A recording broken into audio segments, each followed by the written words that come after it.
I'm the best ever. I'm the most brutal and vicious and most ruthless champion there's ever been. There's no one can stop me. Lynx is a conqueror. No, I'm Alexander. He's no Alexander. I'm the best ever. There's never been anybody as ruthless. I'm Sonny Liston. I'm Jack Dempsey. There's no one like me. I'm from Nairclaw. There's no one that can match me. My style is impetuous. My defense is impregnable. And I'm just ferocious. I want your heart. I want to eat his children. Praise be to Allah.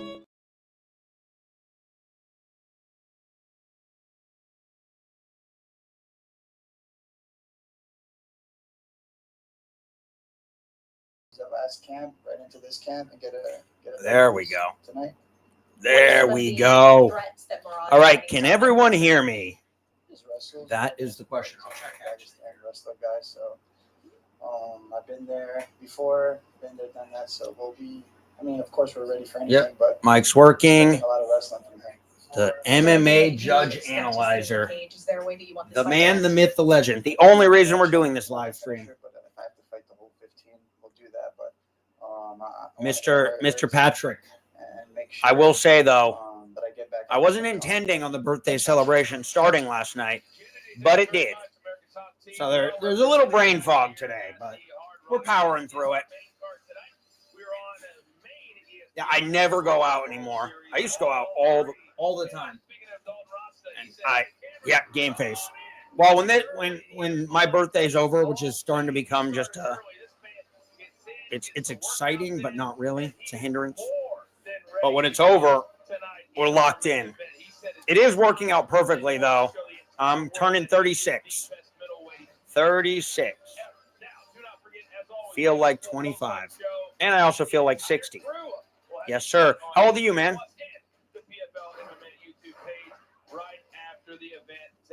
45. Yeah, I would have guessed about that. When you said you got into the poker during like when you could just crush the games, that's like that age. 40s. Those guys got in early. Yeah, my whole life I've looked much younger. When I was 32, I lived in a college town, and I used to party with the college kids, and they'd be like, "Oh, are you a senior? Or are you a freshman?" No, they didn't think I was a freshman, but they'd be like, "Are you a senior? Or are you a junior?" And I'd say, "I'm a senior. I'm studying probability and statistics." And then eventually I'd just tell them, "Guys, I'm 31. I got a job. I'm just Peter Pan." But no more of that, except this weekend. We're going to have a good time for the birthday. We're going to the Hard Rock Casino in Tampa. It's going to be fun. I don't know if they actually have a sports book there, though, where what I want to do is just sit my ass down at a sports book with the laptop and stream at 3 a.m. Absolutely wrecked. And then, what's the next event after? Oh yeah, I was gonna do this as well. So on this, we don't really. I mean, maybe some of you guys know. I mainly stick to. Yeah, I know. It's either good or very, very bad. We'll see. But I'm hoping. I was told that they don't show the fights, but they must show the casino doesn't close, so they must show it somewhere. If not, I'll just stream it on the laptop. But so I don't know how much everyone knows about the PFL fighters. I don't know hardly anything other than watching like a few of the fights. Definitely much, much less than all the UFC fighters. So I'm going to pull up what I use to determine the baseline metrics ratings. It's a website called Fight Matrix. Here, let's do it here.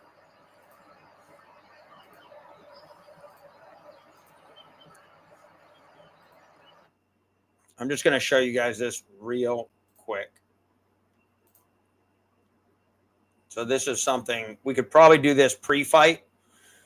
Just go through. So our first one, Tyler Ray.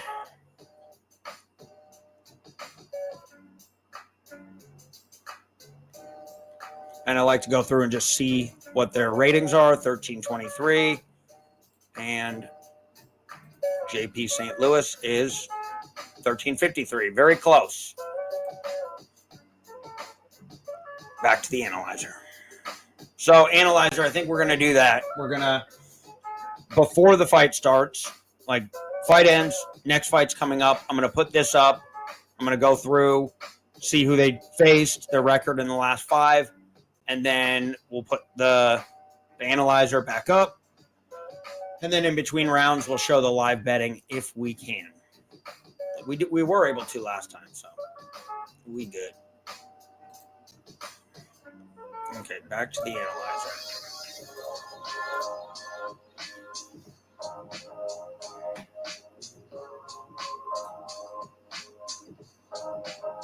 Oh, what is this nonsense?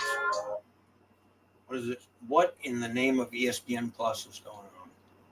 I can't wait till Paramount. It's Paramount time.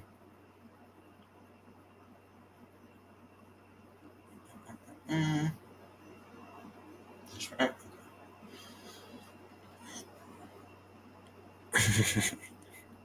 Yeah, I just want to produce it well so that we're getting the most out of it.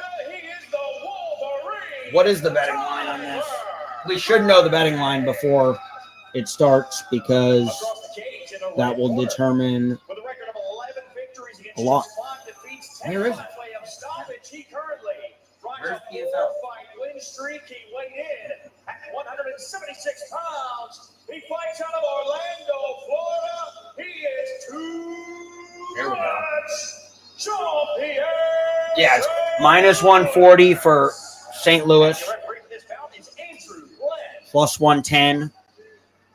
Introducing now. Jamie says time to get started here at the Hard Rock. Tyler Ray's in the dark trunks. Oh, yeah, we're going to have to sync up here. You ready? Okay, I just started. Oh, perfect. We're good.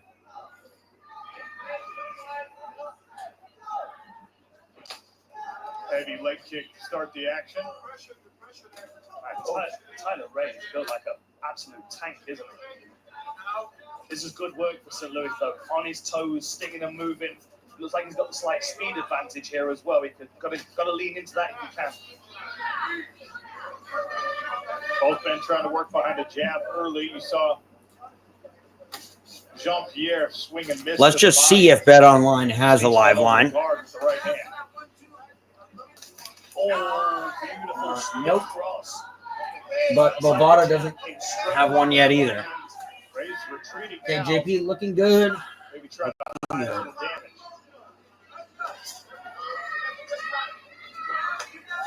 Good right hand to the body from Jean-Pierre. Hey, does anyone in the That's a good investment. just put it in the comments? Do you know what each of these fighters is good at? Strengths, weaknesses? Because I have no idea. If he can keep working that lead leg and make his opponent even slower, it's going to be an easier night. I would say the white guy is a wrestler. He just looks like a wrestler to me. Both guys targeting the midsection. Wrestler, brawler. Yeah, those body blows will pay dividends in that third final Ooh. round for sure. Nice body shot.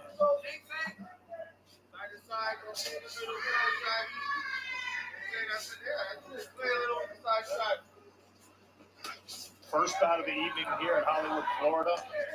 Oh, The main card just south of me. World Tournament title bouts. Middleweight, light heavyweight, and heavyweight all decided in our final World Tournament event. A little blood. 12-2. Florida here. Look at the We're not quite halfway through. versus Orlando.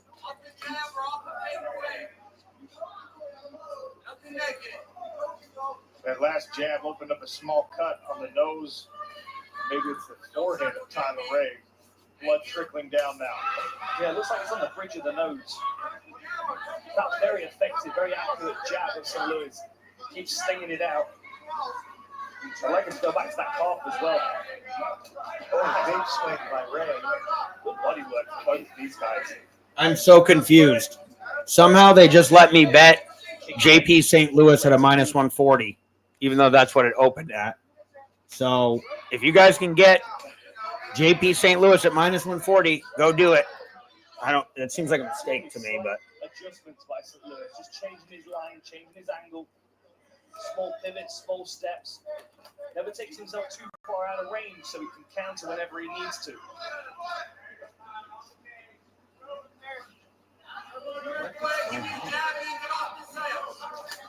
Oh, nice.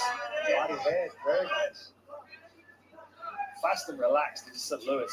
Tries with the elbow, just slightly out of range, but you can see what he's thinking. Gives Tyler Ray something to think about. Doesn't want to crash forward. If anyone has Bovada, you can still get St. Louis at minus 140. It's literally letting me place the bets. This feels like one of those where they're going to come back, though, and be like, well, actually, no, we're doing live. So we're using the analyzer to see if we can find specific value live. And so every time I bet PFL pre-fight, I'm wrong because I don't really know a lot about these fighters. And even with the UFC, it's tough. Like you're going against the whole market. Now, sometimes the market is wrong, like very wrong. Like DeRitter versus Bo Nickel, that was a crazy one. Plus 250, I think, is what it closed at. This makes no sense. I don't know. I'm confused. Good head position. 45 seconds left. You got to think this might educate Ray's game plan in the second round, given that takedown. I feel like they're going to cancel my bets after they realize that they were hanging a stupid line. Yeah, but he wasn't quite as fluid with his striking.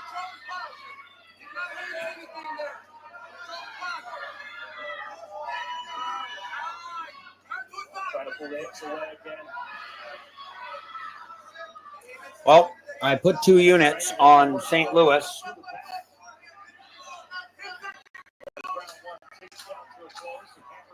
I mean, this was a good end of the round, but clear round for St. Louis.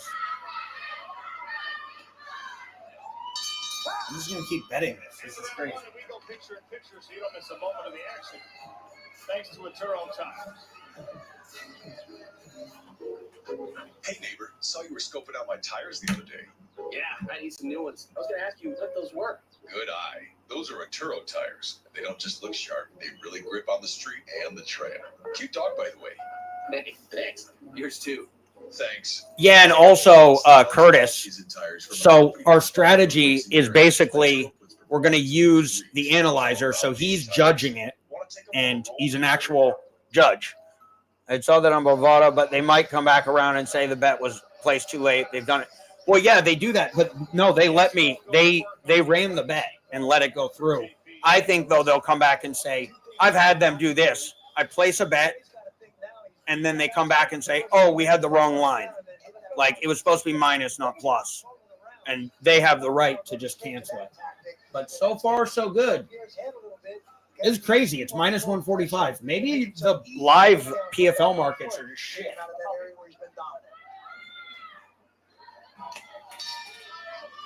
Round 2 begins here in Hollywood, Florida. First bout of the evening taking place. Okay, they suspended it. I still have what is it? Close to 3 units to win 2. So Curtis, you have Bovada? I just deposited on Bovada again because of the PFL live betting. Because Bet Online does not have PFL live betting. Okay, we're up to minus 170. That's still too low for a dominant, like a clear first round. Do we know what the total? Does anyone know what the total was on this fight? Favored to go the distance? Because that's a factor too. So, like, one thing I would say is if the fight is favored to go the distance and the fighters, you know, generally don't get knocked out or finished or whatever, like we think it'll go the distance, the scoring becomes even more important because St. Louis has won 33% of this fight. If he wins one more round, unless there's a finish, he's got it. So it's up to minus 220 now. This is really interesting, though. Like, the fact that they hung that minus 140 for that long and let me get down on it, like, I don't think they can take that away. Some redness and swelling on the lead leg of Ray. Both guys were making leg kicks early. St. Louis got a little mouse under his right eye. I've gotten plus money on JP's on the regionals. I'm gonna. Okay, nice. So, yeah, nice. But even like Curtis, so this is why we're doing the live betting with the analyzer. He won that round 19-5, I think, on his score, and it's a clear unanimous. So if you look at the analyzer, that red box below the round, it says whether or not it's like could be a split, could be a, or if it's just clear cut. That was clear cut. He opened, or he at the start of the fight, he was minus 140. At the end of the first round, he was minus 140. That's crazy.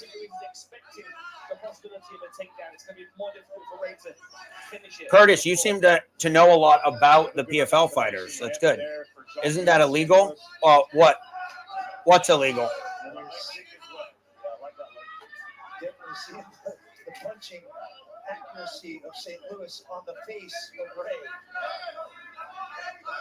You're also seeing this Mason. right side of St. Louis's face. What are we talking about there? Not nearly as many punches, but the eye, the right eye. Try to time the knee. It's that 1-3 combination that's coming out of Ray. The jab is on. No. He's not a judge in the fight.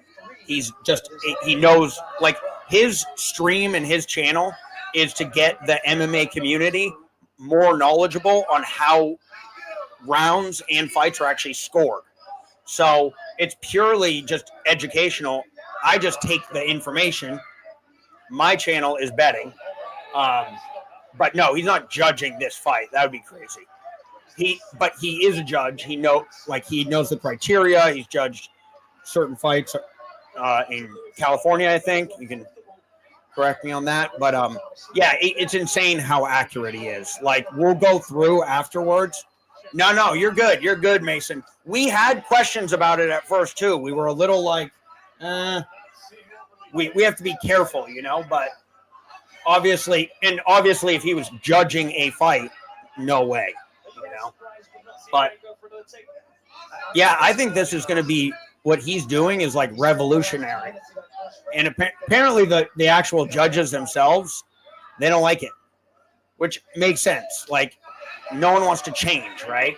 Everyone wants to stay with what they know, stay with what they're doing, and it shows. It basically shows your work. Which round was a Ray round? Oh, no. Look at the middle, Curtis. 25-12. JP St. Louis. I'm telling you. I think, like, I always considered myself like pretty knowledgeable and like could figure out who was winning a fight.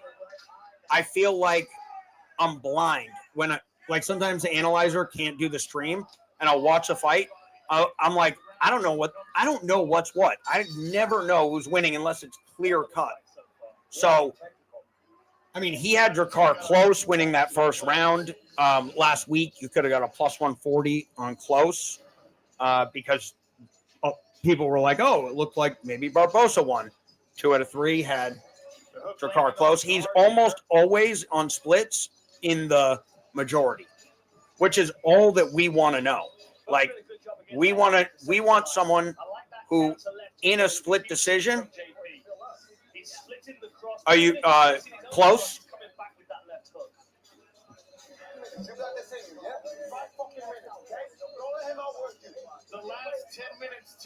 We're a minus 750. So we were a minus 140 after the first round, which he dominated. Oh, nice. Yeah, I had Barbosa because I was an idiot. To be honest, my whole card fell apart last week when my best bet was Diego Ferreira against Bobby Green. I saw no path to victory for Bobby Green unless he like jabbed him up for 3 rounds. But anyways, and then I lost that one. And then I lost Nursultan Ruziboyev, which I had him by sub at a plus 2,000 it went down to a plus 600. That was crazy. But then I didn't get any of it. So I'm definite. Here's the thing. I'm always looking. I don't care how we make money betting, but I just want to figure out the best way to do it. And so if it's live betting, then that's what we're going to do, you know? And we have something that a lot of other people don't have. We're early here. Oh, shit. Yeah, I took Tim Elliott live at plus 485. Because once I saw, after Kai was throwing all those punches and just kind of, he threw everything he had at him, and then Elliott was still there doing his dancing and stuff, and I was like, I could see Elliott taking this to the ground in the second and getting us up. And that's what he did. I don't. Why do fighters go for the guillotine? I mean, unless you're Charles Oliveira or Chris Duncan. Chris Duncan's got a nasty guillotine. Like, if you have a very good guillotine, do it. Oh, nice, Curtis. Yep. Yeah, and also, like, why did I bet Drickus pre-fight? I knew what was going to happen. Well, I didn't know it was going to go like that for 5 rounds, but it was only going to go one way. Well, 2 ways. Either Hamza was going to come out, win the first round, and then slow down. Fair fucks anyone that made money on that. Mason, are you British? Fair play. I'm trying to understand the lingo.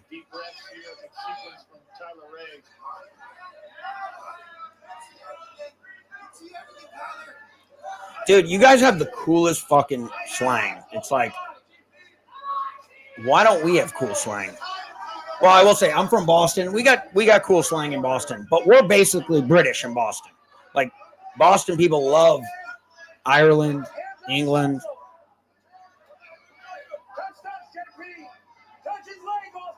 Sorry. No, teach us the. I know fair play. I like that one. Brove. I like Brove. Oh, Brove. My stepmom is also British. She's from Manchester, something like that.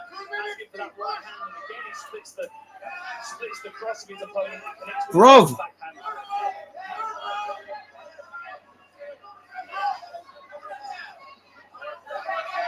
What else is there? Fair play, bro.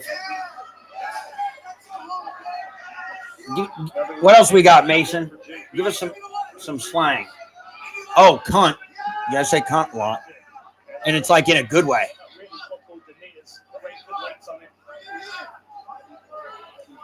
I'd like to score that, but I've got to give a shout out to Ray's toughness and ability to adapt and stay in this fight.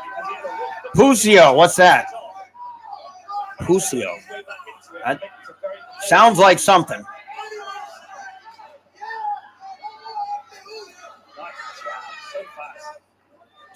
Is that like plural for like multiple women?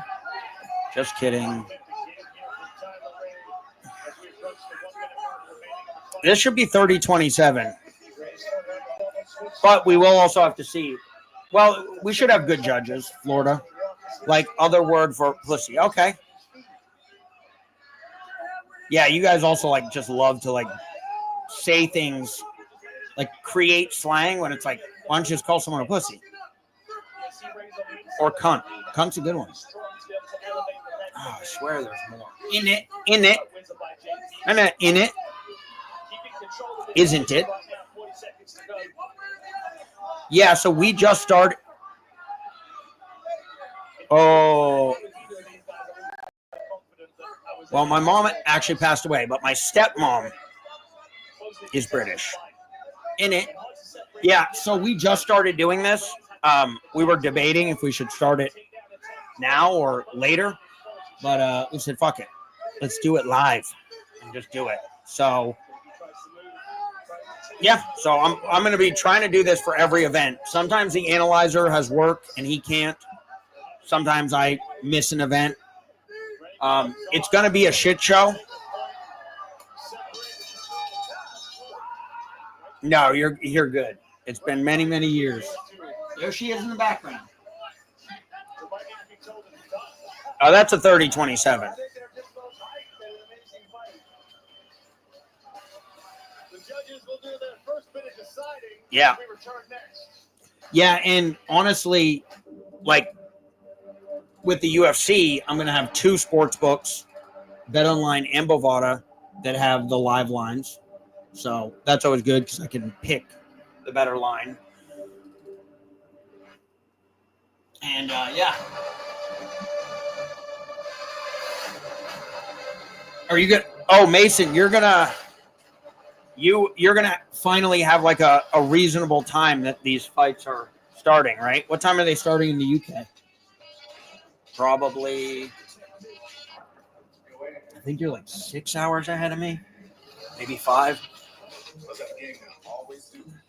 Well, when I saw the line on, it was like a plus 385, 8 a.m.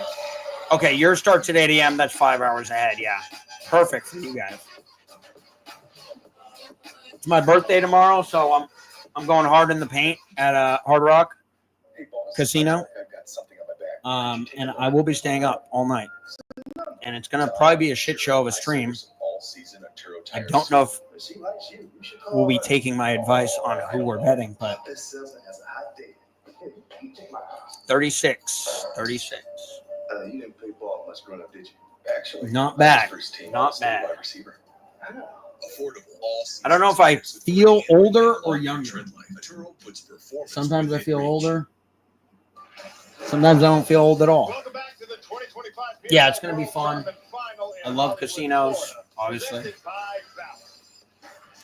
I got a plan to go in there, hit up a little blackjack, my first love. I'm going to put a bet on a certain number on roulette just because I want to. Tight, I'm 25. Nice, guys. Youngsters. Now, I feel like I relate to 25-year-olds just as much as I do to 35-year-olds. I'm not, not married. I don't have kids. I'm pretty much a 21-year-old. But, you know, I have a job. Well, I don't really have a job either. Technically, I'm unemployed. Self-employed. Yeah, 30-27. 29 to 28. All in favor of your winner. Cash 2 units.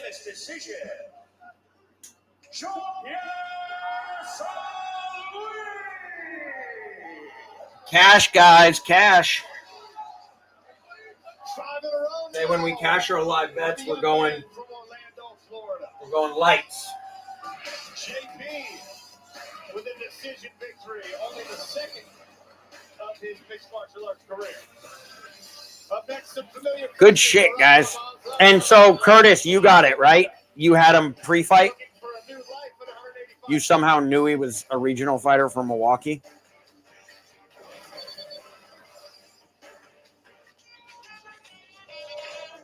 Where did I put that?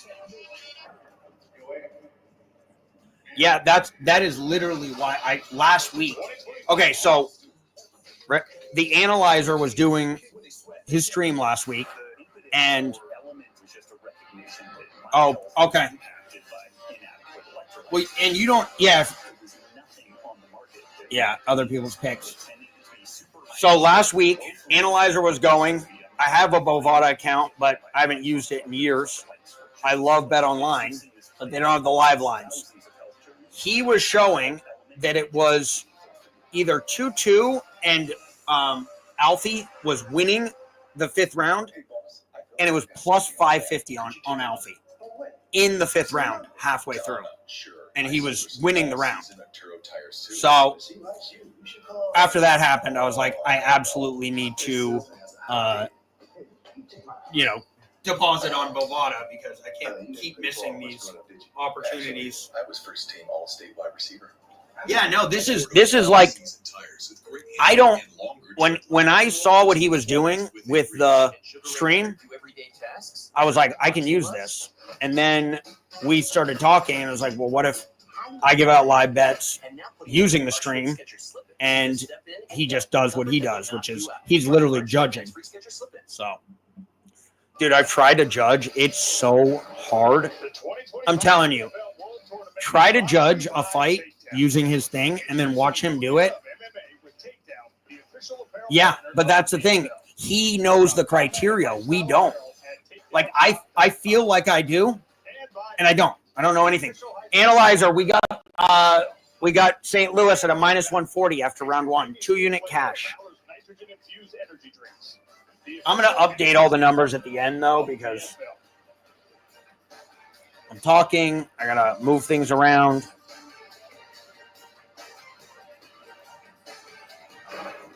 Check this out. Okay, so the Russian is a -275. She's 41 years old and she's still at championship caliber form. Oh, it opens a new tab. That's annoying. Anyways, Joshua Silveira is 2-3 in his last 5. His Glico is 1861. Is this right? Liz Carmouche, PFL World Tournament champion. Well, She collected the Russian has lost his last 3 fights. Why is he such a big favorite? She's won 12 of the last 13. Oh, because 2 of the losses came against a beast. What is this being fought at, too? What? Let's take a look. You got Murad? Okay.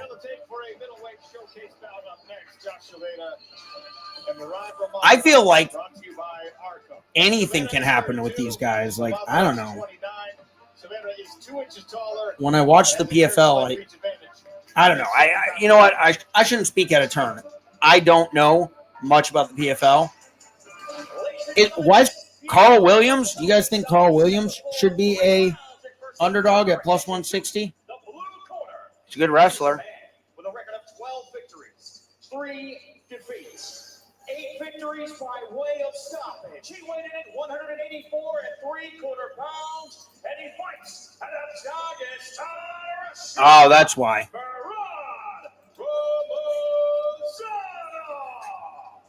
You almost. Across the cage in the red corner. It's not a good strategy to bet against the Daggies consistently. Okay. Yeah, Silveira has a higher Glico score, which is one of the metrics I go off of.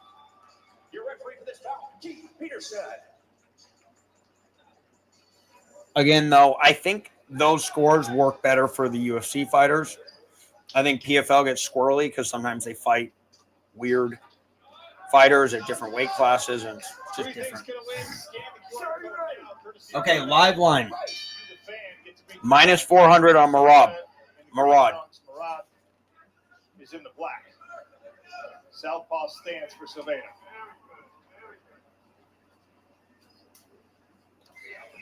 I might go Sigs inside for this one, guys. The pace is pretty good on these. Lots of kicks from Silveira early. He's very loose with his hips, but whipping his feet up around head height to his opponent. See both of these guys trying to play with that lead hand as well. Southpaw, the orthodox, opens up that body kick, especially for Silveira. He can target the liver. Okay, we got 0 right now. See, like, I would have scored some of those as like points, but they are not. First takedown attempt here for Murad. Throws a left hand as Silveira's able to scramble all the way to the cage. It's almost a wheelbarrow race there for a second. But Josh knowingly gets to the fence to use that. No live lines. Yeah, he did a good job establishing that underhook and head position as well. It's like Josh wants to play a kickboxing match here. Oh, here we go. Still -400. Nice knee up the middle. Yeah, both of these guys are in an interesting circumstance. Of course, ESPN Plus or the PFL app. Before he drops a couple of decisions and moved up to middleweight. Judge Silveira has always been a very, very competitive fighter, no matter what weight class he's in. But the reality is middleweight is the right division for him. So both of these guys, it's important that they establish themselves with a Okay, we're close here. Why is Silveira plus 275? That line makes no sense. Yeah, Conan Silveira in the corner asking Josh to set up his kicks with his hands. Switching stances here. I don't bet. Goes back to orthodox. I'll bet mid-round if there's like a clear advantage. But when it's even like that, and now Murad is up 4, never mind. Nice slip from Silveira. A couple of counter punches. Didn't really land, but certainly forced Ramadan to freeze in his forward movement. If he could sneak out this round, which he's not doing. Oh, that was nice. 10-7. It's close. Stand switching. 10-8. Stand switching to confuse a wrestler. Which takedown is available depending which leg is leading. But the it's suspended right now, the live line. Both guys have been active with the legs here in round 1.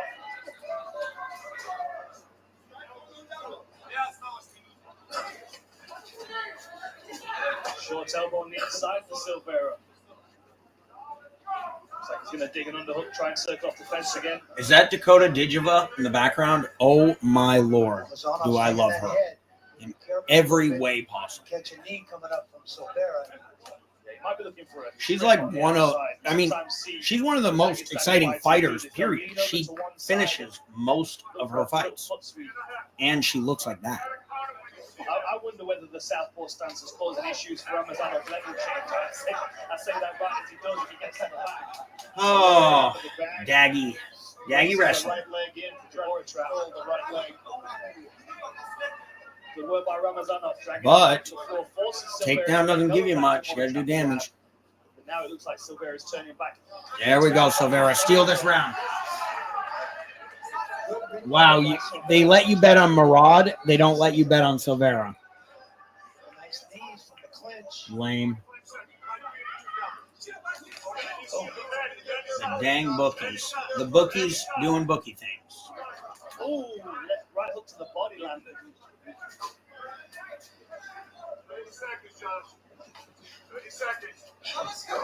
Good for the knee. Good feint that was. Read by Ramazanov. Judge Silveira didn't throw it, switch for an elbow instead. Oh, it's down to minus 200. Clever. He's really mixing it up with the strikes. Curtis, over 2.5 might have been a good parlay. Curtis, is one of these two fighters do better as the fight goes on? Do you know if like one of them usually comes out fast and then slows down, or comes out slow? We still got Murad winning it, though. That's one of those tight ones. Minus 145. And if you think it's going to go over 2.5, there's value on Murad at this point. Now, this could be a split round, too. Could be a split round. But we're getting minus 115 on Murad now. And he won the first round, maybe. I don't know. I need to stop. I need to stop questioning the analyzer, because every time I do, he's right, and I'm wrong.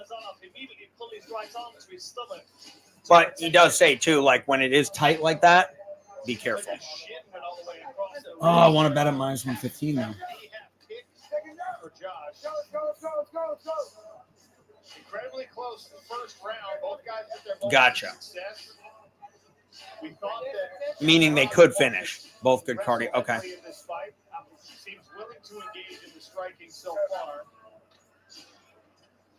He's thrown fewer but landed Josh more. Silveira is now the favorite. I don't know. Let's see how we cut how the Russian Another comes tough out. to score. The AI score had Silveira. That thing's wrong all the time, though. The non-committal striking of Josh Silveira is Interesting. wait to see what's going to happen. Analyzer, we're going to have the Silveira's first. not really committed to anything. He's kind of picking and prodding. That was a nice We're gonna have the first inside low kick as well. Yeah, that'll make you tight think twice about throwing that one card. again. Maybe a bruised foot. Speaking with Murad's camp. Oh, slaps off the right side of Murad's face. So that's a good example, right? That wasn't a full speed kick. It was just a tiny bit slower, which is why Ramazanov was. Silveira looks better, though.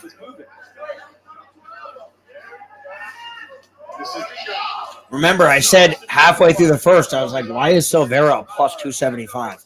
He's on a bit of a losing streak. Then they took it off the board. Undefeated, 12 in a row. But the last 3 outings have been very tough. Yeah, he looks good. Josh looks good. 3 or 4 punches in a row, right down the middle. That's got to be a tremendous amount of pressure on Ramazanov as well. I mean, I've been there myself. I've had 4 fights in a row, and you kind of carry that weight into the cage with you. Like, man, I hope I can break this streak. 10-6. As you said, Sean, he started off as an undefeated fighter. Expectations on him were very, very Ramazanov is a plus 150. 2 times in 2024. Ended up being the champ that season. That first round could be a split round, though, and it could easily go to Silveira. But the analyzer is usually right. After he won his first PFL title, as a young undefeated fighter, said, "Where's Shamil?" 11-7. 2 minutes in. They still won't let you bet on Josh Silveira, but you can bet plus 150 on Murad. Take a listen into the bilingual corner of Josh Silveira in the red corner. Now, I will say this. If Josh wins this pretty convincingly and they throw up a plus 350 on Ramazanov, Murad, there's value on Murad. There just is, because he easily could have taken that first round, and the betting line is basically assuming that Silveira won. Yeah, is it letting you bet it? It will not let me bet it. And I'm seeing a minus 240, but it's crossed out. But I can bet Murad at a plus 180. Bad body language from Murad, though. I like eyeball test. Silveira's better than him. So yeah. Nice. Okay. Maybe they're mad at me for betting that minus 140 on St. Louis. Murad is a plus 250. See, at minus 350, there is no value on Silveira right now because, yeah, they're assuming he won the first round. It's an assumption because the AI score said it, but it's as close as it comes. Yeah, it came back. If I get a plus 300 on Murad, I'm sprinkling.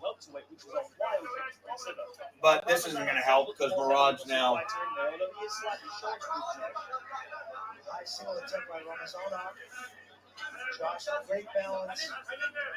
What we actually want is for Silveira to dominate the second round, because then they're not counting. They're not going 1 + 1.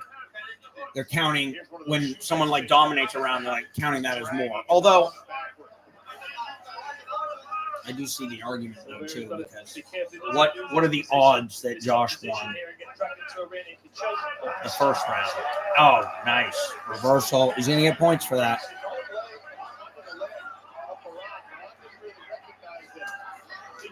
Yeah. That's college wrestling 101 there, fight the leg rider. Take those anchors out of your kitchen. Don't let him anchor himself in there. 19-13, Josh. Round 2 comes to a close. Give me like a plus 450 on Murad. welterweight bracket of the PFL World Tournament. Plus 300, Murad. Keep going. Oh, one kick to the face. Bad Gene ripping some big shots. Well-timed knee and a right hand behind it. Oh, switch knee. That one hurt. I don't even know if I'm confident that Murad is going to win the third round. Now, PFL World Doesn't matter though. Tournament. We were talking about Fat Gene. He's here in the house. 11-0 now as a professional coming off the biggest win of his career for the PFL belt in the 2025 World Tournament. It's the best I'm going to get. I'm betting it half unit at plus 300. On Murad, value play. We'll see. He's here for the very first fight of the night. Especially considering he was the minus 278 pre-fight. That line was crazy. Oh, it's going up.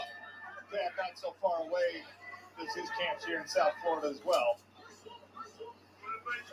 Yeah, we'll see.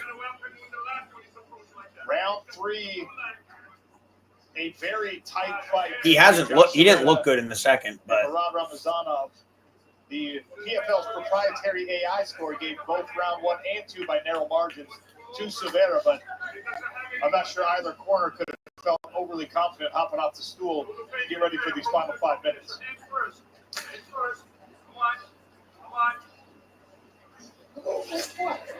come on, Ramazov. Be a Russian. Yeah, from Murad, nothing to follow it up though. There Okay, I like it. I'm putting another half unit on Murad.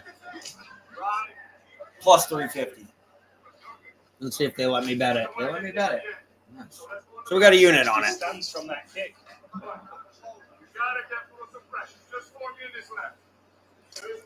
In Valorant. Conan Severa calling for his I don't even know what Valorant is. What's Valorant? Here against the switch stance of Murad. Sig's inside. There's an opportunity here if Ramazanov keeps moving forward aggressively like that. But Severa could go back to those elbows that he showed in the first round. 6-6. To get backed up there and then threw a lancing left hand. Snapped the head of Josh back. Now he's a plus 470. Oh, yeah. Nice slip before the knee. Oh, okay. Shrugs off a takedown attempt. You can bet on the video game? There for Josh. Again. Good reaction timing.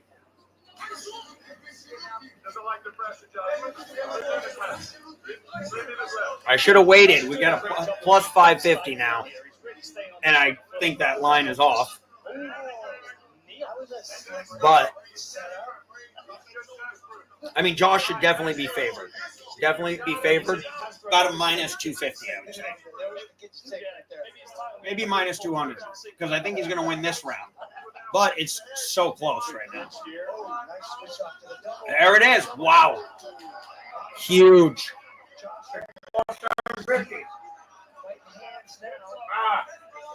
Plus 750, but they took it off. No, I was never a gamer, ever. My brother was. He liked to play video games, but I was always just sports.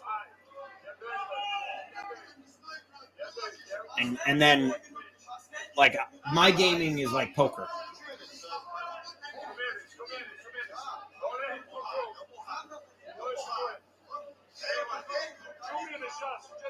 I mean, I've seen the esports. I have. So I probably shouldn't even ask that question. And you can bet on everything. You can bet on the color of a dildo in a WNBA game. Yeah, I think Murad's going to lose this. He had moments. If he could have kept him on the ground with the takedown, but stifling Ramazanov's takedown attempt.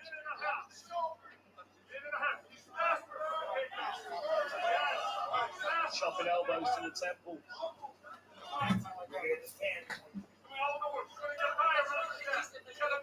I think Murad needs to make a decision here. If he's going to get the fight to the floor, he needs to really chase it. And if not, it's time to break and strike. He's kind of nullifying himself here. yeah.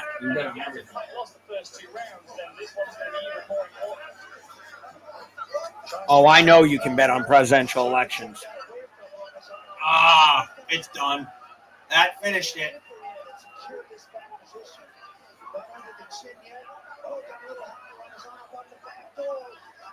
On Danny? Oh, Donnie. Who's Donnie? Oh, Donald Trump. Yeah, I had Donald Trump as plus money in 2020. I also had Pennsylvania at plus money. And in my opinion, I got robbed, cheated. Something didn't make sense. And that's why I didn't bet it the second time. Because I was like, are they going to do some bullshit again?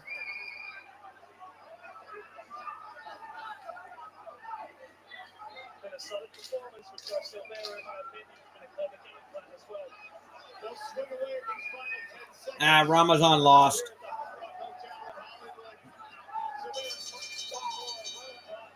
Not joking? No. In 2020, yeah, a lot of things didn't make sense. It was a weird year, 2020.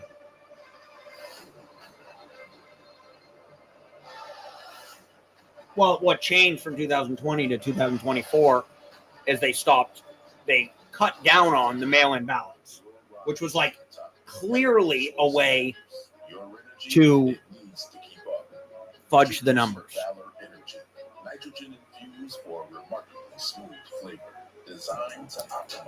And I'm one of those guys who like dug into all the numbers too. Trump won like 19 of 20 bellwether counties.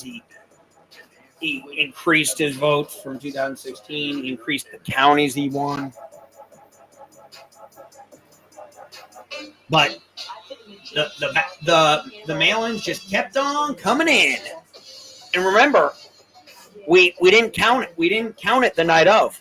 We needed to wait. We needed to see if more stuff came in. It's like, what? We accepted a lot of stuff in 2020 through like 2022. They tried to force us. Anyways, enough of that. Well, we lost that unit.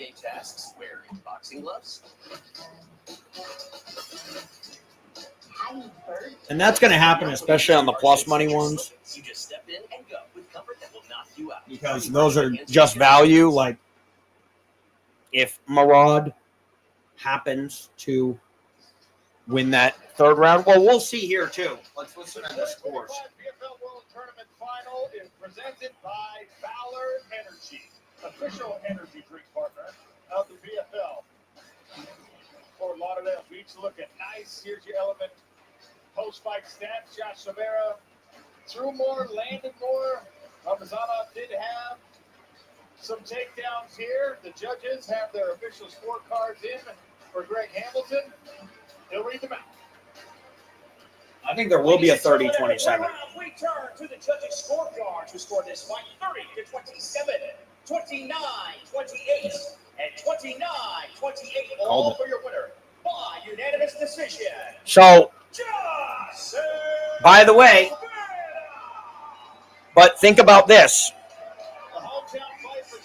The analyzer was right again. 2 of the judges gave round 1 to Murad. Then Silvera clearly won round 2. And yeah, smart.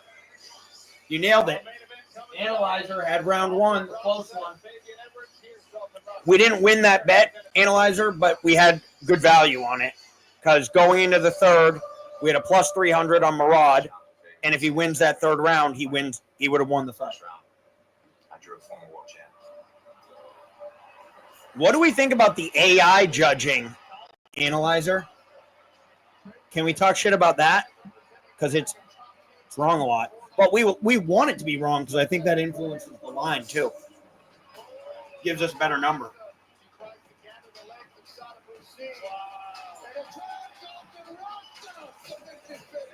Second round. Drew only got to beat me. There is a lot of emotion in this one.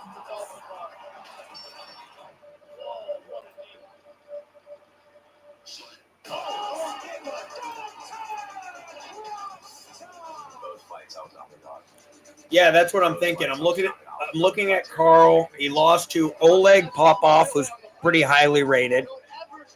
He lost to Janata Deniz in the UFC. And then he was on like a he was on a 7-fight win streak before that. Definitely some not so great fighters. But Sergey lost in his last fight to a very good fighter. He's higher rated. He's definitely higher rated than Carl. Bracket looks like this. Dalton Rasta avenged his only career loss against Aaron Jeffrey to advance to the final. Fabian Edwards. Curtis, does this other guy, Sergey, have good takedown defense? Because all that Carl does is wrestle. He's got a tough test in front of him. The hyper-athletic Sergey Milosteny. Big boy next. Plus 140, I don't like it at plus 140 unless the other guy has no defense. If he can stuff the takedowns, Carl Williams does not do anything on the feet. I have watched a lot of Carl Williams because he was in the UFC. He does one thing, and one thing only.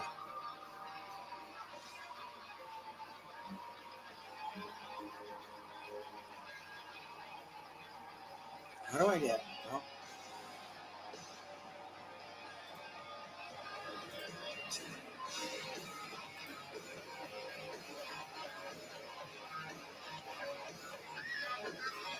Still getting used to this thing here. There we go. Forgetting something? Curry? The other thing. Spicy. I'll give you a clue. Balding. No. Worn down. Feeling flat. I have been tired lately. Not you. Tires. Turo tires. A longer tread life all season. Great looking. I'll add it to the list. Affordable all season tires. Okay, so this is Carl Williams. Turo puts performance within reach. Nothing like new tires. Hey, pass me a protein bar. I'm trying to Lost the last two. Did well in the UFC. He was a massive underdog against Jimmy Lawson. I remember that fight. Because Lawson was a wrestler, but he was not good. And he never made it. Alfie Davis looking to pull off the major upset over Yancy Ramadana. He's a very slick striker. Finisher, so striker maybe. The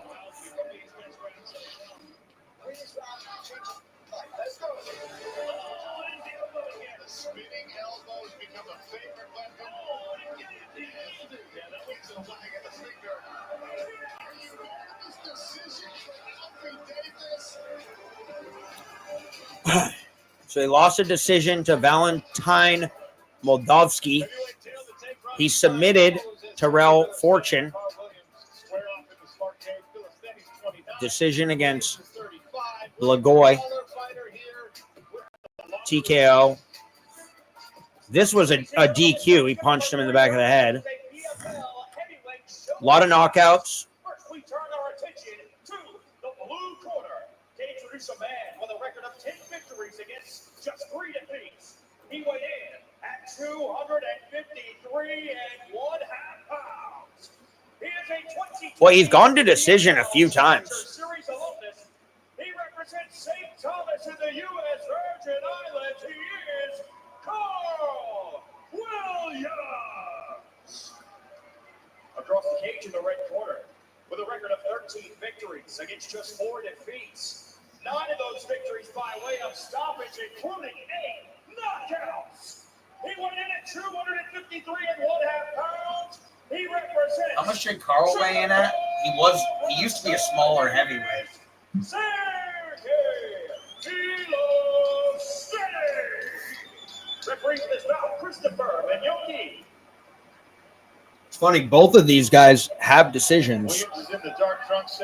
And Williams is a decision machine.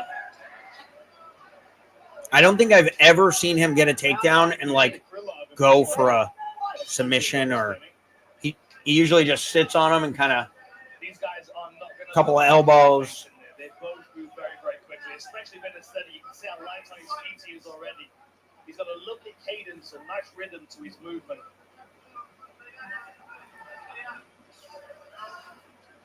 Lost a very close decision in the tournament to Valentin Moldavsky and Sergey Benestetti. Looked good in that fight. Came out on the wrong side of the judges' scorecard. And you can see the athleticism, the timing from both men here. It's like Carl Williams is going to stand his ground and try and counter punch.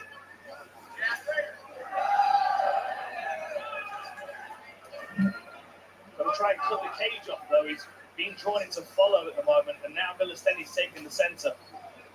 Heavy leg kick there, right below the knee for Benestetti. Almost spun Williams. Carl has to get a takedown, right? Sergey appears to be carrying a little more weight into this fight than we've seen. Okay, I like that, Curtis. He's got the frame to really. But he has to get a takedown. decide whether he's a He cannot 225, 230 stand with this guy and all the way win. up to 250. Yeah, even with a little extra weight, though, I just don't think it's going to slow him down too much. I mean, if you look at the Yeah, way his lower body. Like I said, I've watched a lot of Carl Williams. Very, very He heavy does with one his thing. lower He body. shoots, He's going to power up and he much bigger controls. upper body if he wants to, you know. and he was winning a I think he shitload might of do that fights. based on the size of his opponent. Last fight he was against the smaller heavyweight, Valentin Moldavsky, came down a little bit. Oh. Being fast and moving well against a fighter like that. Williams, everyone knows, is a big guy, a true heavyweight. He's got to set that kick up with his hands, though. That was a real big movement before the kick was thrown, and Carl Williams read it, tried to counter. 4-1. Oh, short left hook by Williams. I like that trying to attack the body, and Williams made him pay for it. I like that kind of The line hasn't moved. Minus 220, plus 150 on Williams. Little grin, yeah. Gives him presence, I think. Cheshire. That's one thing that's not great about live is they do have a massive hold. So it's like 70 points at a minus 220. Minus 220 should be like a plus 185. Mainly looking to counter punch. Ooh, goes for a takedown. Drives into the fence. Here we go. Get double underhooks.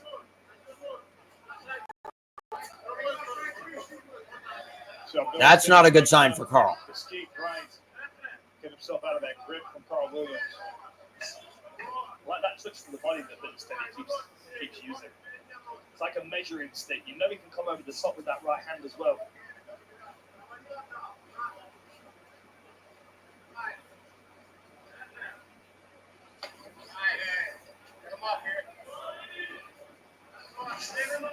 Ooh, chin on chin. A sharp left hook to the body from Benestetti.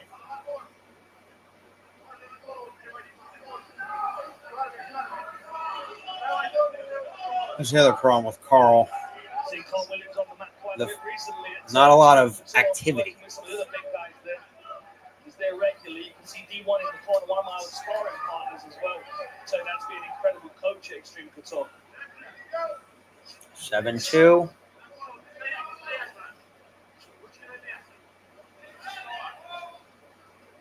Quite a few good big guys Oh. at Extreme Couture. Good training partners for Williams. Perhaps not someone that can replicate the speed of Benestetti, but then he has got light heavyweights. Sergey's a minus 200. But I think that's an interesting point about Final minute of round one. Sergey. I don't know, though. I've seen Sergey go to a decision a lot The dark trunks, a big leg kick again there for and get a lot of finishes, but That was a better cut off from Carl Williams. Steps across, it's a clear round one win. A rear stop chassis. Yeah, that's always with Carl's fights. But usually he's just shooting. Oh, he does this. He might get clipped. Plus minus 240 on Sergey now. So I don't see much value. little mouse just under the right eye. Sergey. The line is right. Cut man will have some swelling to work on. Final 10 seconds of round one. Oh, 2 digs to the body from Benestetti. Got to be careful when he does that. Because what I'm going to do with Carl Williams counter. All right. Clear win. Clear round 1 win for Sergey. Thanks to Valor, nitrogen-infused energy drinks. Your rise to the top. Every choice matters. Your energy, it needs to keep up. Introducing Valor Energy. Nitrogen infused for a remarkably smooth flavor. Designed to optimize your performance. Zero jitters, zero crash. Just pure focus and natural energy to fuel your day. Enhanced flavor, elevated focus, superior energy.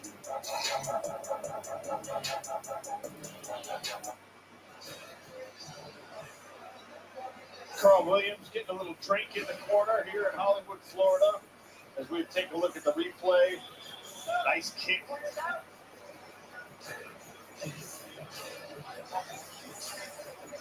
That was a good connection. Follow up as well. Accurate striking for Bilasteni. Set for the start of round number 2 here. Heavyweight action. A showcase between Sergey Bilasteni and Carl Williams. And Kennedy Smith is with Danny Davis in the Williams corner. Danny, what'd you tell Carl between the rounds?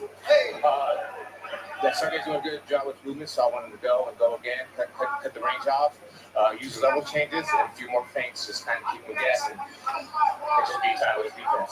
What were you liking from him in that first round? I like forward pressure. I want him to be a little bit more. I will say, again, okay, Carl. Okay, Carl. Sergey looks like he's liking the counters. Carl's a plus 250. Thanks, Danny. Sean.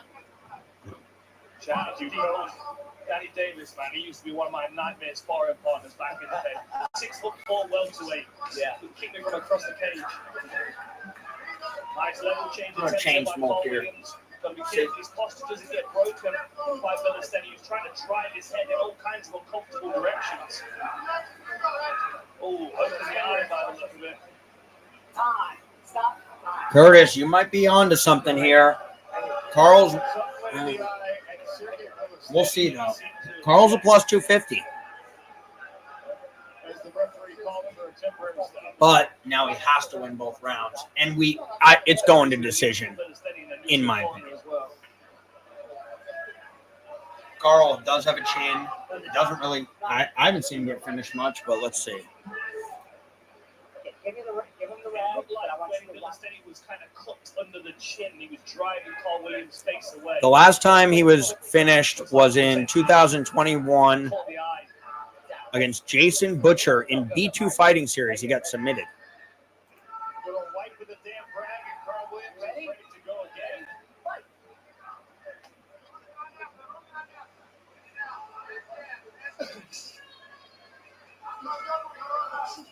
Still plus 250.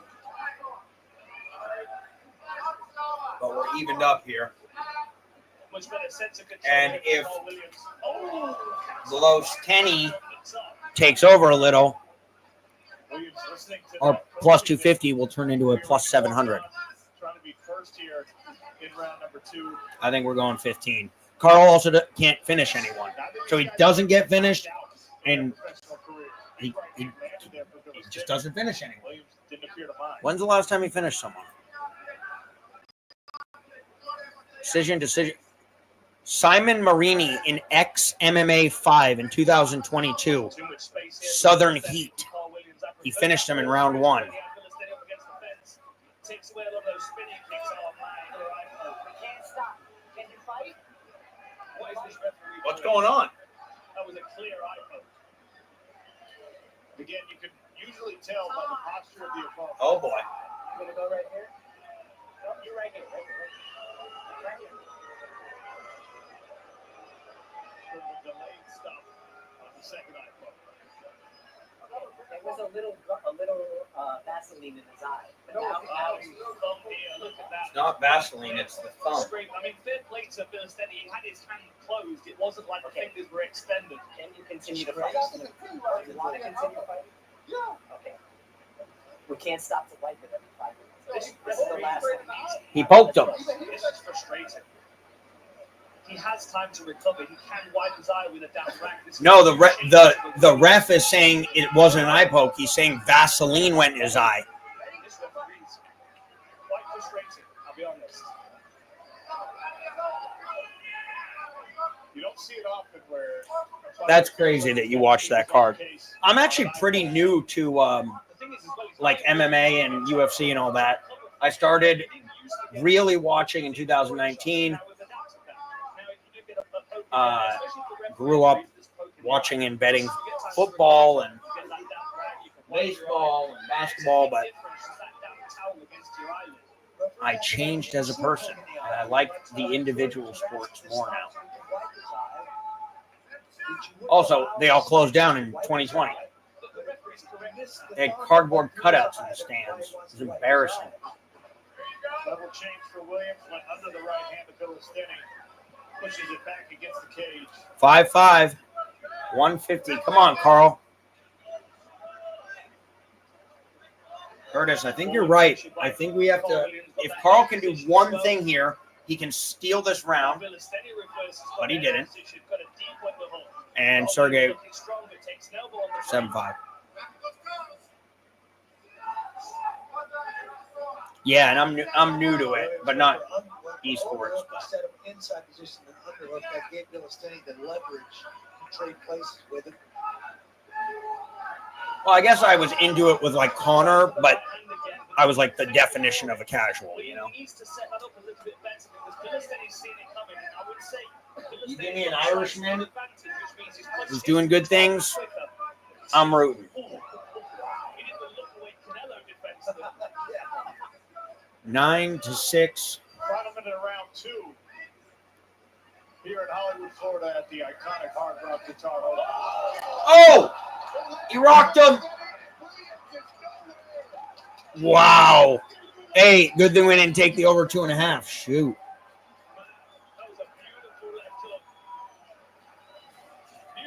Yeah, to be honest, I don't know what Williams' path to winning that fight was. Because he basically just struck with him, he's clearly a better striker. He needed to wrestle and just never did. Oh.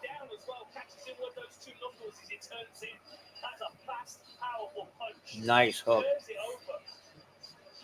here you see Carl Williams going down from the referee's perspective. He turns and he's drawn it away, but he's not quite conscious. Although he's responding, he's clearly not fully conscious and aware of what's going on. He still looks dazed. He's expecting something to follow up, and you can see the blood pouring onto the canvases. Okay, the next one. We got a Russian who's minus 3,300. The first knockout loss for Carl Williams comes at the hands of Sergey Billistini. That's the 9th knockout victory of his pro career. We'll make it a Yeah. Yeah, I said that in the first round. He shot that takedown and, like, he literally looked like he lost the fight at that point. He was like, well, I can't get a takedown. But he still kept, he's fighting. But that's the thing. Carl needs to develop, like, striking. What I love most about Dubai is the Yeah, good call, Curtis. There's so many gyms here. Everyone's super friendly. Yeah, and I'm glad I didn't bet the plus 250. Just motivated people. And suppose the sun helps, you know, waking Oh, up in the morning, being my able girl. to train outside. It's just a beautiful environment to be in, and that's obviously why I love it here so much. But compare it to Manchester, it's not dull and grey. There's so many different things going on here, and I couldn't expect anything less from Dubai because everywhere here is beautiful. What do you guys think of Dakota Dijiva? Could you take a look? Oh, wait. It's a number. Donna, sure. I sold her some all-season Arturo tires, too. If she likes you, you should call her. Oh, I don't know. My best salesman has a hot date. You take my house. I know people don't like to admit this, but with the female MMA fighters, the looks do play a part in how popular and everything they get. Not always, obviously. Valentina Shevchenko and Weili Zhang are not like, they're no Polyana Viana.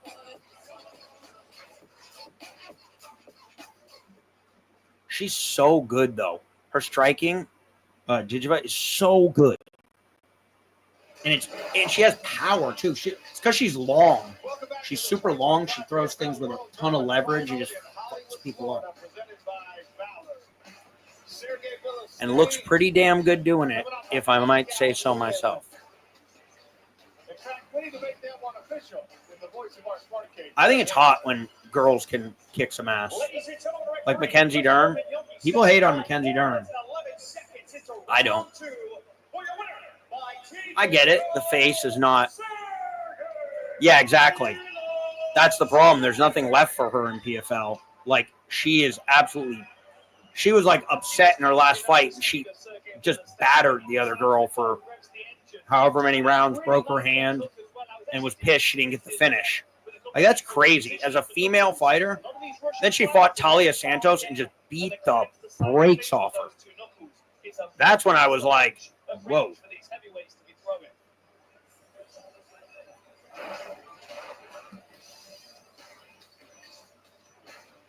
Hollywood, Florida, it's been beautiful this week as we get set for middleweight, light heavyweight, and heavyweight world tournament finals. Honestly, I think it would be cool if, like, obviously they're different leagues, but if all the leagues, UFC, PFL, all the other regionals kind of like work together. I mean, they kind of do, and everyone tries to get to the UFC, but PFL is kind of separate. It's the only one that survived. And it's good. I mean, the PFL is good. But the level of competition is not close. I think I'm just showing the improvements I'm making with my team. Down at Renegade. You know, I'm gonna feel like a wildfire when I'm the powers that be. I tell her don't play with me. By the way, can we ever, and I had a massive play on Lerone Murphy, but can we ever bet a Bellator fighter coming into the UFC who's a favorite? That happened with Patchy Mix and with whatever his name was, the guy who lost to Lerone Murphy. And they were like, he was calling out Volkanovski. They were talking all the promos like the new superstar of the UFC. I'm like, Lerone Murphy is good, like very good. That spinning back elbow is nasty. He saw it too. He was practicing it before the fight because he saw what's his name? I should really remember his name. I'm at like 75% right now. We started the birthday celebration early last night. Was it the right decision? Probably not. But it was fun. Yeah, Murphy usually does win decisions. He's the kind of fighter you want to have your money on because he's smart. He knows how to win. I remember that Dan Ige fight. I had money on Ige. I had big plus money. And Ige won the first round, and then Lerone just figured out how to win the next two. And he was in danger both of those rounds, too, but he figured out how to win them. And then you have those fighters that will, like Cody Brundage. He figures out how to, like, not win fights a lot of times. Yeah, as an underdog, that was... You know, I also took him... I got him in the first round. Midway through, he was a plus... I want to say plus 245. Maybe more. Let me see.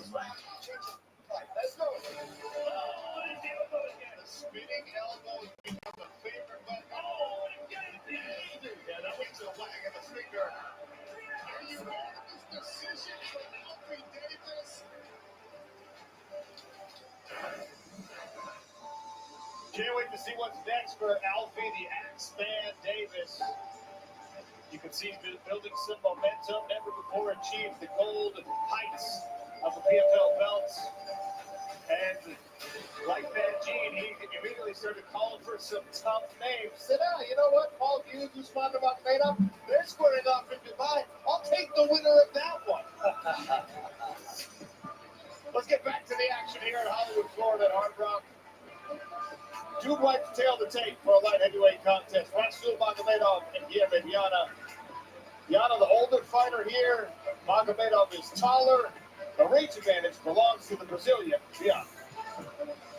Ladies and gentlemen, this is a PFL light heavyweight showcase bout scheduled for 3 rounds. And first we turn to the blue corner. Plus 280, we got Murphy live in the first round. Probably a minute before he threw that spinning back elbow. Hey, who's this guy? fights out of Waterbury, Connecticut.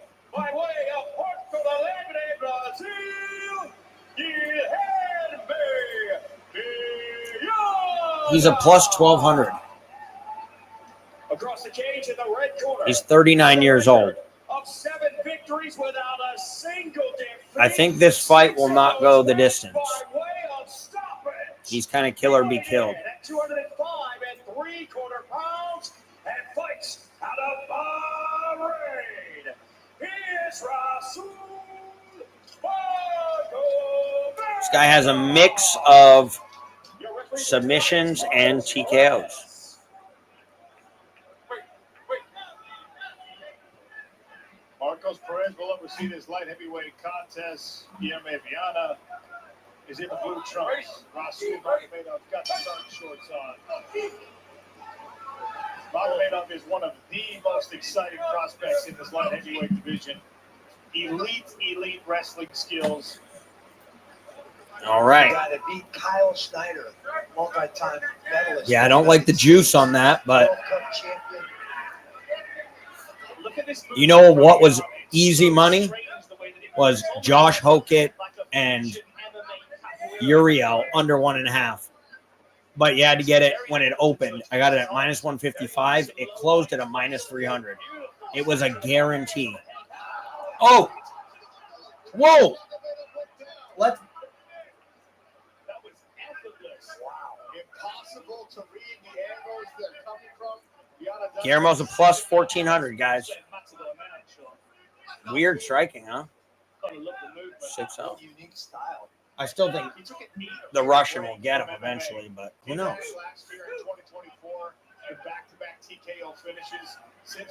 I feel like Vienna doesn't have the best defense and could get clipped. And that's also what the... Yeah, Hokett is corny as shit, but... you know, I was thinking about it today. I was like, yeah, it's corny, it's dumb, but then everyone was mad at him on Twitter, and it's like, so they're talking about him. That's the point. Like, he was the storyline coming out of DWCS, even though there was much better fighters, guys that looked a lot better. That Brazilian guy who fought in the main event. Oh, Delano. Here we go. The advancing strikes of Magomedov. Viana just wore it.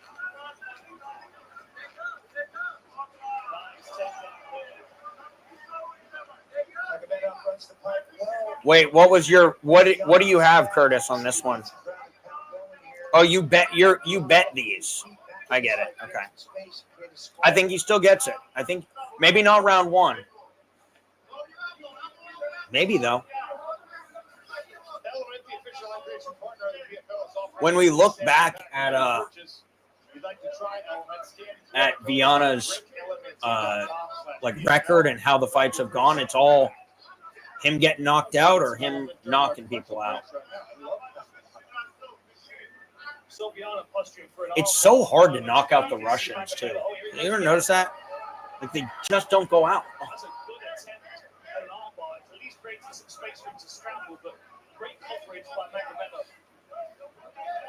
Rasul Magomedov got light brown and former PFL light heavyweight champion Dublin Subyakshu Murdoch in his corner. And another Magomedov, Abbas Magomedov. That's a solid quality. Dublin taking some time away from training camp. We'll see him in Dubai on October 3rd against Corey Anderson for the Champion Series belt. Okay, he just overtook him on the scorecard. I don't think we're going to that. Forcing Viana's weight forward, forcing to put his hand on the mat. Makes it difficult for him to cover his head and protect himself. The next fight, Impa's a minus 700. That's crazy. What's the metrics on that? He was already taking a few deep breaths when he was up against the fence, when he was initially defending this takedown.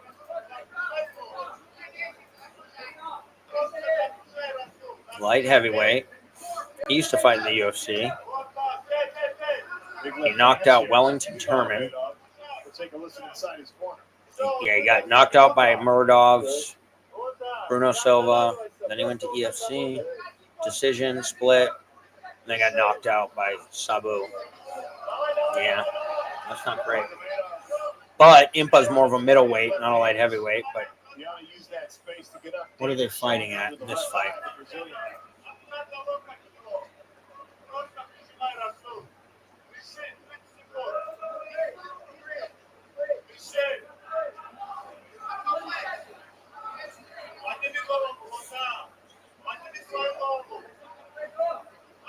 Oh, they're fighting at middleweight. Okay.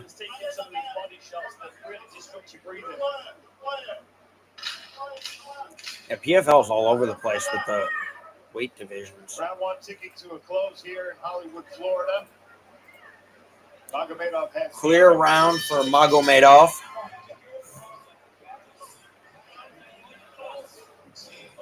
I don't know. You have the under 1.5, right? I think we can still get that.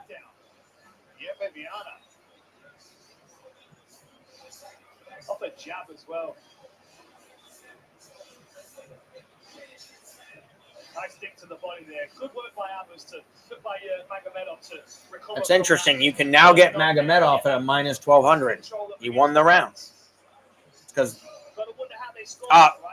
yeah, Curtis, one thing I've learned is sometimes you'll make a bad bet and you'll win it. Sometimes you'll make a good bet and you'll lose it. You're going to lose all the time, and then you're going to win, hopefully, a little more than you lose, and you profit in the end. I think it's one thing about, like, betting, gambling in general. So you have to learn how to lose and just move on. Obviously, you don't want to lose, but you think it's too high? Because he was a minus 5,000 pre-fight. Yeah, let's get this under. Let's root for something. There we go. Sub him up. There we go.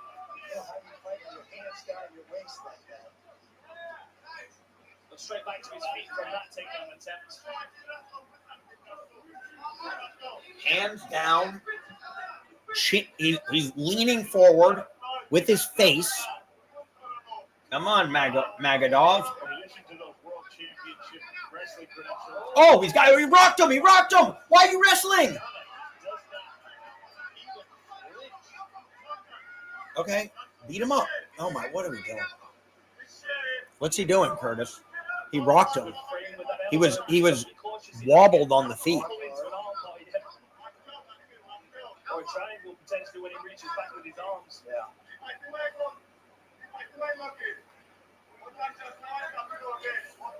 Magomedov has been a big time finisher Come on. as a pro so far. Only one of his fights have gone to decision. He's also 15-0 as an amateur before making the transition to the pro ranks. We got a minute.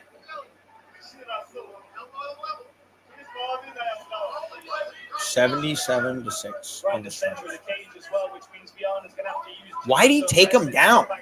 Like, he was literally rocked on the feet. He did the wobble.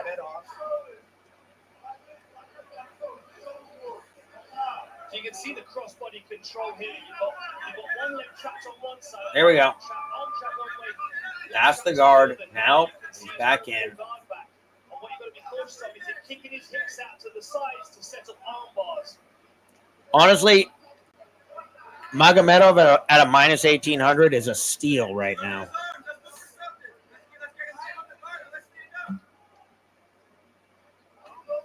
Yeah, trying to climb the guard up on the advice of his corner.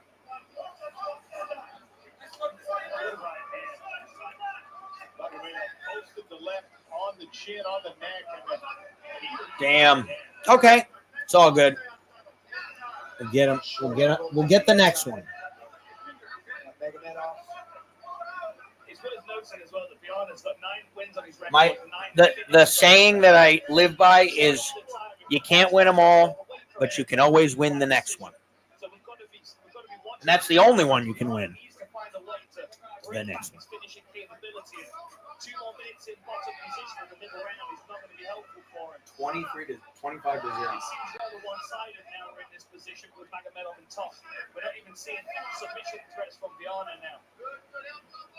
He's got to open his feet, get his legs back in this fight, create some scrambles, and either use that scramble to find the submission or get Magomedov out of position and get back to his feet. Why did he could have just ended this fight.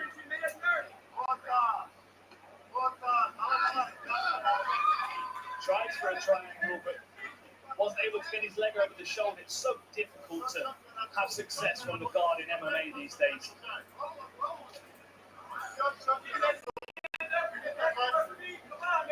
What are we thinking on Impa Coming up on the 1 minute mark in round versus 2. Andrew Sanchez? Rasul Magomedov is really Under taking 1.5 is even money. Nice pass by Magomedov to a half guard.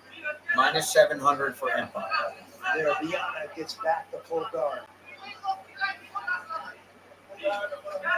Sanchez got TKO'd in the 3rd round against Sabo Sai. Then decisions You can see those rib shots. Not really going to do much damage. Body, head. against lower level guys. Throw back to 1998 for you guys. Should we just bet getting knocked out in the 3rd round? He's been knocked in his last 5 fights. He's been knocked out in the 3rd round 3 times. That's a weird number. Where he's heading now. Up to 90. Make that opponent come up to you and make him pay every time he tries to. Staying down there at 0. If you can make it visible on the guy, it's very difficult to do much damage. Yeah. Interesting. This is a position that we don't tend to see very much in jiu-jitsu, where the person in guard top is climbing over the shoulders. But you can see how it shuts down the offensive of Viana. There's very little he can do when his opponent's that high. Impa by TKO round 3 is plus 950. On top in the guard of Guillermo Viana. It's never a good idea to do those kind of bets, but where you're like, oh, this happened before, so it's going to happen again. Matter of fact, probably. Getting ready for his battle. Unless there's like logic behind it. The former PFL light heavyweight champion has now made a return to the middleweight division.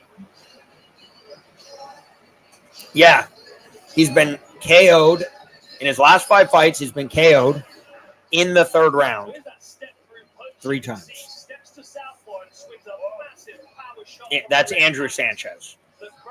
See if Impa's got any 3rd round KOs. No, he got KO'd in round 2 himself.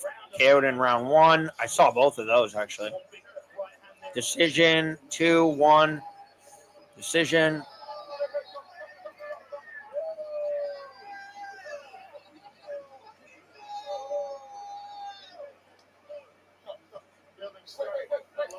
Andrew Sanchez fought Marvin Vettori. Wow. And Marc-Andre Barrios. He fought Anthony Smith. Khalil Roundtree. Who hasn't he fought? Dustin Jacoby in CCCW.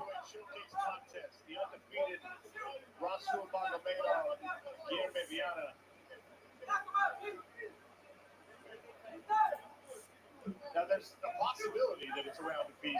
If the judges Yeah, felt can we that get the that? knockdown for round 1 in round 1 through Viana was significant enough to hand him the whole round, even with the control. You think decision? I don't know.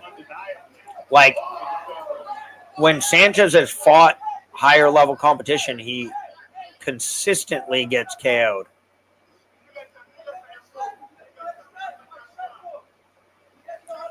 Dude, this is crazy. So I'm going to share this screen with you. Look at this.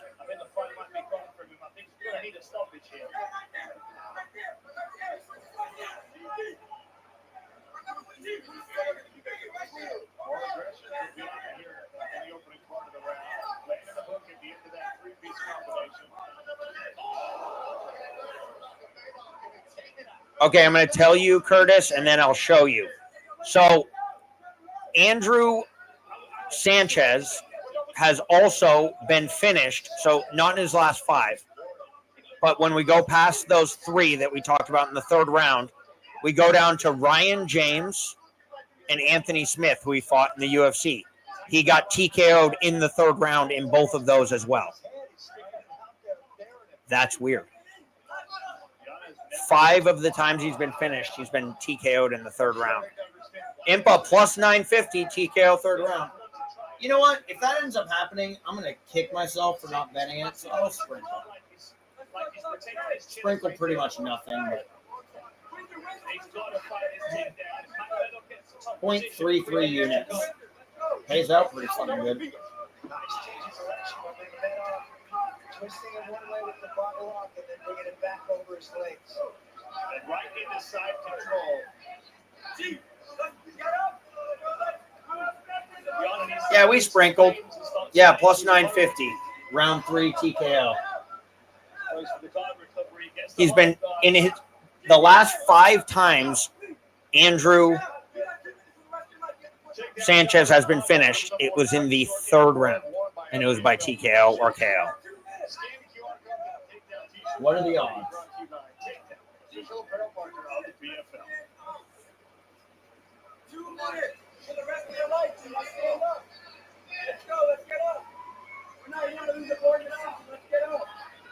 I mean, Impa could. Yeah, I mean, I'm actually just betting it because one of the. Sometimes I have these little like weird feelings and something happens, and then I like won't bet it because I'm like, no, I gotta only go by the numbers. I'm like, you know what? Sprinkle something on it so you're not pissed off if it happens.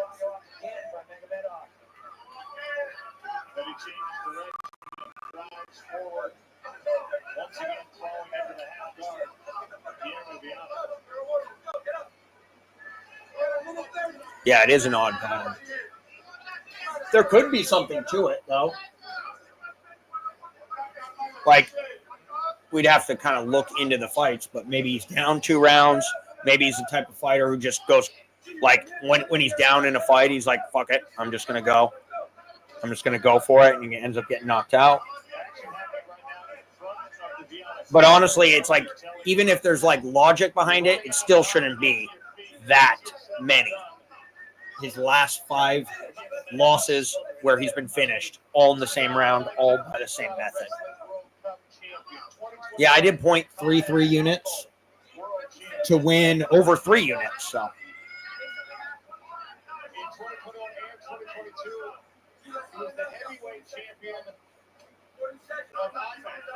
I mean, this guy has a decorated career in amateur wrestling, softball,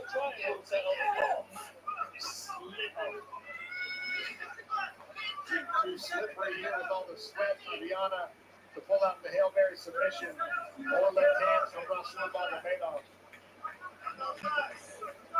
30-27. Watch one of the judges. Who knows? It was pretty. What? Split improbable. So there could be a split on that one. 3 minutes of the fight. And then once he realized that he was able to put away with this one. He landed some thunderous strikes as well, but Viana's head is making something different. We go to the judges' scorecards when we return.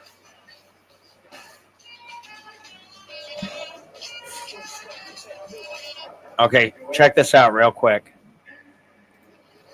I don't know if you guys can see it, but goes all the way back to Anthony Smith in 2017. He gets KO'd in the third round by Anthony Smith at middleweight. Then he gets TKO'd by Ryan James in the third round in 2017. Then he gets finished by Makhmed Muradov in the third round in 2021. Bruno Silva, third round. And Sai, third round. Weird. Your rise to the top. Every choice matters. Your energy, it needs to keep up. Introducing Valor Energy. Nitrogen infused for a remarkably smooth flavor. Designed to optimize your performance. Zero jitters. Okay, so we got a little sprinkle there. And what could we be looking at live? I don't even know. Well, Impa has been KO'd in his last 2 fights, but he's a much higher rated fighter. 1623 for Sanchez, 1860 for Impa, and high level competition where he got knocked out.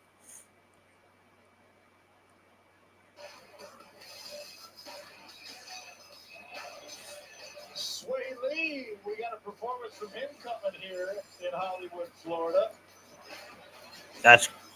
I remember that Joaquin Buckley fight like it was yesterday. Buckley was a massive underdog against Impa. Big overhand right. Yeah, it's weird. I mean, look, beyond him, he was still in his eyes. He's staring off into nothing. He looked like one of the fruit machines out in the casino. Greg Hamilton has the official decision. Ladies and gentlemen, after 3 rounds, we turn to the judges' scorecards where all 3 judges scored the fight 30. I got my PFL shirt on, guys. They gave it to me for free. 30-27. Rasul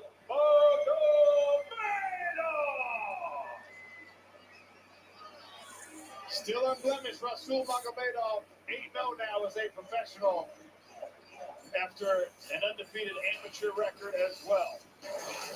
Up next, Andrew Sanchez. Looking for a big upset over Ibuka Sunganai, the former PFL champion.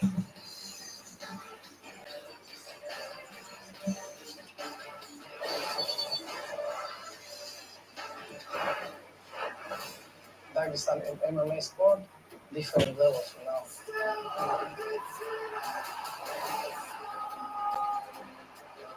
Improved already.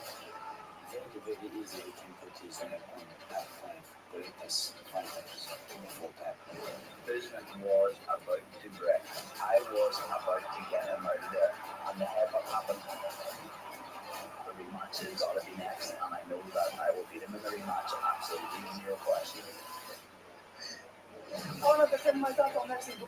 do that in Dubai is completely a no-brainer. It's what the whole MMA world wants to see. Hear that I'm asking. Exactly.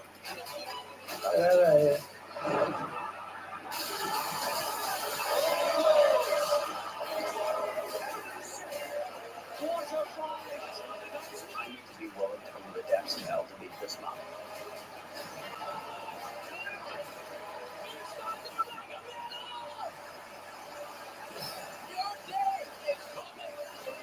When I will finish him, everybody gonna forgive this guy. I'm gonna destroy him. Tickets are available, Coca-ColaArena.com. You can find more information at PFLMMA.com as well. October 3rd, Nurmagomedov versus Hughes 2. This is a refresher. Post-fight stats from their first meeting. I mean, it was so close. Nurmagomedov with the takedown advantage there. Both guys hurt one another. Here's a full look at the main card. Corey Anderson and Douglas Yamchimuradov will face off for a light heavyweight world title. Archie Colgan, J.J. Wilson, Lewis McGrillen is back against an Irishman that a lot of people think very highly of, and Calvin Loughran making his PFL debut, and Magomedov, Sergio Pettis. Whoever wins that fight will certainly factor into the plans for the bantamweight division moving forward. Arkham Tail take for our next bout here in Florida. Ibuka Sunganai, Andrew Sanchez. Sanchez is the older fighter. He's also an inch taller and has a 2-inch reach advantage over Ibuka Sunganai. Our betting expert, Ian Parker, we haven't checked in with him. Ian, how you playing this one? I'm going to go with Impa inside the distance. It's sitting around minus 185. Attorney's a minus 600 favorite, and Sanchez is taking this on short notice. And if you want to get more greedy, Impa by knockout at plus 140. Sean, let's go. Khabib said Usman, top 5 of all time. Usman's good. For a while, he was unbeatable at that level, and then bam, head kick, and then everything went off the rails. He weighed in at 185 and 1/4 pounds. I had Usman in a parlay that night, too. That was frustrating. I literally was like, oh, I was like counting my winnings. I was like, so, 5th round, it was up 3-1. He weighed in at 185 pounds. He won the 2023 All right. PFL Light Heavyweight Champion. And he fights out of Deerfield Beach, Florida. Here's Impa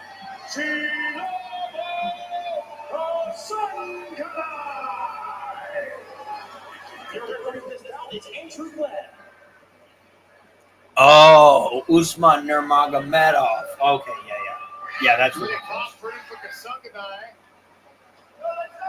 Yeah, why did I think Kamaru Usman? Well, because his last name is Usman. And Andrew Sanchez is in the dark shorts. Yeah, the type. By the way, you know who I think beats Usman? Anthony Hernandez. Because, well, we all know why. Kamaru was a tough fight for Hamzat, and he got taken down in the first round. Andrew Sanchez, big dog. Successful takedown on the first attempt here for Sanchez. Sanchez, an NAIA national champion, 4-time NAIA All-American at the Kendra University. This is interesting, guys. IBJJ, no key See world what the line champions. does. No slouch in the grappling. Good control of the leg of it for Kasangana at the moment as he was trying to get built up against the fence. He's managed to free his leg, but Sanchez in on his legs now. PFL's pacing is incredible. I'm so used to like taking breaks, walking around, having to fast forward it after commercial. Gotta get that leg free again. Great work by Sanchez to bind up that ankle.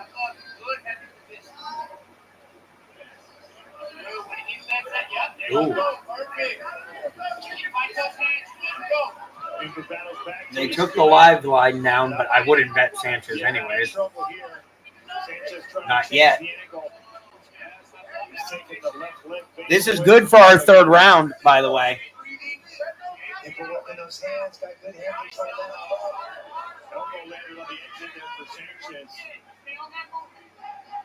it me or is Impa have bad body language?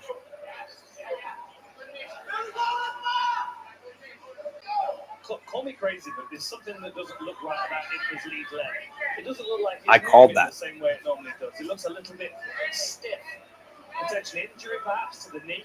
I'm not sure what kind of camp he's had, but he's got 2 look like bruises on his forehead from something. Yeah, but I think the one above his eye is from the Fabian Edwards fight. There was a small cut in the Edwards fight.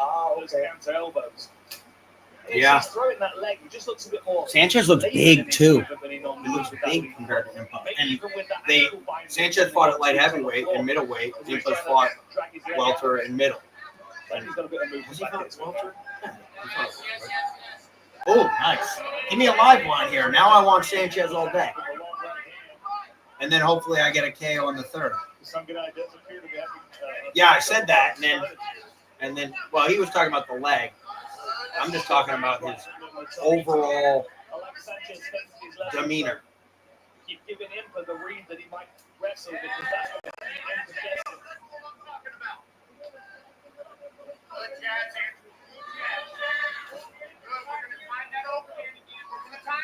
Oh. Give me a live line.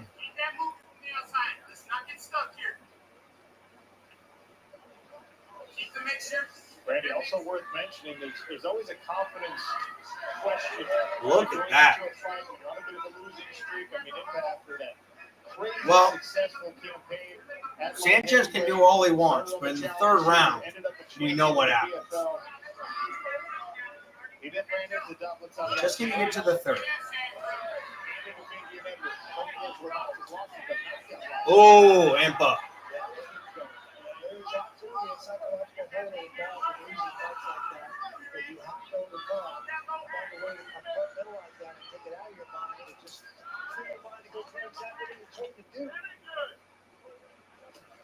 Impa looks like he's starting to open up a bit now. Last minute of the first round, though, he's taking him the time to get going. Yeah, Impa is doing better, but he's still losing the round 12-5.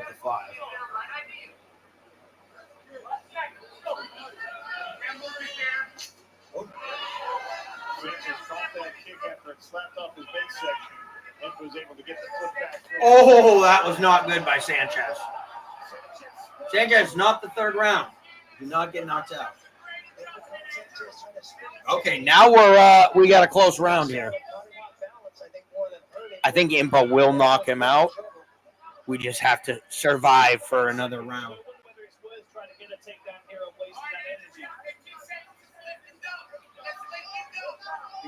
Sanchez could have won that round.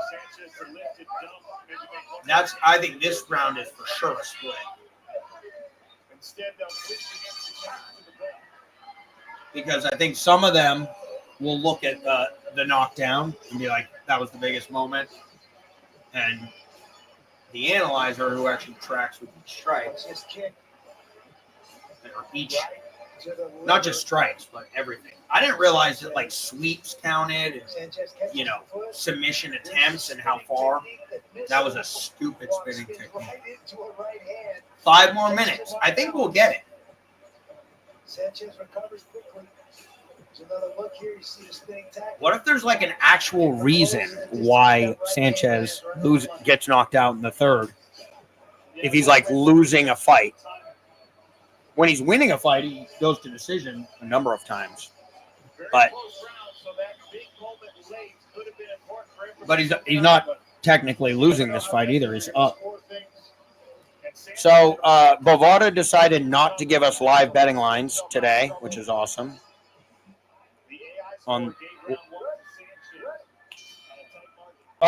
They're back up. Sanchez plus 500. Spicy. God, we should bet Andrew Sanchez at plus 500. I'm sorry that he's probably going to get knocked out, but if he gets knocked out in the third, it's kind of like a hedge. I think he could win a decision. Just to keep doing what he was doing and just pick up the activity a little bit. Thanks so much, Sean. Thank you, Kennedy, and thank you, Dieter. A couple body kicks from Impa. Sanchez showed a little snatch single, thought better of putting in the full effort. Let's see a little sprinkle of hands in front of that. I got a package delivery, guys. I got to run out here. Bad timing. You know what? We already know what's going to happen. Third round KO. No, I really should be watching this live line, though. Oh! Sanchez really feeling like maybe the wrestling advantage is distinct enough that he can throw some more unorthodox strikes. Off my bounce. I love it. Take a listen. Keep working off of that. Blue corner of Andrew Sanchez.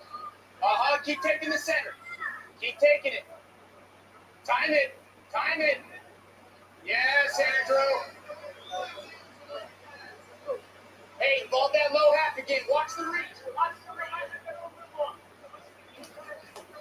Good movement there by Impa. Evaded the overhand right. Landed a combination. Not quite flush, though. Good poke, Andrew. Involve that low half again. The corner team of Andrew Sanchez saying involve that lower half again. I wonder if he's meaning a takedown attempt or a kick, perhaps. Nice. Sanchez looking at him with his hands. He's loose. He's comfortable in these striking exchanges. Now goes underneath the right hand. Starts to drive for a takedown. Okay, we got to bet Sanchez here at a plus 5. He's plus 450. That's crazy. The line's off. They suspended it, though. Sanchez. He's got his lead foot turned. No way he's going to be able to pick that up and check the kick. I'd be able to take some of that mobility and that takedown. Yeah. Away from Sanchez. Yeah, talk to the analyzer. He understands all this stuff. I hear what they say, but they took the line off. Sanchez is up 2-0. Curtis, could you imagine if Sanchez gets knocked out in the third? How weird that would be. This might be the best striking I've seen ever from Andrew Sanchez in his career. His chin is up. The thing is, he's going to have this round, so that's essentially a hedge. Plus 265 on Sanchez. I think we got this. Plus 265 is a good bet. He gets knocked out. We're good. Bounce and pop that we're accustomed to. I almost kind of wonder, especially comparing his performance here, against his ones at light heavyweight. Although he's a small light heavyweight, maybe he grew into that weight class. He just suits him a bit more now. I put a unit on Andrew Sanchez at plus 265 because I do believe there's not enough time for Impa to make that up. Do not knock him out though in this minute, please. That would be bad luck. He's very, very cautious as Sanchez is wrestling.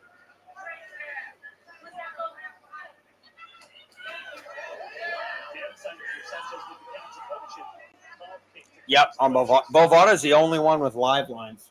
It went up to plus 290, so you get an even better line than I got. Oh, it went down to plus 225. Yeah, it's crazy how fast you have to be betting these. And like you said, no, we're not in the third. Come on, Sanchez, you know what to do.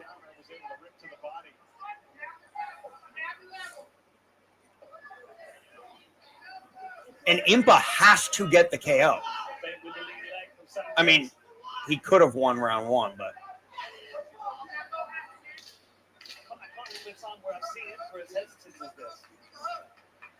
Final few seconds of round two. Sanchez puts out the spinning attack. No. Okay, nice. Plus 230. Yep, that's what I'm seeing too.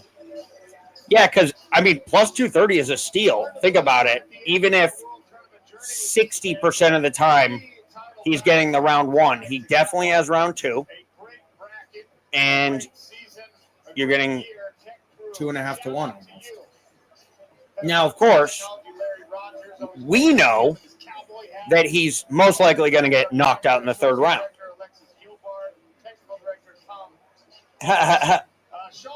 Yeah, I was smoking on previous live betting, and I like to smoke and play poker because you're just repeating the same thing. But whenever I have to do something where I'm have to think numbers and all that, it slows me down just enough that I can't. They insulate us from the chaos. I appreciate all of you, except for Zach. Oh no. Yeah, I do the same thing. And I'll go back and correct the typos, and I'm like, why am I doing that? Everyone knows what I'm saying. So I know what you're saying the whole time. I'm going to pack a bowl. This is going to be an interesting third. Although the adjustment on the score after round one close gave it to Kinsugla. Saw 3 at the end of round two. Impa's up 3-0. Start with more aggression here in round three, it looks like.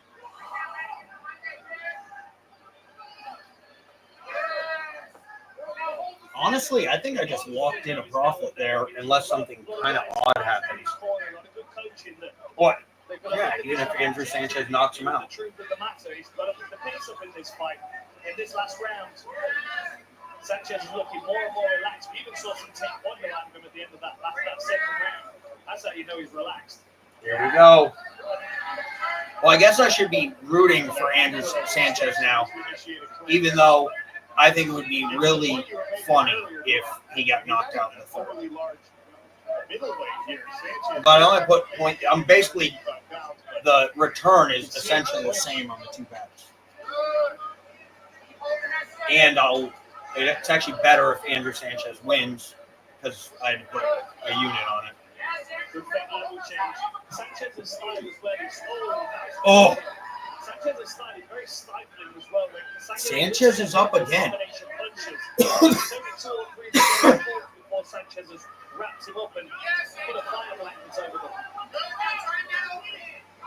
Impa doesn't look the same, though, to me. Little bounce in the step here for Andrew Sanchez as he continues to build confidence behind his jab. Dead even in the landed strikes, according to our... Like that, like, I mean, he stuffed it, but it just looks slow. Oh! He's getting close. It looks like that straight right is... Nice jab by Sanchez. Yeah, Sanchez is just got the better body language. And he's mixing things up. The takedowns. This is one of those where we know Impa's a better fighter, but it's just not his day, and it is Sanchez's day. That's what it feels like. Oh!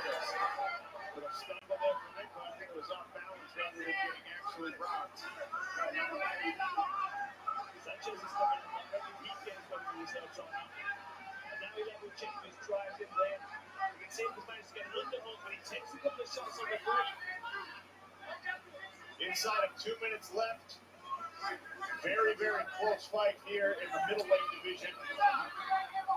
I would somehow like to get that information about pre-existing injuries if there are.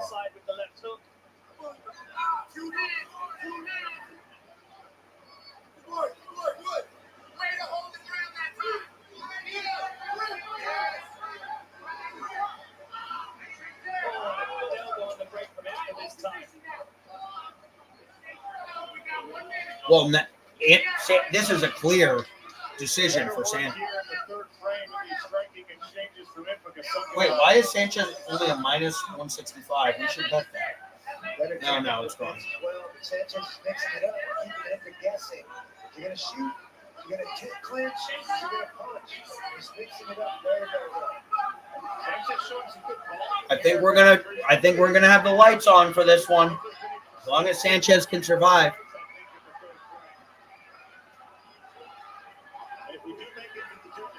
Oh no! Unbelievable!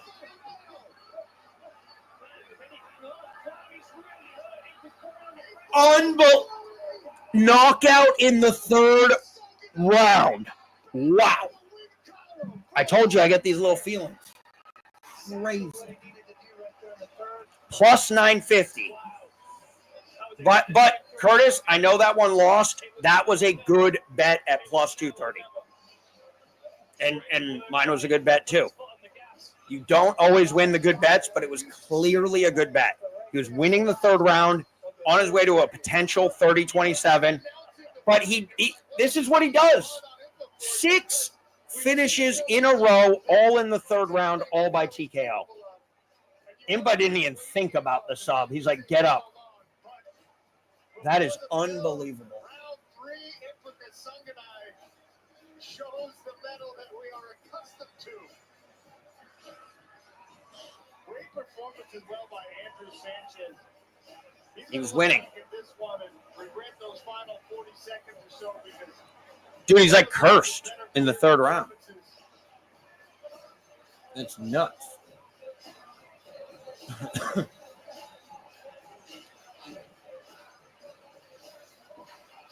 make it official when we return. Moving closer to our main card. Crazy. Yeah, and usually those types of bets don't work, where it's like, well, this thing has happened a bunch of times, so it's going to happen again.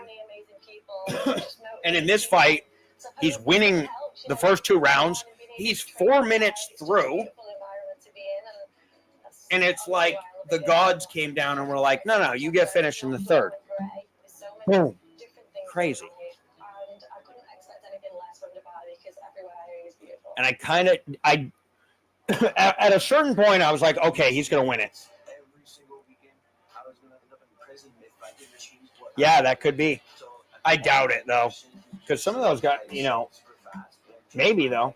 Who knows? crazy. Being hydrated is so important for fighting. I train 3-4 times a day. I'm training so hard. I'm sweating like crazy. If you're just drinking water, it flushes everything out of you. Element has sodium, magnesium, and potassium. Unbelievable. Everything you need to stay hydrated. He also got knocked out 4 minutes and 2 seconds into the third round against Sai. So he likes to also get knocked out late. Now, Ryan James, who I don't even know who that is, knocked him out 58 seconds into the third. And now putting on his new ArchFit Skechers Slip-ins. You just step in and go with comfort that will What is life? Try new ArchFit hands-free Skechers Slip-ins.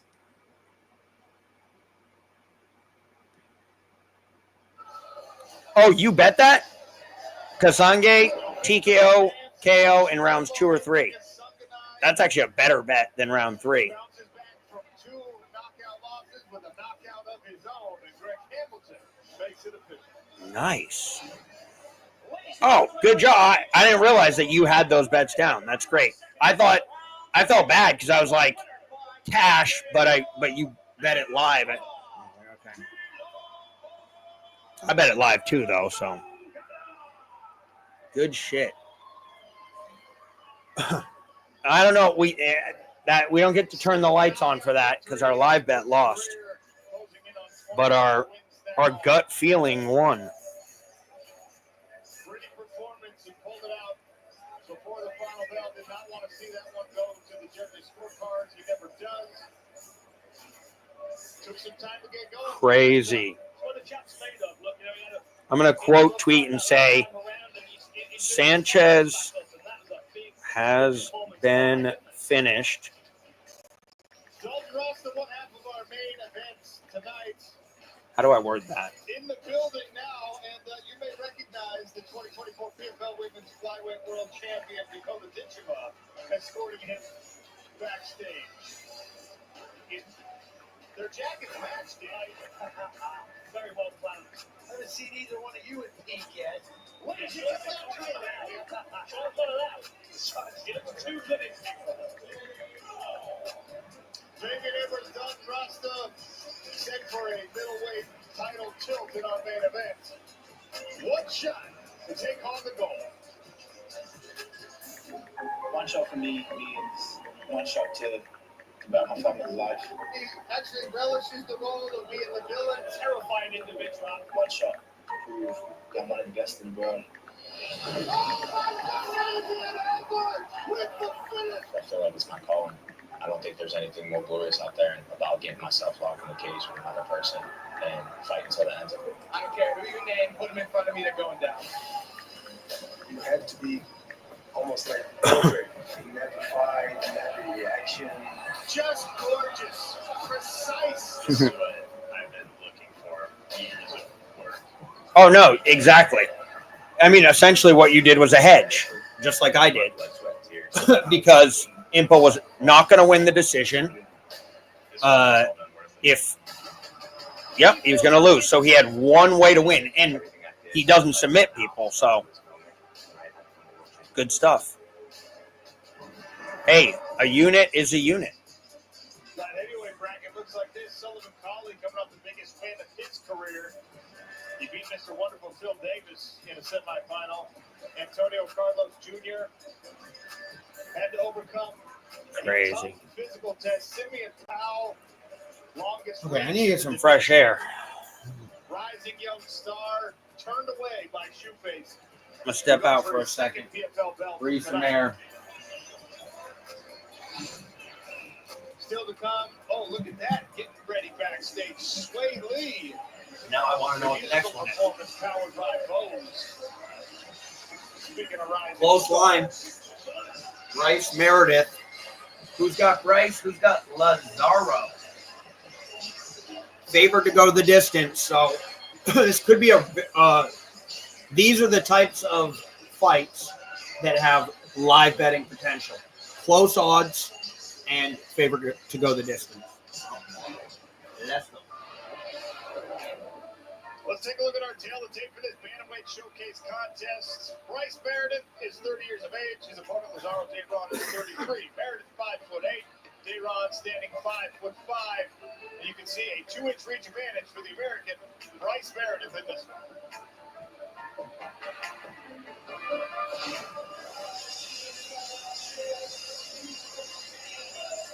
Building, filling up.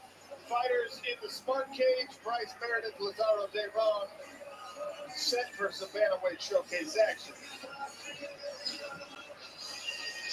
Ladies and gentlemen, this PFL Bantamweight Showcase bout is a battle of the unbeatens. And first we go to the blue corner to introduce a man with a record of 8-0-1 with 4 wins by way of stoppage.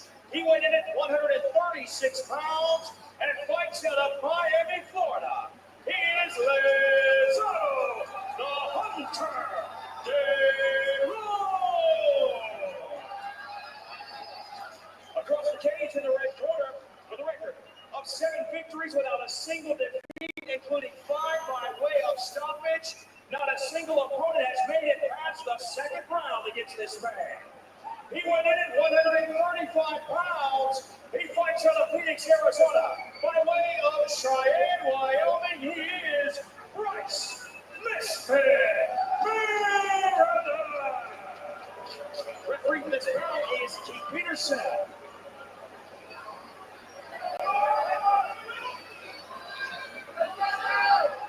Keith Peterson will oversee the action. Lazaro Dayron's got the dark trunks on. Bryce Meredith in the yellow. Gotta wait for the door. Both of these men are holding the factor in the PFL future plans in his bantamweight division. Dayron, part of the Cuban national The wrestling pace. team. Strong wrestling pedigree. We did good. Yes, A lot we of did. Amazing Cubans in the wrestling world. Okay, so we're gonna watch this one close. Meredith's got the wrestling credentials to stack up. 3 times he was an All-American, 2 times a finalist wrestling at the University of Wyoming. Meredith's super twitchy as well. You can see it's taking Lazaro a moment to get a read on it. Look at this pressure early on. Oh, I like Meredith here. And Meredith just chops away with right left hand. Nice. Yeah, it looks good so far. Stay clamped up that body lock, see how he can get a fight to the floor, but that's the easiest said than done, especially with a fresh Bryce Meredith.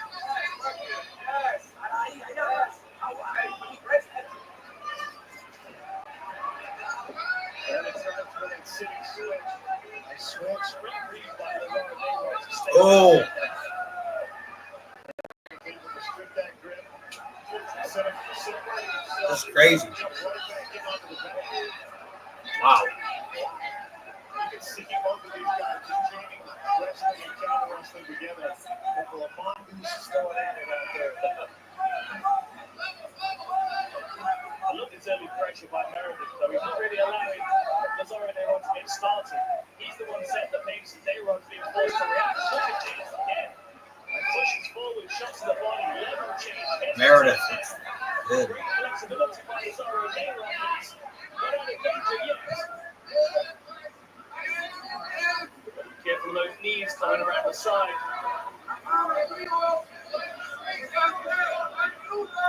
So there's no live line yet, but we should get one at 2.5 minutes. Keep those hands apart. Tries to spin in. Great stickiness by Bryce Meredith. Tries an inside. Beautiful work. This is fantastic so far. Oh. Tried to swooping uppercut. Finished with a chopping right hand on that. Just a little bit too slow on the counter punch for Dayron.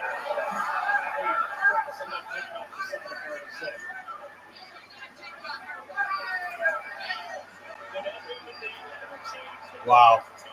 He's catching up. Still no live line, though.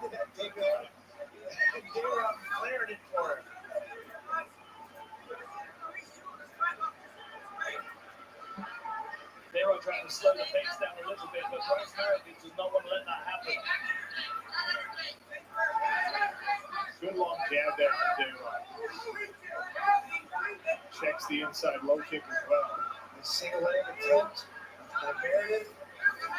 Lazaro had a draw with Danny Sabatello.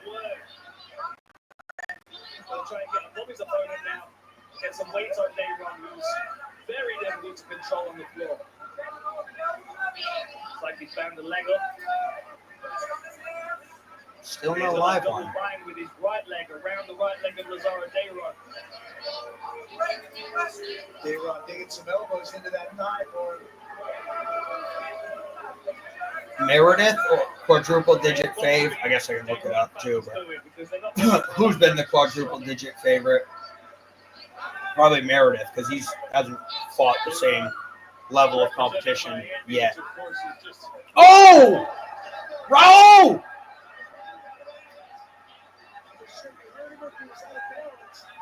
Whoa.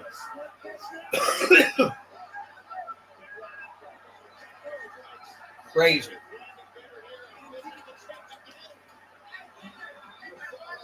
Meredith's going to be a massive favorite going in a second.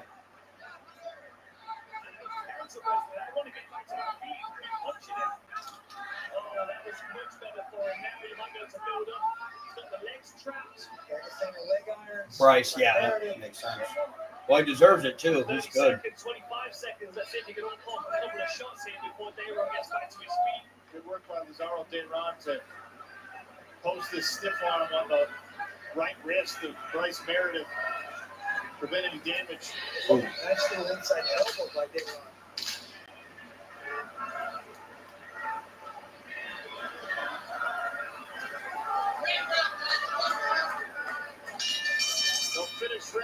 Minus 275 for Bryce, plus 200 for Lazaro. Behind the commentary is going, great round, Bryce, great round. It was a solid That round. seems about right. Let's have a look at this elbow on the break. So as he's pulling out, cracks it right on the side of the head above the ear. You can see it takes the legs away of Dayron. Here's the ref cam angle. Really catches him well on the side of the head. I'll say too, Meredith just eyeball test looks superior. Good shots with Dayron, not quite clear headers, but still enthusiastically trading.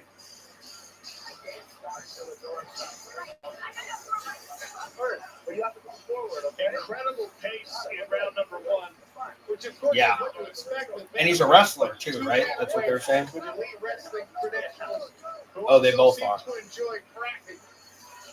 The misfit and the hunter bringing it, sure. Still minus 275, which means no one's betting it. Cut this. A little bit of loose red tape on the glove of Bryce Meredith. Keith Peterson wants that taken care of before he starts round two. Sorry, I didn't see it. Okay. Thank you. See, when there's like a decisive win in a round, it's tough. That's not where the value is. That's not where our live opportunities are. It's when it's tight. Like Andrew Sanchez in the last fight. Troy, what'd you tell us But about the rounds? he went back to what he always does. Get knocked out in the third. First, they stopped the wrestling, and he's going forward. He's fighting backwards a little too much for my leg right now. He didn't go forward, put the pressure on him. He's going to break right. It was an action-packed first round. What did you like the most?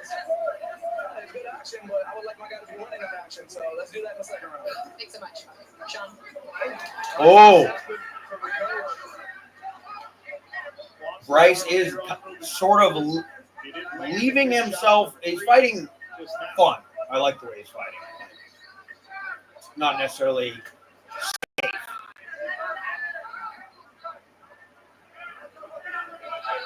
It's like Dayron's trying to take some of the movement away of Bryce Meredith. Exchange jab, both like a good one. Free. And Dayron in the training environment. I think there's a great workout. Can you imagine in the body shop?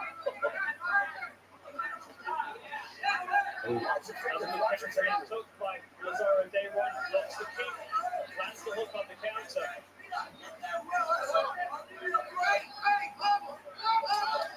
Low kick for Meredith, but he eats another punch. Dayron is doing exactly what his coaches want to do. Working behind his jab. Aggressor in the striking so far in round two. Yeah. Yeah, Dayron's footwork is serving him much better this round. He's in and out of range better. Catches that right hand, that's good. And another jab and he's out of range. This is more discipline from I think plus 180 on Lazaro might be a good bet here, though. No, and it's suspended.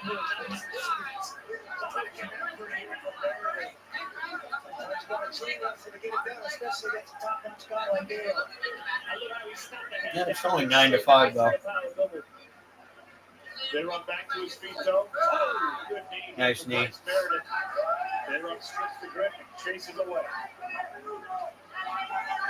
I mean, the reality is, if Lazaro there wasn't such a competitor in his own right, this would be one-way traffic for Meredith with this style of wrestling that he's got. The jab, left the right hand. Was that a knockdown or a level change? Meredith dropped like that earlier in the first round, and I wasn't sure if he was hurt. He was just trying to get in deep. Truth is in the eye of the beholder for these judges. If their scorecards do come into play, damage now showing up in the left eye of Bryce Meredith. Another excellent level. He's a dog, though. Clinging to the right leg. This is a very competitive fight. I would say plus money is probably the good money.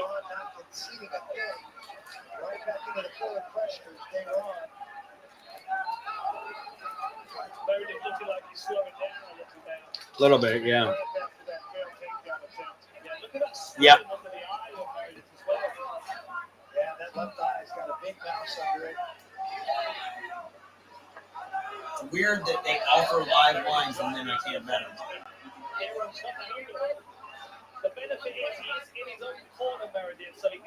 Back to minus 145, but you can't bet it.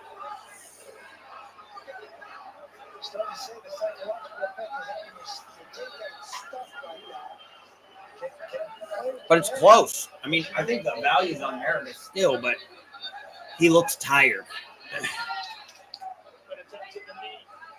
He clearly won round one, obviously. But we still got a minute. Oh, that's not good. Yep.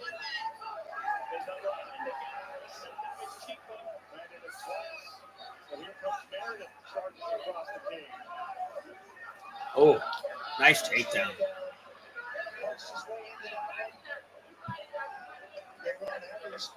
But that's not going to be enough to, yeah.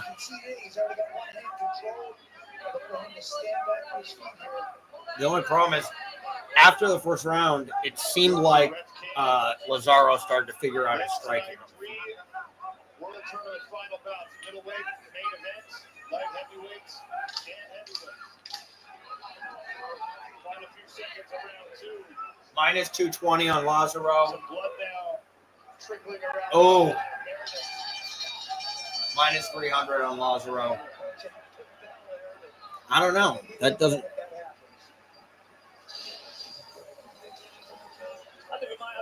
It's 1-1. You might. No, it's 1-1. I'm so tempted to bet Bryce. But I don't know. I haven't seen enough of him. Like, does he bounce back? Was he? Let's see, actually. Let's see. As we enter this round. Plus two. Yeah, it's 1-1. He's a plus 230.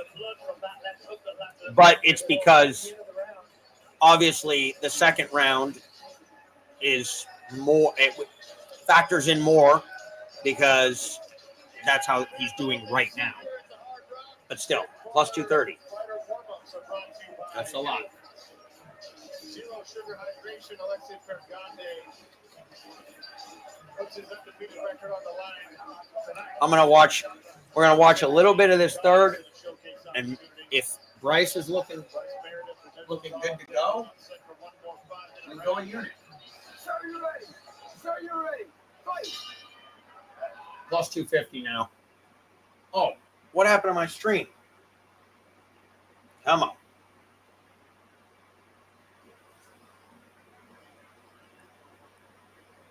My stream went not the stream, but my ESPN Plus went down. What a surprise.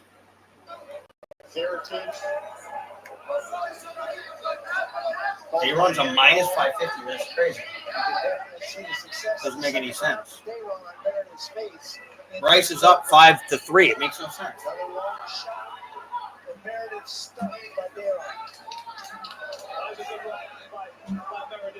And now I can't bet it, of course. Damn. A confluence of events. My stream goes down, and then I can't get to the live one in time. Although, now it's 9-7. So what are you going to do?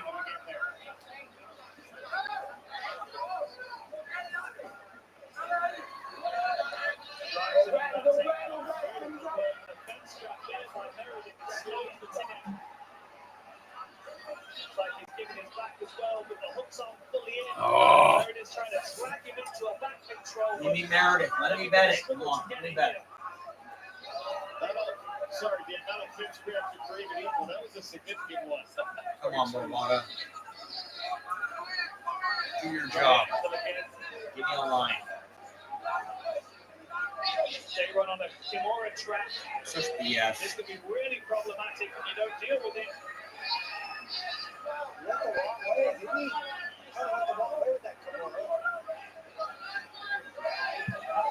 Bovada will not offer me a line for this fight.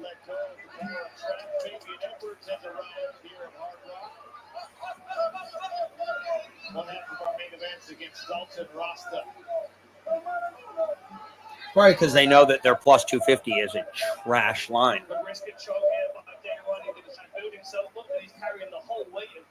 Not as bad as minus 140. Though. Come on. Cross leg ride, rather with that left leg. Now he's got it locked in. Yeah, near side leg, far side wrist. But we're by Dayron getting the leg free. He's still not clear of Meredith, though. Good work there. Oh, wow. That's not good for Meredith.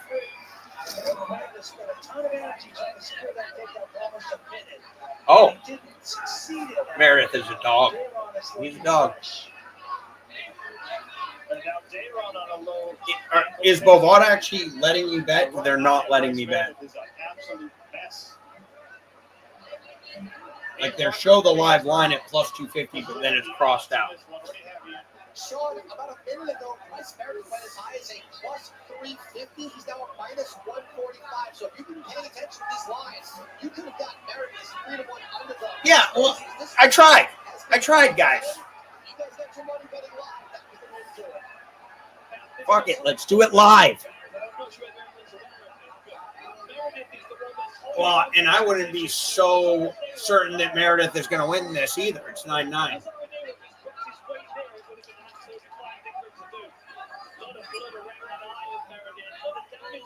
They're not even offering. They're not even like, I can't bet on Lazaro or Meredith. Amazing pace from start to finish. We got 10 seconds left. We got two bantamweights making an argument for them for a tournament next year. Oh, what? What happened? Am I behind? I'm behind. Oh, wow.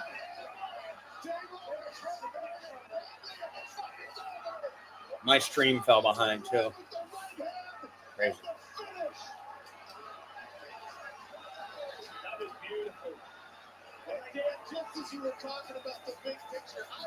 That was a chaotic fight.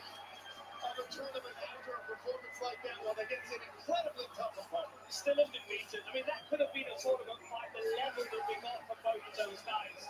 And we're going to see them both go from strength to strength. I'm just glad in the end, I didn't bet anything. I mean, you were in it the whole time, though. And you can see Meredith scrambling to try and get a takedown, but there was just no strength in his It's funny. I feel like there's certain fights where you just bet the plus money, and they'll flip back and forth. It's just hard to figure out which ones there are.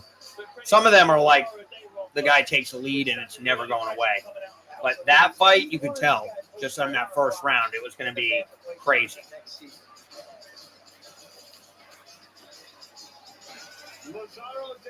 He got caught. Yep. Undefeated record away from Bryce Meredith. Official next. Okay, what's the next? Jump to the next one here. Here's the fitness community. Like, there's so many gyms here. Everyone's super friendly. You can meet so many amazing people, just motivated people. And suppose the sun helps, you know, waking up in the morning, being able to train outside. KO, TKO, Alexi Pergandi. It's not dull and grey. There's so many Nailed it. different things going on here. And I couldn't expect anything less from Dubai because everywhere is beautiful. Ethan Goss. Ethan seems like a sub guy. And I know nothing about these two, but now that Pergon's good.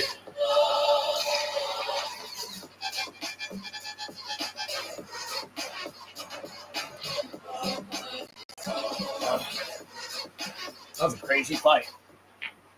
The impetus for Element is just a recognition that my health was impacted by inadequate electrolytes. There was nothing on the market. It is interesting, though, how often, like, the line goes crazy and it's 1-1, you know? Like, they just forget that the first round even happened. It should be a little bit. Winning round 2 is better than winning round 1, but not like minus 350.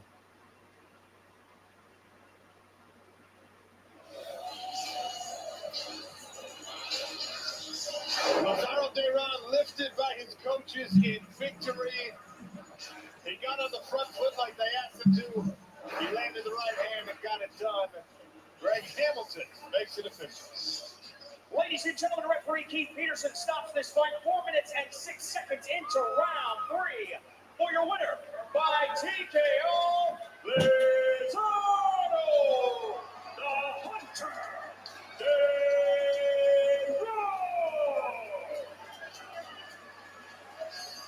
Hell of a fight, Sean. An incredible fight. Meredith had the advantage in strikes thrown. They run. Not wanting to hear the final scorecards, not wanting to leave it to the judges. An emphatic right hand and a finish. And the crowd here in South Florida loves it.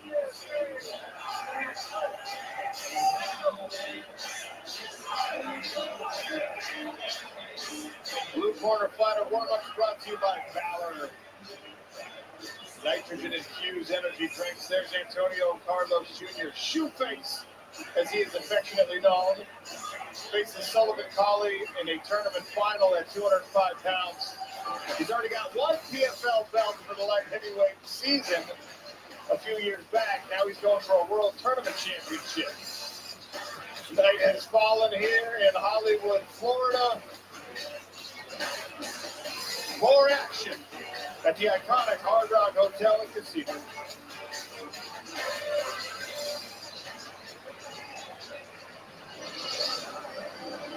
Ladies and gentlemen, fighting into the blue corner for your next bout, please welcome Ethan Goss.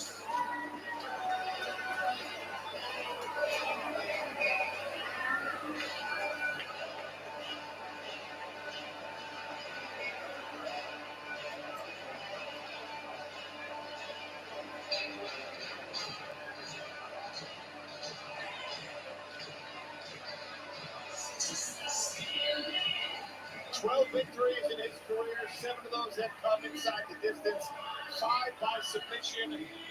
Ethan Goss knows exactly what he's up against tonight, and a rising star, the undefeated Alexei Pergande. He kind of shrugs off the hype. Not quite as impressed by his opponent tonight as some people are. He's seen the bright lights before, fought in Bellator. Looking tonight to impress the bosses and be part of PFL's future plans at 145 pounds. 3 times the experience of his opponents as well. I'm sure he's seen a lot of prospects in his time as a pro fighter.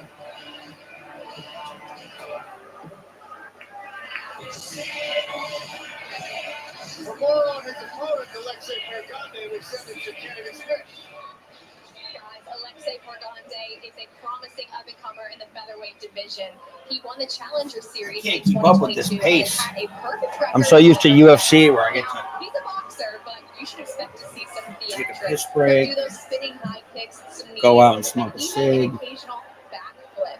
Now, over breathe some 24, fresh he's air. got a large Yeah, audience I think you on are. social media, but also he I brings checked us my to stream. life. It happened when it went down, but it's saying it's live right now. So I'm not sure. Yeah, let me go out and go back in.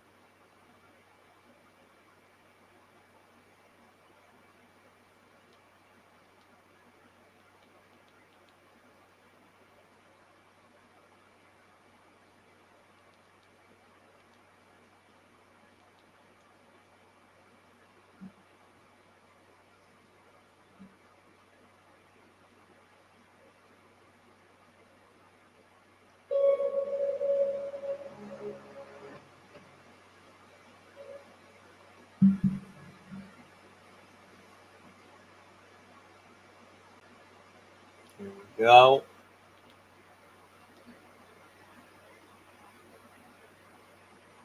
The Spanish. No.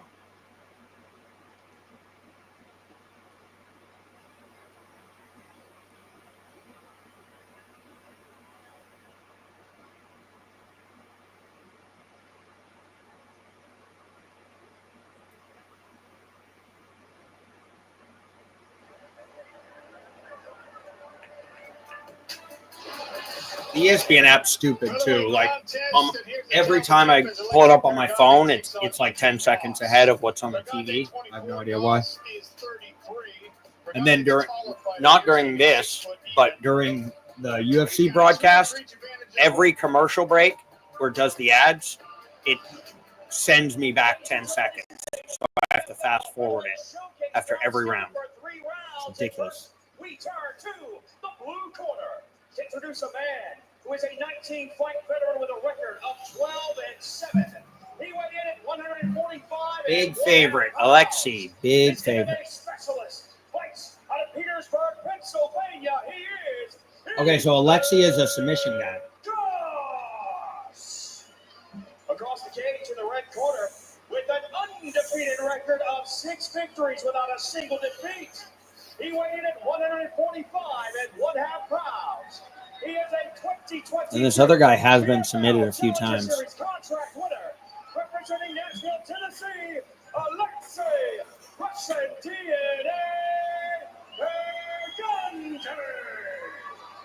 Your referee for this bout is Christopher Benyoki. Let's go.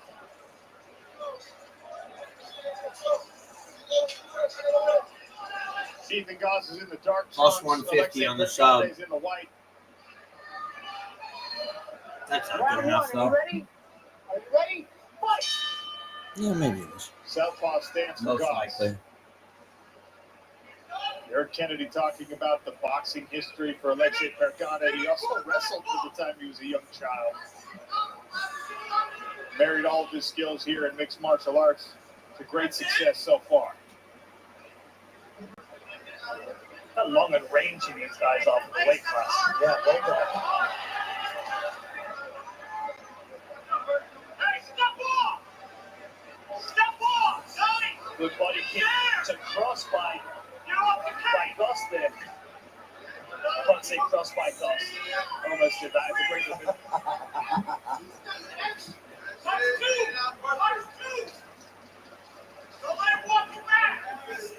The guy thinking about that high kick. There's a body kick again from Goss.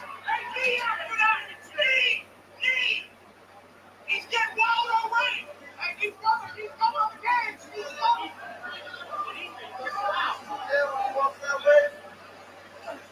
There's your live That line. slash to front kick. Come on. Nice! Fast and long left hand. Knows exactly what his coach told for as well. Clearly tuned into his team. What's the hook? Goss landed it and then was gone. Not going to hang around for any counter strikes. Now they just stop giving me live lines. Let's take his punch. 2, 3, 2. Get your knees, boy! Oh, nice grip to the body. Grande with a kick to the body by Goss. Yeah, he does unusual things under pressure, though. In that moment there, he threw himself out of shape, which is something that Pagande's going to be looking at. Looking for that knee to the body, someone else the opponent team are calling for. You can see the pressure from Pagande is forcing Goss to peel out without discipline. His head's down, his arms are down. They're the times where Pagande's going to walk you onto a head kick. Exactly right. That's exactly what I was thinking. Alexei Bergane did slap a head kick Oh. off the left side across his face moments ago.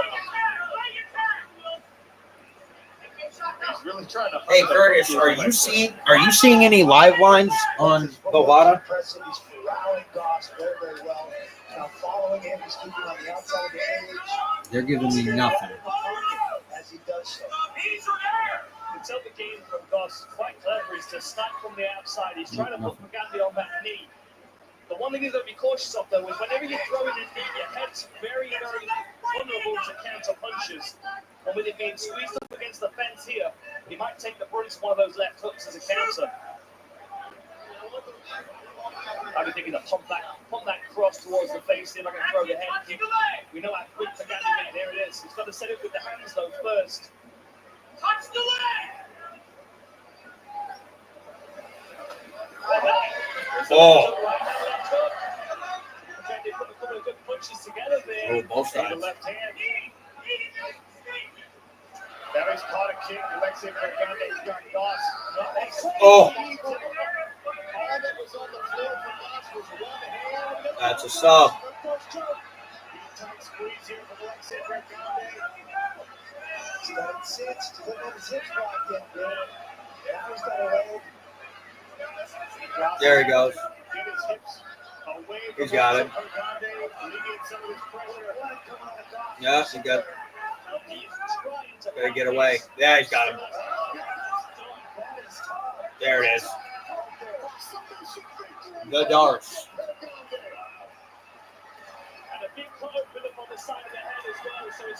Plus 150. Yes, it was a good line.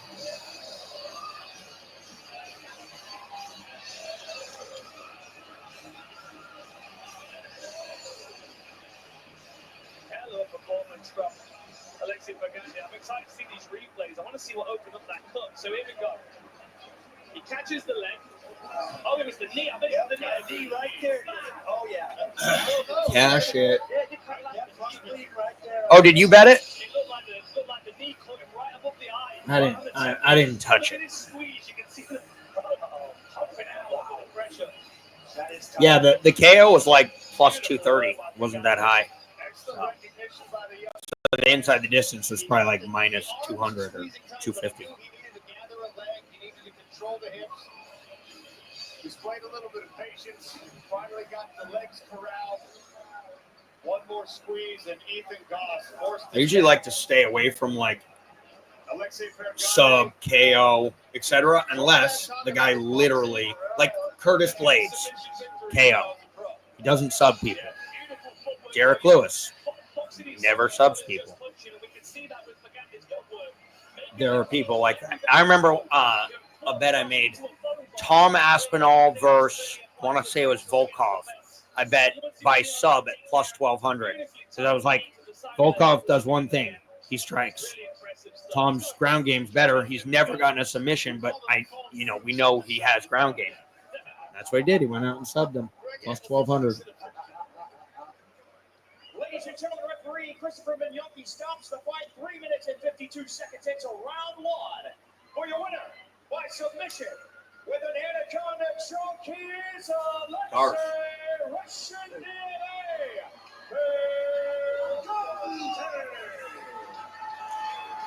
The analyzer knew it was a Darce.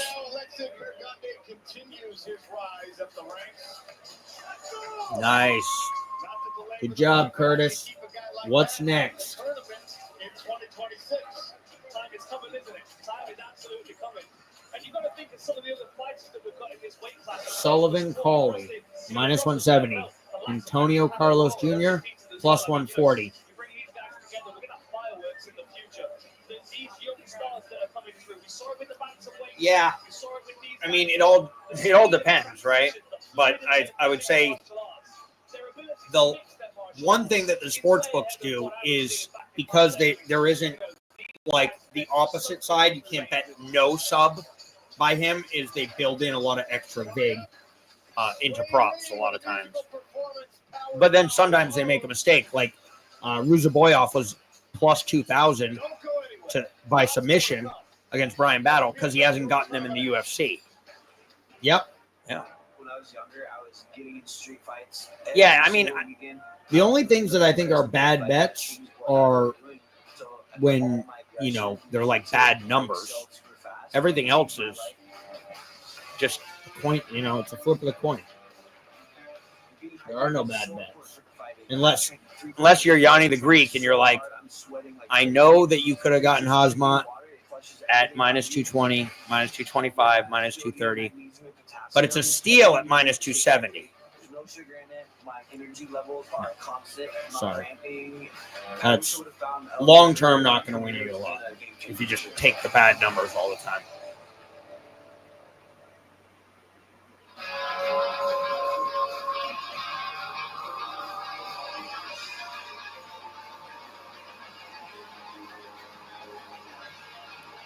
Right, we're cooking along. I'd like to get one more live bet down. We've done pretty well with it so far.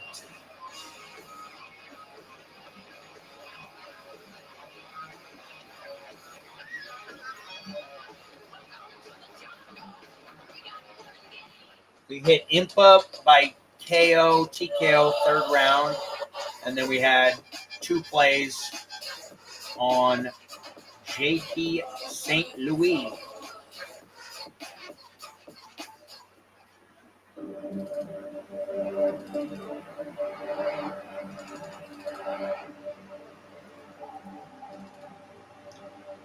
We lost on the Sanchez hedge.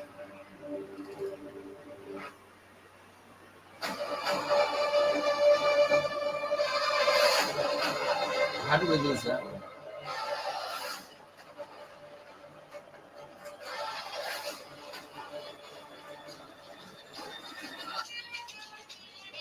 Oh, yeah, we lost Murad, the plus 300. Yes. Curtis, do you have any bets you're looking at? Free fight bets? You seem to have a lot more information about these guys. I would be guessing. I don't want to guess.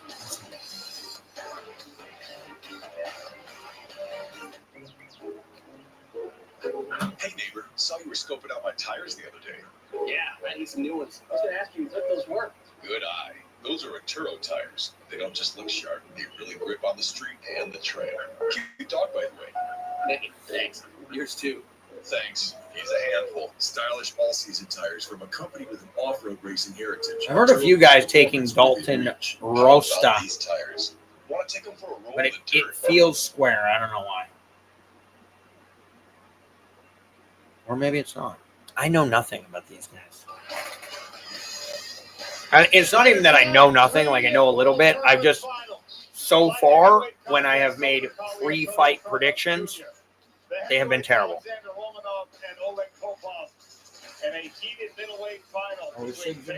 I think they're going to start the next fight immediately.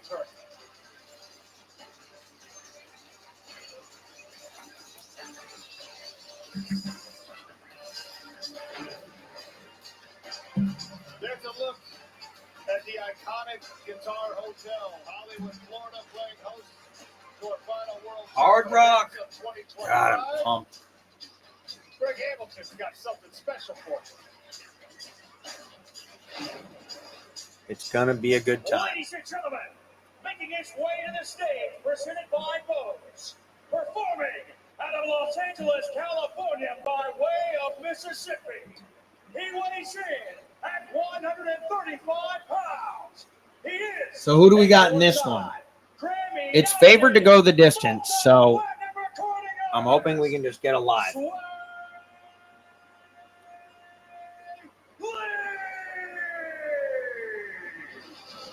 Are we singing? The one time I don't go outside or to the bathroom and we're singing. See, this is how I know I'm getting older. Who the heck is Sway Lee? Oh, bad bitch is the only thing that I like. Okay, I know this. Didn't this song come out like 10 years ago, though? I feel like when I was still going to the clubs, I used to, this was like the song.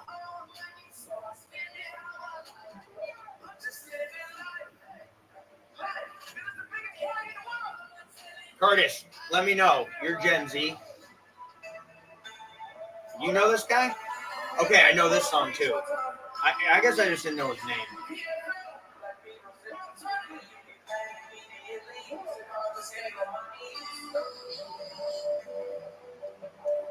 See, my guys are like Dr. Dre, Eminem, Exhibit, Snoop Dogg.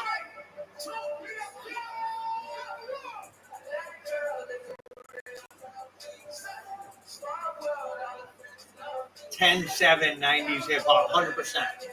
100%. Even the catchy songs are just dumb. Like, even the songs I kind of like are bad.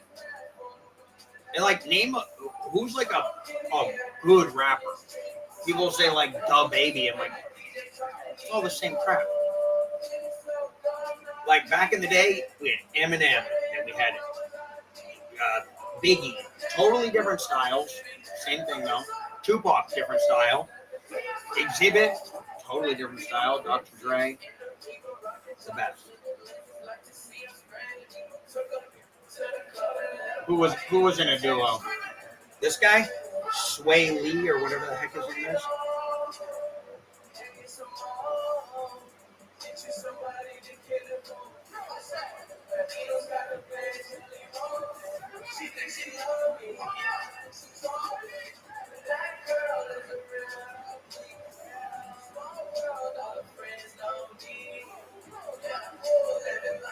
He sounds like me at karaoke last night, like singing half the words.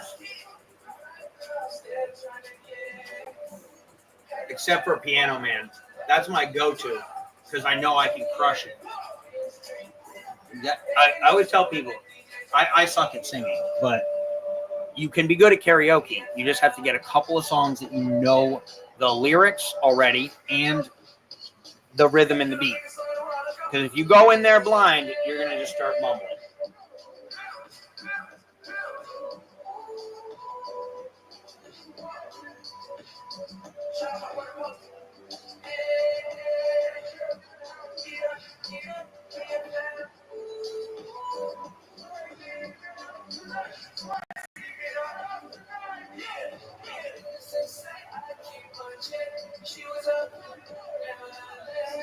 I'm not gonna lie, this is so random. So like, why?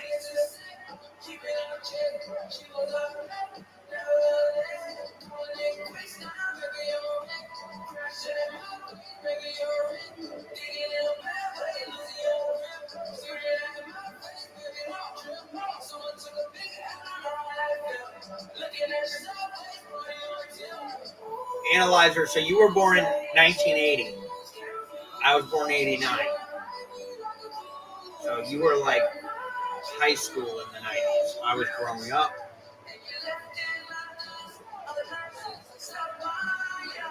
I believe, and that makes you, I think, Gen X, or like right there. I believe that's like the best time to have been born. Because also you were able to get ahead, I feel like, on computers, because you're already like in high school when they really started coming out. And I remember when they came out, but I was like a kid still. Thank you so much. Shout out ESPN.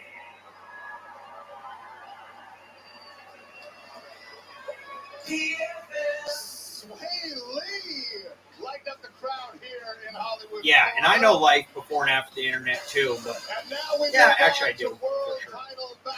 Because even when we had the internet in the beginning, we didn't really have it. Like, it was dial-up. We didn't have smartphones. Smartphones was the everything's changed after that.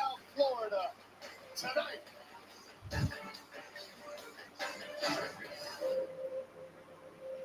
I'm going to win the PFL World Tournament because I'm small. I actually think it's important to have lived without the internet and with it, that transition period. If you only know life with the internet, what if the internet goes down? An investment away in the world. How are you going to read your Rand McNally map if you don't know how? It's in the back seat, underneath the passenger seat, or it's in that little pocket. Rand McNally. You do go the grids, find out where you're going. Yep, AI will be. You're right. Well, the thing that is interesting about AI too is like they talk about general AI, and if that happens, then it's like everything's over because it'll just exponentially solve everything. I don't know. AI is crazy. It's awesome too, though. My expectation. That's the thing. All these things have like a double-edged sword. Exactly. No shit. You used I thought you were like, I was wondering, I'm like, you're a judge and a coder? Like, how did you do that? But you used AI. That's fucking awesome. For some reason, I've never tried to use AI for coding, but I should.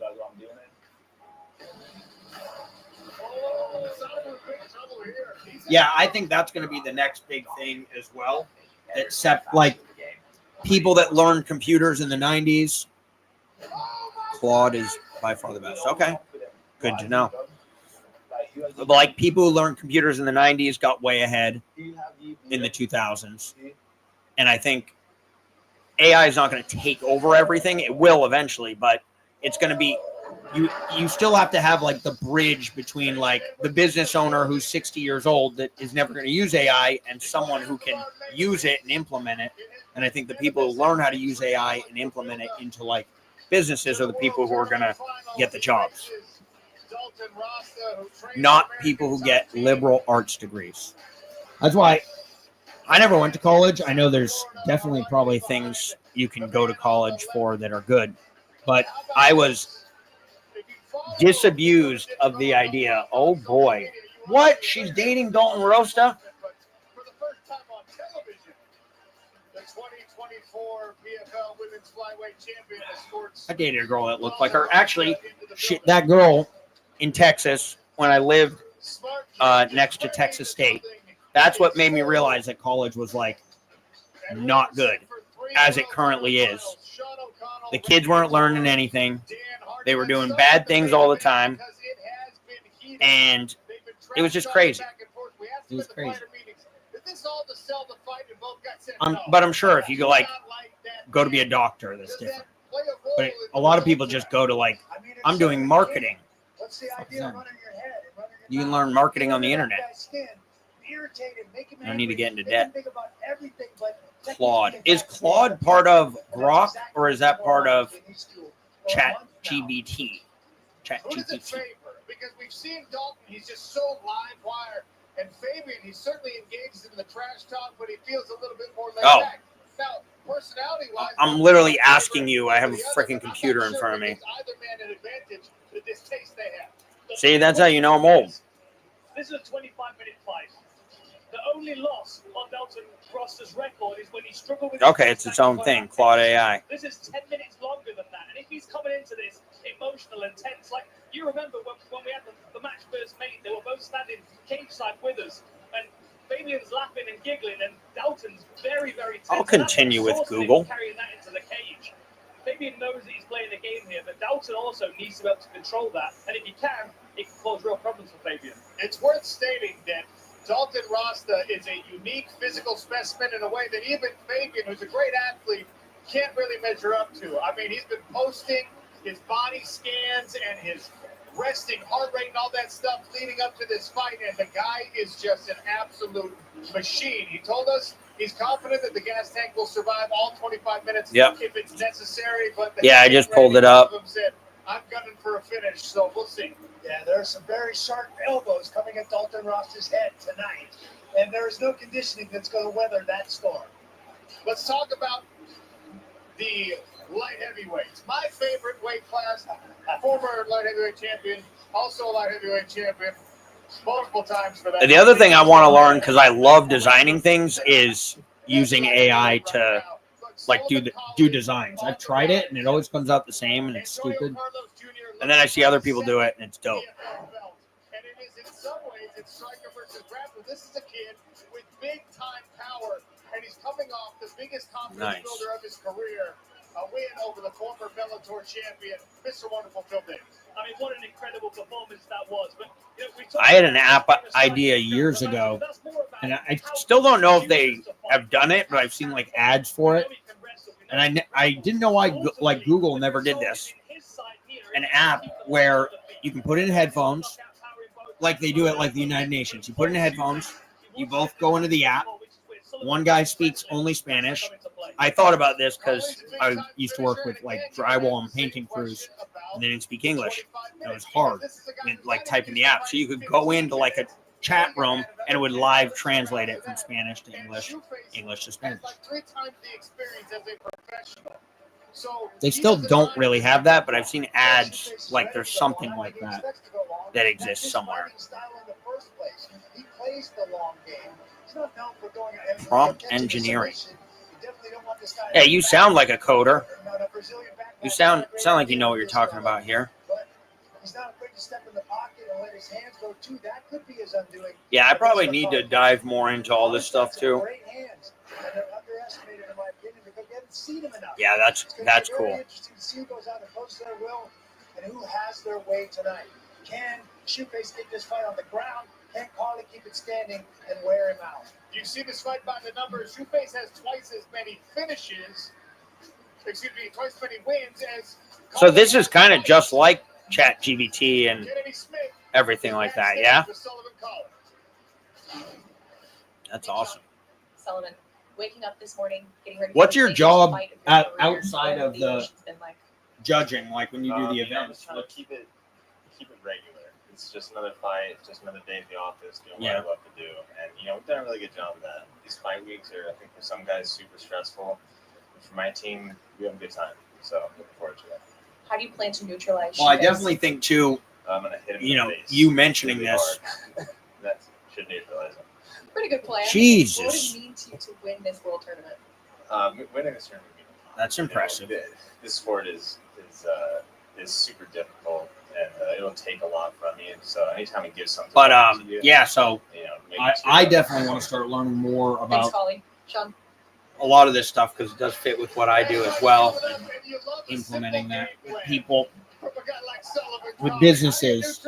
Shoeface, well, easier said than done, but punching him in the face is a good way to start. Sullivan Collie, Antonio Carlos Jr. I don't think he bets. He's a specialist at. Yeah, but that's the thing, though, is what we're doing is there's like a million people betting on fights, but there's no one doing this on YouTube, which is live scoring. The rest of the way. Stay with us for PFL World Tournament Final.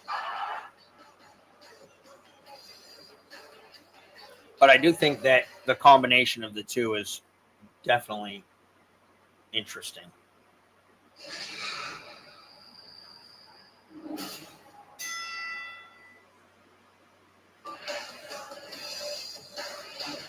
Welcome, PFL fight fans, to World Tournament Finals action brought to you by Valor Nitrogen-infused energy drinks.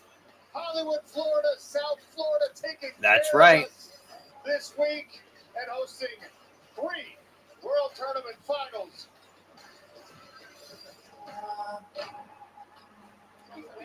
And he's the only professional judge who posts the live scoring online or even wants to use this system. And so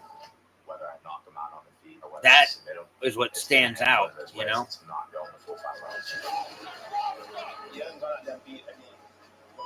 Because I've always felt like the judging game in general is very secretive. like, I'm always trying to find out who's judging fights, and you can't find that info. And then, something goes wrong, and it's like, we don't know. This actually gives us, gives transparency and makes you respect judging a lot more. Yep. He knows 5 round that suits me. That fight tonight he lost. I don't see making it. Still is a bomb. I'm gonna beat his ass up. I'm in his face from round 1 to round 5. Let's see who's above. I'm gonna go out there and I'm gonna win this title, just like I said I would on August 21st. You bring it to low because you know I'm gonna knock you out and that's it. And I'm gonna take you out.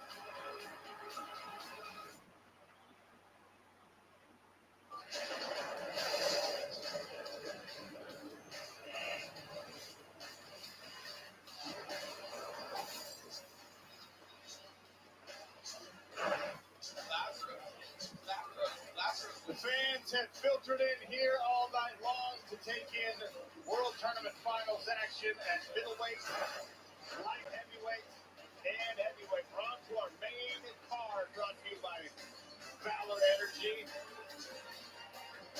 Light heavyweight final, Sullivan Collie, Antonio Carlos Jr. and Alexander Romanov and Oleg Popov at 265 pounds. And at middleweight, Fabian Edwards and Dalton Rasta. Here's a deeper look inside each of the World Tournament finalists and their journey as we set the stage for 3 title fights presented by Road to Dubai.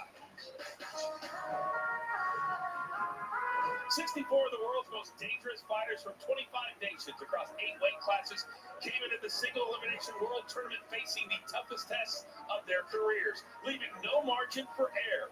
Undefeated phenom Thad, the Silverback King, kept his streak alive, overpowering Logan Storley to claim the welterweight title in dominant fashion, while Mobley, the killer Abdullayev, became a 2-time PFL champion, showcasing the resilient Dagestan style with a 5th-round submission of hard-hitting Peruvian striker Jesus Pinedo. And dynamic striker Alfie Davis shocked the lightweight world to capture his first championship, dismantling one of the most feared lightweights in PFL history with a masterful performance.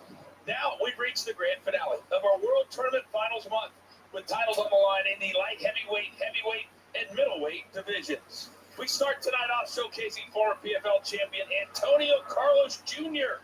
Shootface punched his ticket to the final with a mesmerizing display of lightning-quick hands, picking up dominant wins in the first round and semifinals of this World Tournament. He squares off against the heavy-handed American Sullivan Collie, who stormed through his bracket with a first-round TKO, followed by a statement victory over former world champ Phil Davis.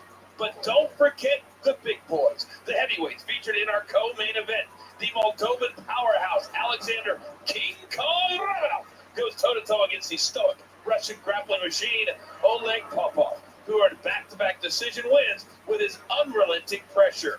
And in our main event, England's Fabian the Assassin Edwards gets another chance at PFL glory after elbowing his way past 2023 PFL champion Impa Kasanganay and outclassing veteran John Silveira. Across the cage stands American Dalton Hercules Rasta, who earned his first career submission victory in the opening round and avenged his lone career loss against Aaron Jeffrey to clinch his place in the middleweight finals. Tonight, the stakes couldn't be higher as we write the final chapter of the 2025 PFL World Tournament. And it all begins right now.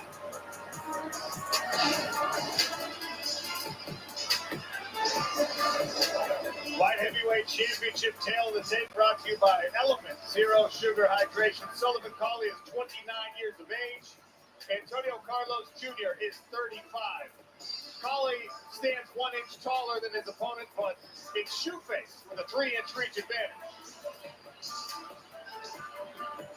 Ladies and gentlemen, this contest is scheduled for 5 rounds as the finals of the light heavyweight bracket of the 2025 PFL World Tournament.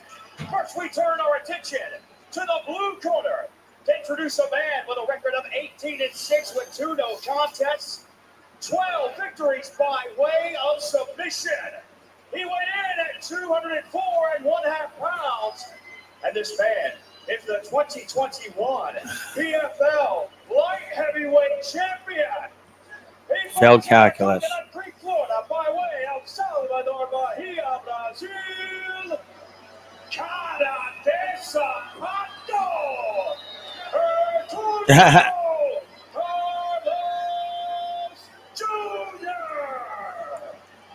That's what I was saying about college.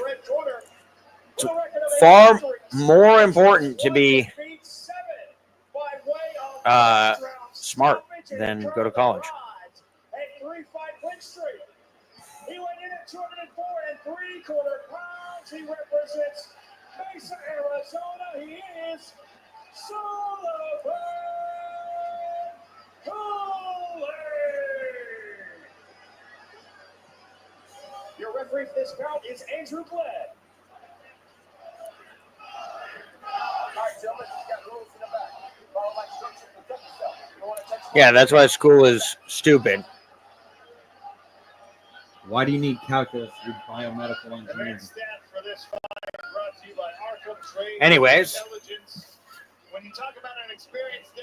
let's get some live action going. But we're not going to force it. Every time I force it, it goes bad. It's funny. The first fight of the night, we should have just taken all of our money and put it on it. Carlos Jr. Colley. Where's Colley? Right, okay. Really fascinating talking with Sullivan Colley about his journey in the sport. He does not have a ton of pro MMA experience.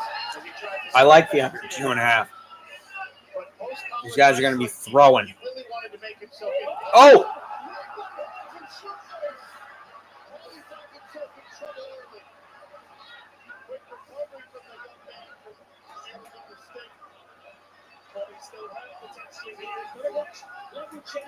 Under 2.5. Oh. Carlos is throwing hands. Who's the dog in this one?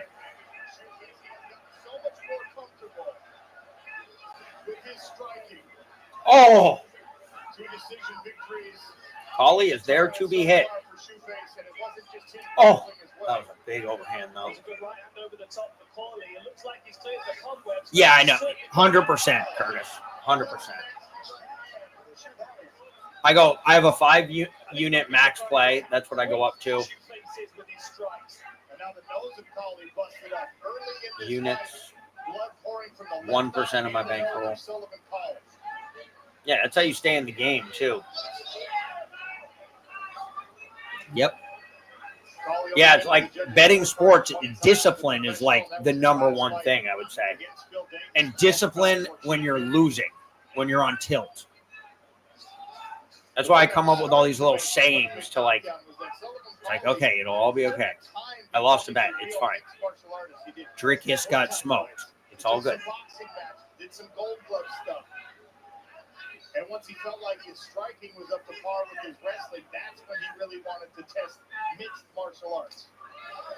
Nice leg kick by Antonio Carlos Jr. Oh my Lord! What the? Just bet the plus money. I think Bovada doesn't like me anymore. They won't give me live betting odds. It's not very nice.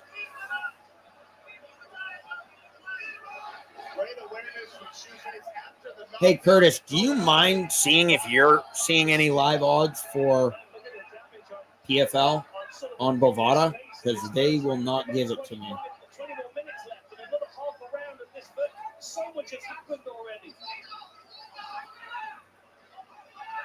I think they're mad that I bet that clearly wrong line. I'm like, oh, you can't bet me. Okay. He's got a very, very long reach for this light heavyweight class.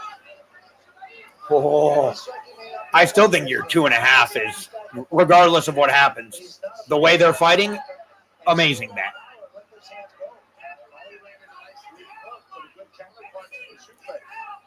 There's nothing I hate more than betting like an under, and then the guys go out and like don't throw any punches. and then like dap each other up and give each other hugs. And I'm like, oh my God. These guys aren't hugging. They're throwing with everything. Shoeface covers distance so well, moving forward with strikes. And he's managing the distance on the advances. Still no live line. Very well hurt here early as well.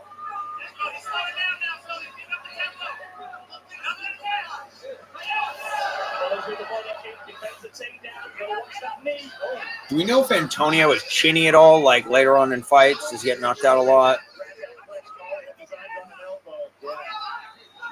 Because he won the round. Decision. Elbows in 1-1. Okay. Sullivan's the one who's knocked people out in the first. 3 decision. No. Carlos has gone to a lot of decisions. Okay, I like Carlos in this spot. Give me a live line. What a first round this has been. Yep, subbed. And most of his wins are in the first round. So I think, and a lot of Carlos's wins have been in decisions. So he's gone.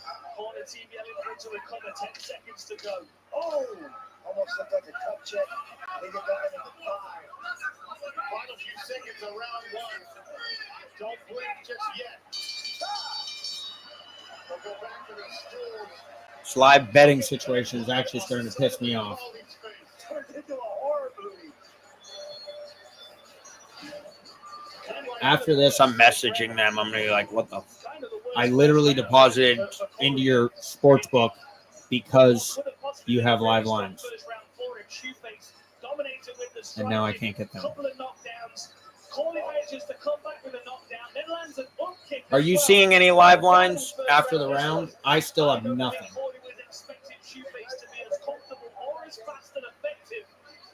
On the feet as he is. There's that slip right hand over the top. He was very good at getting his head inside that jab a few times, but then ran straight onto the up kick. Look, Nothing. Shoeface on the floor Ridiculous. regardless. Maybe that's why he's called Shoeface. Now we've figured it out. The shoe on your face. Makes sense. Yeah, it's just get. Corley is beat This up. is insane. Well, Dan, you talk about the worst potential first round for Sullivan Colley. Not only did he take a lot of damage there, but the mental game of saying, if I can keep this on the feet, I can beat this guy. And you just got beat up. Yeah, I clicked the PFL tab. It's giving me. It's saying 2 fights. And then when I go to live, and then I go live, I go P. The American Nothing. corner got in and out quickly. And yeah, If something's going on with mine, I'm going to have to, after this, talk to them. Because it was working the entire time. Minus 155. Spicy. I like that. I like it at minus 155. Because he's gone to decision more. And he's won 33% of the fight. But I can't bet it. It's ridiculous.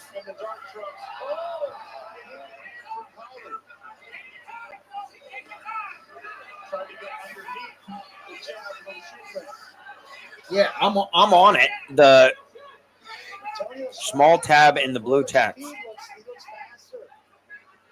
And I obviously have been getting live lines in this same section the whole time. It's just right now they took them off. Oh, wait, here we go. Is this it? 3? Nope. Colley's winning this one.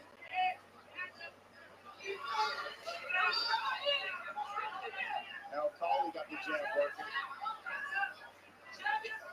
Oh, this is a 5-rounder. Interesting. Front kick attempted there by Shoeface. Send it to the body. Yeah, I'm going to message them. Oh, my.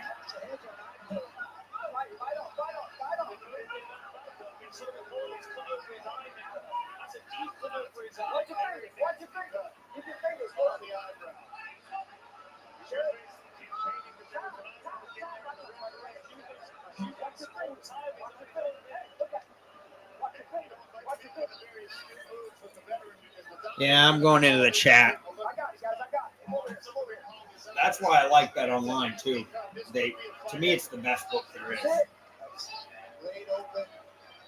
Definitely going to bleed into his eye and affect his vision. Here's a look at the accidental hip clash of heads. Trending events.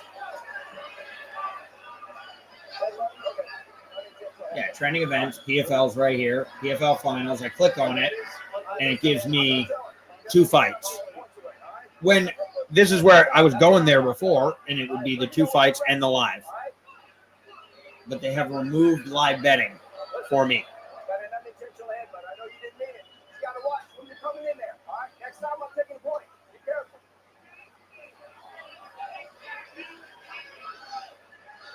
Just over 90 seconds gone. Round number 2. Napoleon working fast here. That's a really bad put over his eye. I don't think he makes it through the corner. The break in between. Oh!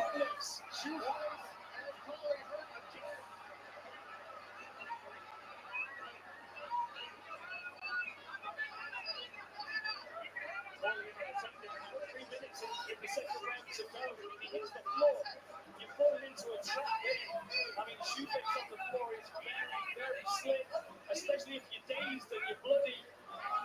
Good knee to the body there, but Shoeface in on this takedown. I think might be able to complete it. It's tight on the hip.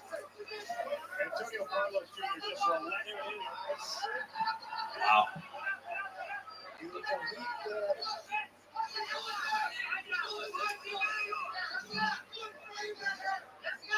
I'm in the live chat right now. Because if I can get it fixed, I'll have 2 more. Pressure on the back of the head from Sullivan falling. Carlos Jr. is flat onto those legs. And in no rush, in no hurry. I'm telling you, the veteran Antonio Carlos Jr. knows that if this goes to the stools, Sullivan Collie is dealing with a very, very bad cut. Oh. Yeah, that minus 155 is a steal.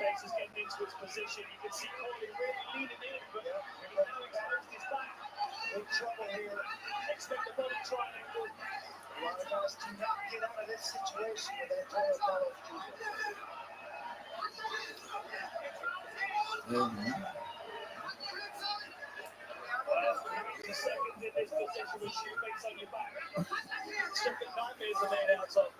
And Carlos has just gone so much farther in fights than Collie. What is it right now? Over. Under 2.5. Let's go. Let's go. Cash money.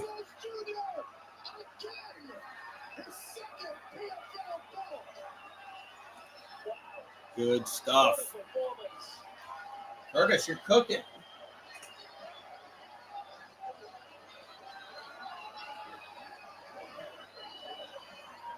The hand speed and power. Antonio Carlos Jr. was remarkable tonight. And look how emotionally is this man won a PFL championship in 2021. A knee injury took him away from the sport, forced him to over a cash year it. of recovery. I would have bet him at minus 155 and minus 120. Fully himself. I'm on the live chat. He defeats Carl Moore in the first round of the tournament, former Bellator title challenger. A very close fight where, again, Shoeface displayed a depth striking against Simeon Powell, a guy who actually does have a longer reach than him in this light heavyweight division. Again, he used plenty of striking there. So is this next one 5 rounds too? Heavyweight? The World Tournament final against Sullivan Collie, the knockout. Yes, it is. It is Antonio Carlos Jr. with the striking blitz Well, and the eventual second round. I couldn't even bet it, so I've missed on a lot, especially when I was first starting, because you have to be so fast at getting them in. And I've had bets and I'm like, oh, this is perfect. And then I hesitate for like 10 seconds. Just ended Antonio Carlos Jr. in the second round with a high kick. I know it's like tournament style. That's about all I know. Multiple occasions in these first 2 rounds. Relentless pressure in the striking, and eventually takes this one to the ground. Look at the high This is really fast pacing though. It's like next fight. Shin to neck. Okay, Bovada is trash. And here's a look through our ref cam. They're not chatting. The tapestry of blood and the Yeah, you got to be quick. But I think that's going to come with time and like repetition and getting like confident. Because like I'll think I see something and then I'll like hesitate. But the more and more we do it, the more we're going to be like, nope, we've seen this situation a million times. And we'll get it. But they need to offer me the lines. Hello, you there?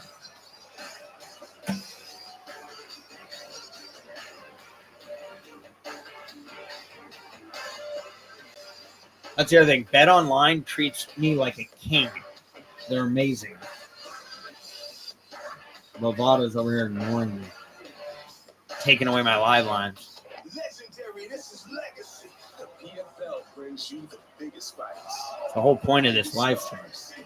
Fuck it, we'll do it live. The PFL app is here. How am I supposed to do it? The full fight library, so you can relive all the action. Plus, fighter access and news from around the world of PFL. The PFL app, available now on your mobile device. Everything PFL in the palm of your hand. I want to defend my title next in Dubai. To do the rematch in Dubai, it's what the whole MMA world wants to see. Welcome to the biggest fight card of the year.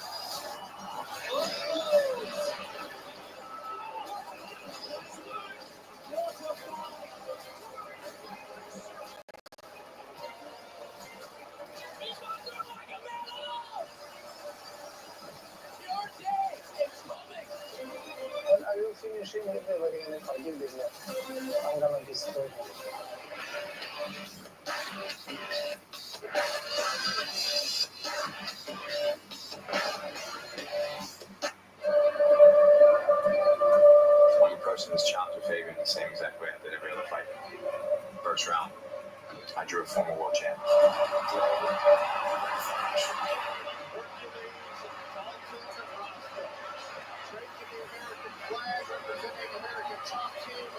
Which lines?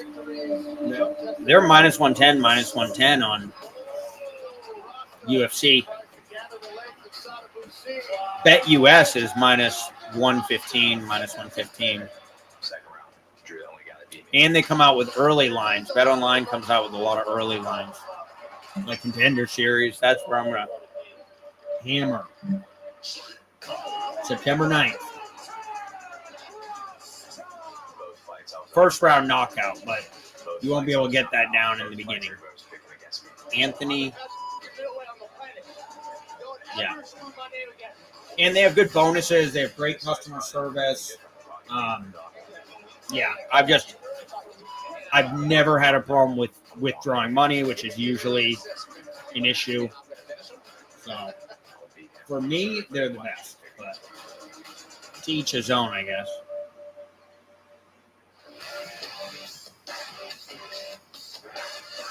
I mean, this customer service guy is a joke. Like,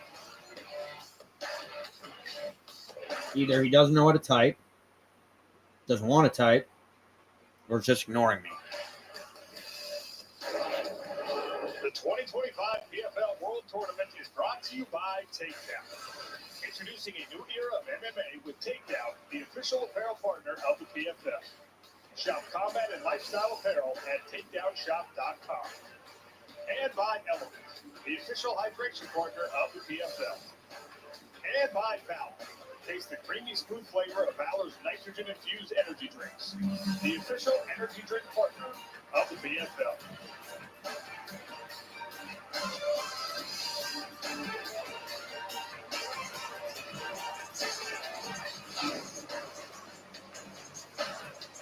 The South Florida crowd loving it that the man who lives and trains here with American top team, Antonio Carlos Jr., just claimed a World Tournament Championship victory. As we look at the replays, that was early in round number 1. Here comes the high kick that we saw in round 2, and that was the beginning of the end for Sullivan Colley. The trip takedown for Antonio Carlos Jr. And once you get that high-level black belt on your back, something like this is going to happen. Greg Hamilton makes it official. Well, ladies and gentlemen, referee Andrew Glenn stops this fight. 3 minutes and 44 seconds into round 2. For your winner by rear naked choke submission. And the 2025 light heavyweight PFL World Tournament champion,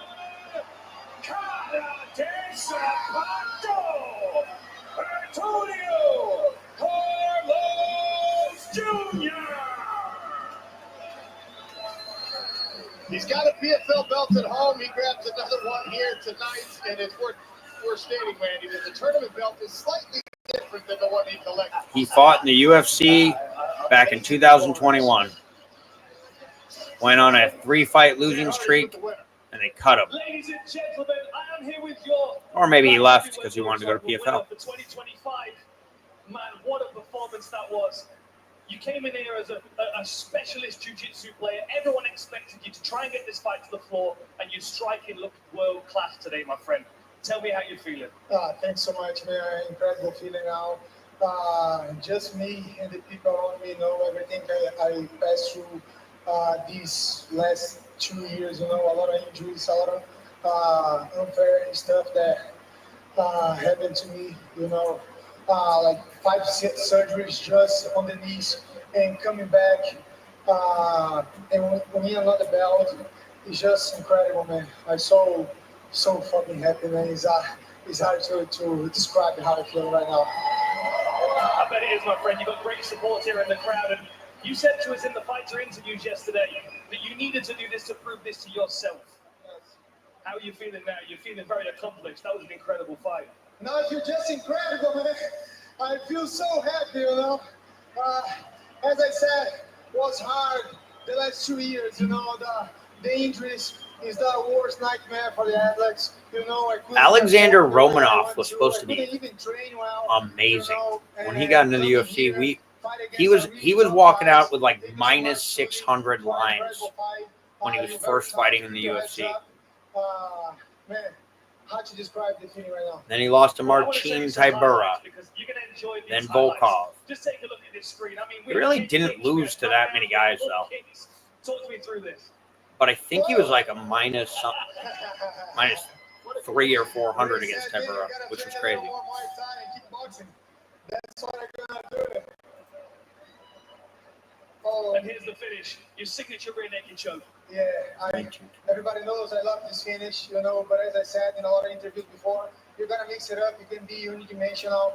You gotta do jiu-jitsu, you gotta do wrestling, you gotta do Muay Thai, boxing, whatever, you know. It just has to come in here, see what fight's gonna give it to you, and just come in here and do it. Congratulations, my friend. I got Romanov rated higher than Ladies and gentlemen, the 2025 Homeboy. World Tournament winner, Antonio Carlos Jr. Yeah, and what's interesting, let's share it.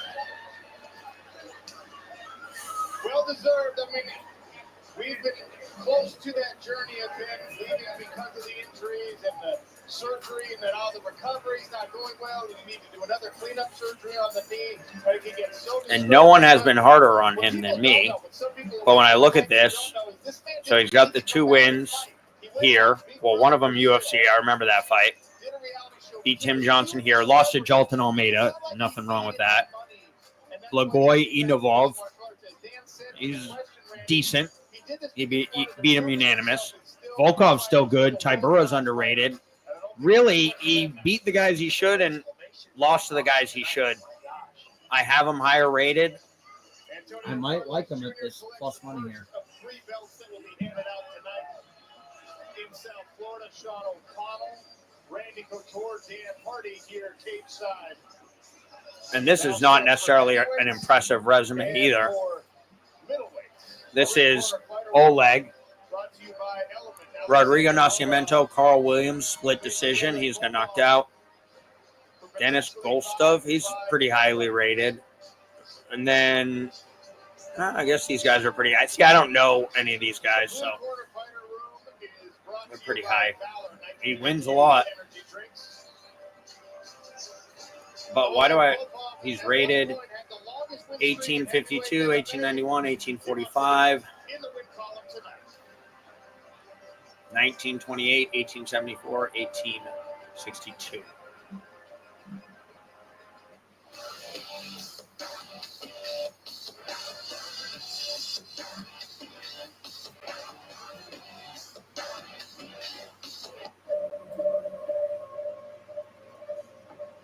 I'm going to win the PFL World Tournament because I'm smarter, sharper, and I want it more. Yeah, I mean, it still looks like he's pretty good. But even in my head, I had the narrative that coming to this tournament was to win it. he's not good. I think I'm just showing the improvements Plus I'm making with my 151. team. Got a renegade. Pretty sure that was better earlier. Oh, it's plus 170 on. The improvement I've made from my wins and losses throughout my career, I've just kept on climbing and climbing.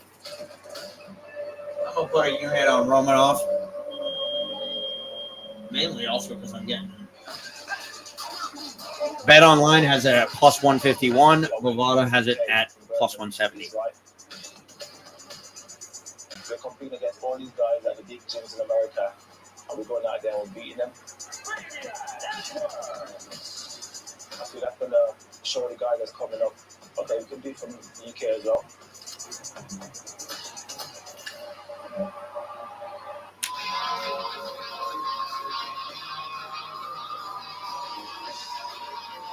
Oh, I'm tired. I need a lot more tired this weekend.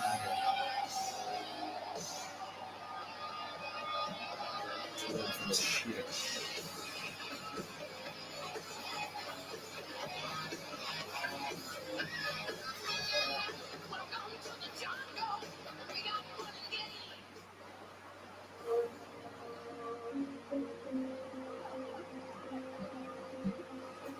I'm here in Chicago.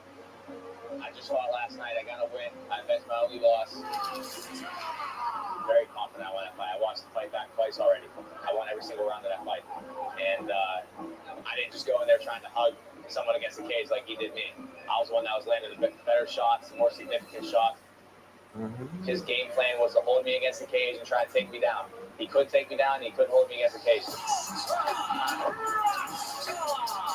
There is a lot of emotion in this one we're talking about. Finish the fight with the judges' scorecards. We go.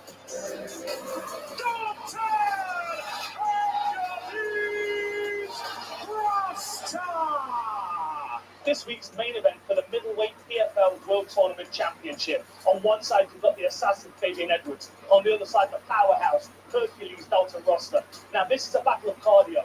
Roster's going to come out and he's going to want to punch and wrestle. He's going to want to use his grappling to take Fabian away from his striking element. But Fabian wants to keep us on the feet. He's going to be using that rear elbow and that rear knee to try and keep Roster off. He's going to have to use his takedown defense, and Fabian might need the championship rounds to get this one won. It's going to be a battle of attrition. Both of these guys are highly skilled and highly conditioned, but it's who can last the longest in a 25-minute fight.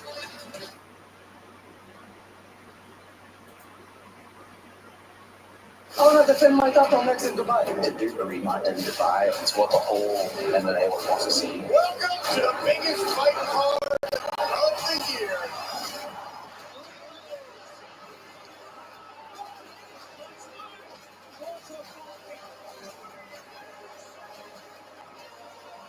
I think Romanov could wrestle him here. Win a decision. He's a good wrestler.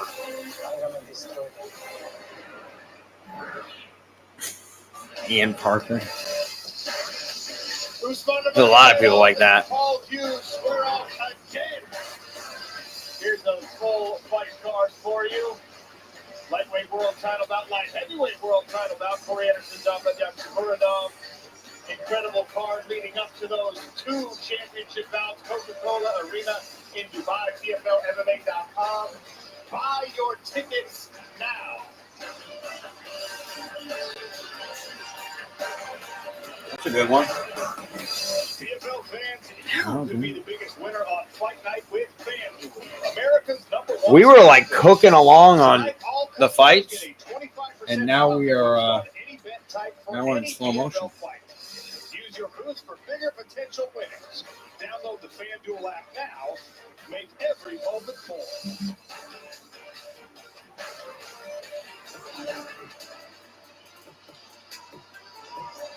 Heavyweight World Tournament final up next. Your Tampa tape brought to you by Aturo Tires. Alexander Romanov 34, Oleg Popov 33. Both men stand 6'2". Both men have 76-inch reaches. Romanov did weigh in heavier. Our betting expert Ian Parker. Romanov's going to wrestle him. What do you got, Doug?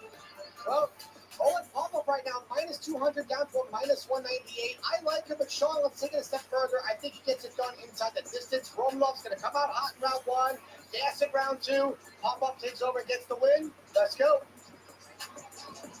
Well, Ian Parker disagrees with me.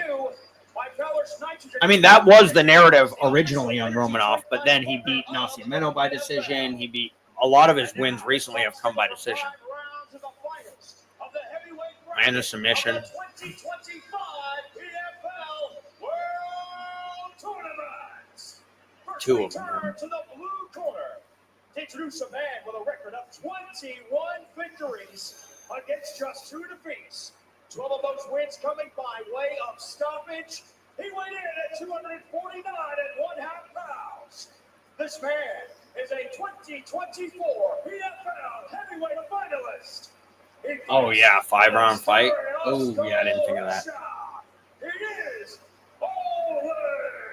Well, I think you're going to be right, because I think we'll get a sub.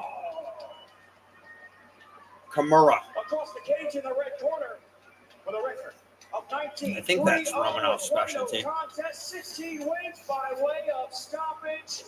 He weighed in at 263 and 1/4 pounds. He fights out of Colorado. Nope, it's all sorts of different submissions. King Kong Alexander Romanov. 11 of his You're ready for this bout, he's Marcos Perez. 19 wins have come by submission. That's actually probably how I should have got at it.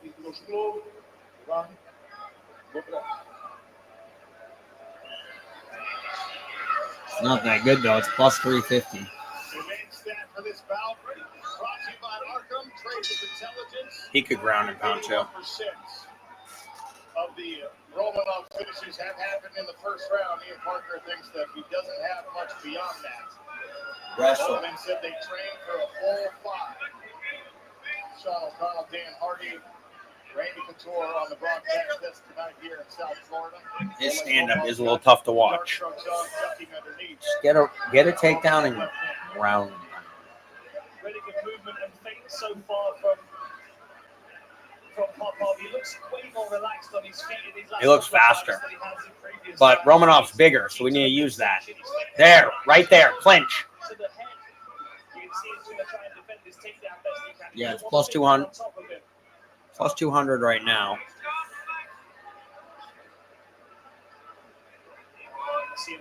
I'll tell you one thing. Romanov will not go 5 rounds. That's for sure.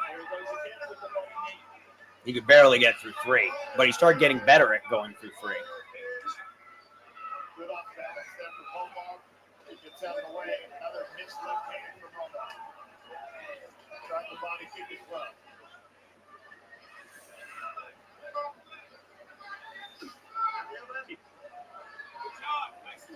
Scan the QR code on your screen. Get Valor nitrogen-infused energy drinks. Up by putting it work on that lead calf of Romanov. Yeah, he's invested well in that leg, and that's going to take a lot of the movement Plus. away from Romanov, make it easy for him to hit. We can already see bruising on the Yeah, I don't know if Romanov's a good live bet, to be honest. He's going to need a finish. Coming up on 2 minutes. The lead cap is already red. He needs to get a takedown is what he needs to do. No ifs, ands, or buts about it. And he outweighs him by 15 pounds, so. And that's his specialty. Popov managed to free his wrist that was tangled up there by Romanov. Needs the inside thigh. He's got to be careful. That doesn't go too high.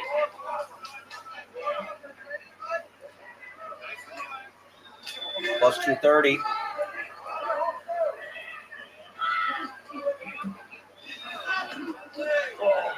Nice little shot on the inside. Left hook came through on the inside by Popov. Romanov has to wrestle. Two massive torsos smacking together in the center of the cage. Like watching National Geographic. Oh, nice elbow. I've been watching a lot of sumo recently. Yeah, I mean, Popov was the favorite, minus 200, 2-1. So. And when these two guys are leaning into one another like this, smart footwork and pivots can be a big key to victory. But that's what we're seeing from Romanov, right? You must see this with Greco. Absolutely. I see Romanov. Plus Now he's 170. carrying his own weight, but he has a tendency, if you watch, he's leaning on Popov. And Popov's not a stationary platform. Shoot. That's what I don't get. He used to be a beast on the wrestling. Fabian Edwards, one half of our main event, getting warm backstage. Oh, nice. Ross. And on the single leg, I don't forget about it. That's a heavy leg. Oh yeah, Popov is winning 12-2. And I think Romanov's only chance is to take it to the ground and get ground and pound or a submission. That's how he has won in the past. Now, I'm not sure if the goal here is to make Popov carry his weight and try and wear it down. He's leaning on him, but he's susceptible to being off balanced. No, Popov knows any of that Greco technique. Romanov is bigger too, by 15 pounds. So he should be trying to use that. Anyways, whatever happens, happens. Victor Nemkov in his corner shouting instructions as we speak. Good jab, and then another kick to that calf.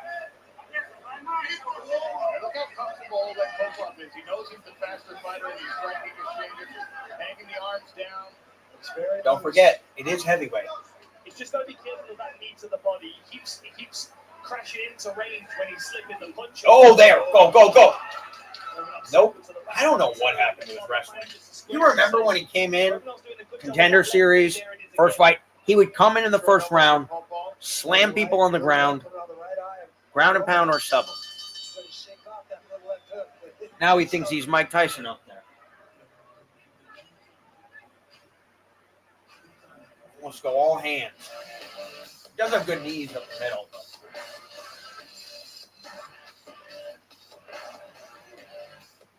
Romanov's a plus 350. Yeah, at this point,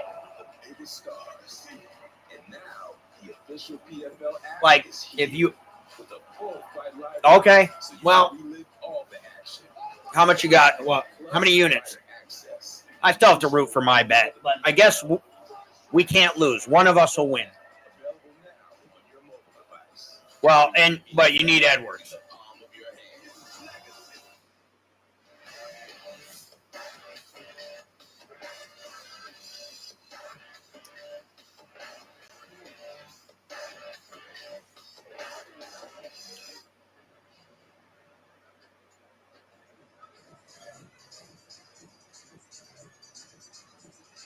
I do think plus 350 is a little high. One of us, well, that's actually not true. We could both lose, so we need Edwards to win. Round 2 of the heavyweight tournament championship bout between Alexander Romanov in the blue and Oleg Popov in the dark trunks. Kennedy Skate is in the Romanov corner. If you would have told me Romanov is gonna Stand and Strike, I would have said the line should be like minus 1,000. So take some step back. Use the front hand to kind of close the distance and get some space better, and on the inside keep snatching those punches and knees to the body. What'd you like? Beast mode, you must be in England. We talked about a lot of things. Or Europe, I should probably say. Thanks so much. Lisa Kennedy as a coach, now Romanov leading on Popov. First time Popov has allowed Romanov to back him against the cage. Already moved off it though. Popov used a nice little off balance to get himself off of the fence. So the body shots and knees are a big part of the Romanov game plan. You can see it keeps landing that left knee to the midsection, opposite stances here. So when they come into the clinch, the liver's open. Yeah, parlays are tough, brother. For Romanov. And although Popov might not be feeling it immediately, that will sap his energy over the rounds. If you have 3 50-50 bets and you parlay them, you have a 12.5% chance of winning. That means you're going to lose most of the time. Romanov, get your Romanov pops right back to his feet. Takedownshot.com, home to the Well, I hope you didn't do the guy who lost last week. He was a minus 1,200. I generally have a rule: don't bet against Dagestan people.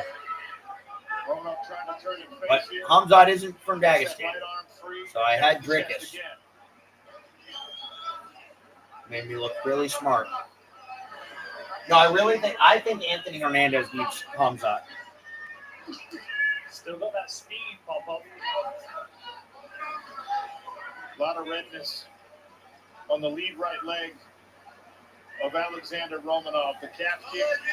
What are you doing? We haven't seen a ton of it used tonight here in Hollywood, Florida. Shoot a takedown. One of the best weapons for Oleg.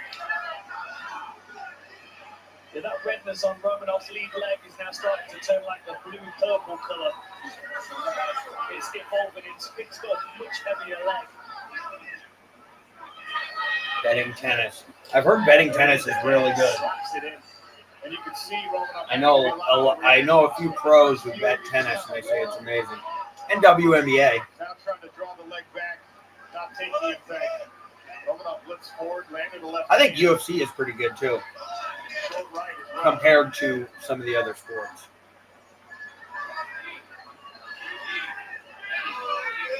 Really good knees to the body again by Romanov.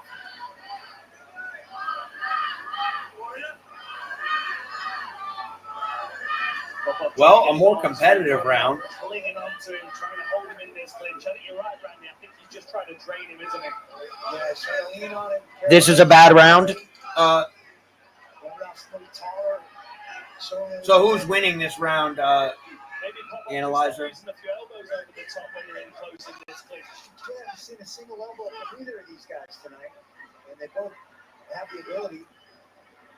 Dalton Rosta getting warm backstage to face Fabian Edwards in a middleweight world tournament final main event coming up. Lost the, okay.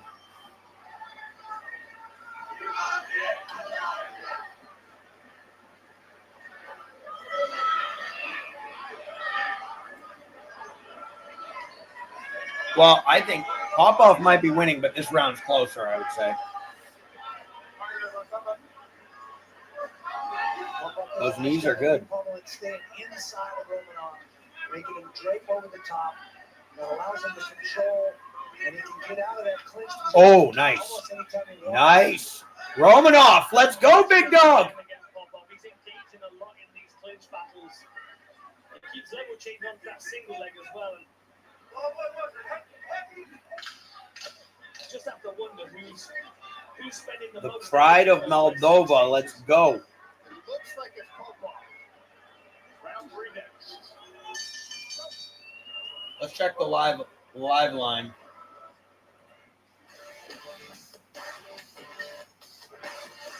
Plus 550.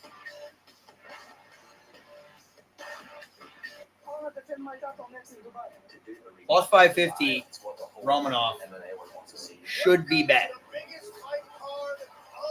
I don't know if I can bring myself to it.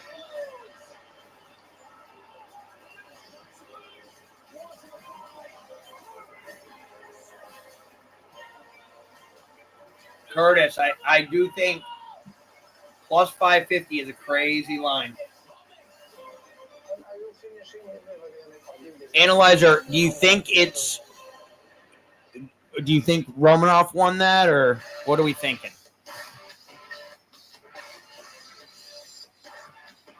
Or is it kind of a maybe?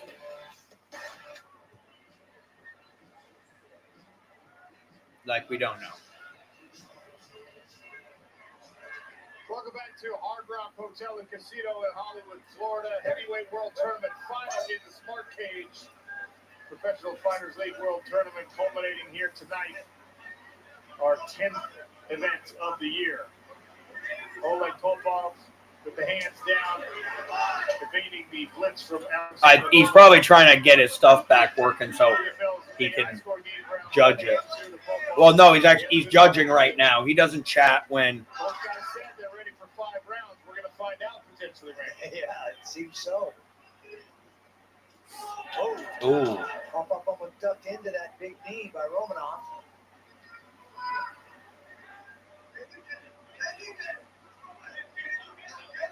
Yeah, every time they clinch up, you see Romanov under a couple of shots into the midsection, knees and punches, and then he holds on to that clinch and really tries to weigh down on Popov. I think Romanov might have a smart game plan here. I think he knew that there was going to be a rough early start to this, but if he can wear on his opponent, he might be able to cause him problems 3, 4, and 5. You notice now Romanov is also kind of meeting Popov down on the level change with those strikes, kind of throwing high. He's throwing his straight left hand on the chest level, expecting Popov to duck into it. Good right hand for The Romanov corner screaming at him to focus. He was going, oh, that was a nice right hand around the side. A right and a left landing for Popov.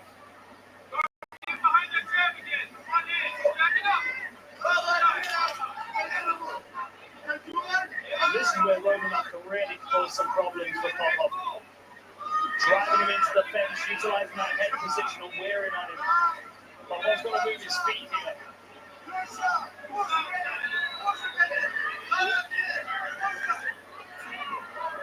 Element, the official hydration partner of the PFL, is offering a free sample pack. I sprinkled at plus 550. I don't know what it is right now.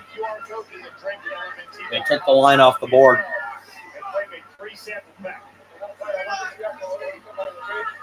I put 0.33 units at plus 550.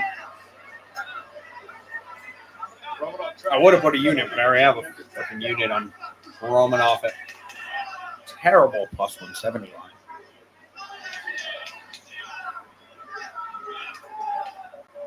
Well, honestly, it looks like Popov is winning. I mean, all we have to do, I'm telling you, just read the score of what the analyzer has. Now, we don't know about round 2, but that's 95% of the time he's correct. Even when I think he's wrong, I end up being wrong. Seem to be overly bothered, hasn't drastically affected his movement, although there hasn't been a ton of movement. I mean, I think that's one of the benefits is that he doesn't have that Sergey Bilosteny kind of movement, so he's not relying on his calves. Oh, he's 8 seconds ahead of me. When he's moving flat-footed, but still, like, I don't think Popov's making the most of the fact that that leg is damaged. I think he could be changing the range a little bit more. I think he could be pushing and pulling Romanov a little more. Now Romanov's pushing forward. Plus 275 now. 90 seconds left in round number 3. Romanov leaning against Popov. Trying to mute, glanced off the shoulder.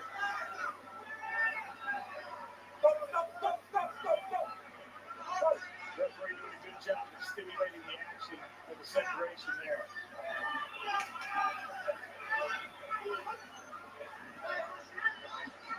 Yeah, I like Fedor too. Looking across the smart cage at the Oleg Popov corner, they're just watching. Hardly a word to the fighter. Yeah, that I know. It's how a lot of Romanov's fights have gone. Oh, nice. Recently, because he doesn't do what got him here. He doesn't wrestle anymore. That's all he did before, and he was really good at it. He was slamming people. It was great. And he was getting him out of there in the first round. I think part of it, though, is he would gas in the first round because he would wrestle. Roll me. Rome Doug. He's losing this round so bad, but it kind of looks like he's doing well, but he's not.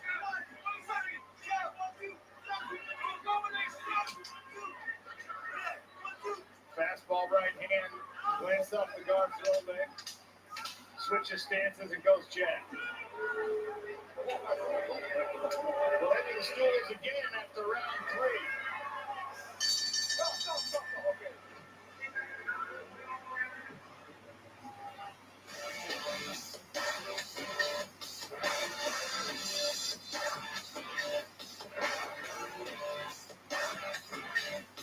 Legendary, this is legacy. Yeah, how can heavyweight fights be boring? Especially 5 rounds. The official PFL app is here. With a full They're gonna go 5 so too. you can relive all the action. Nick. Plus fighter access and news from around the world of PFL.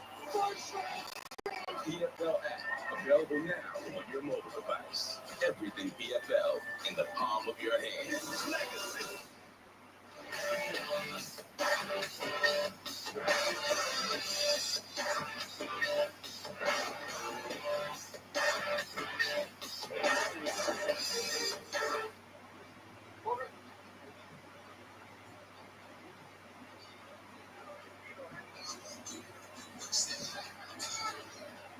Sway Lee's here in the building in South Florida.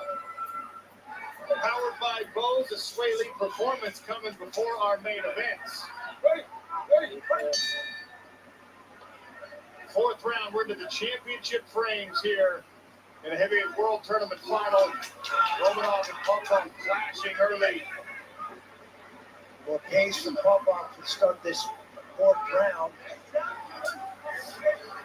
Yeah, I think that's smart advice from his corner, perhaps, because there was a potential this fight was just starting to slip away from him a little bit as his pace was dropping.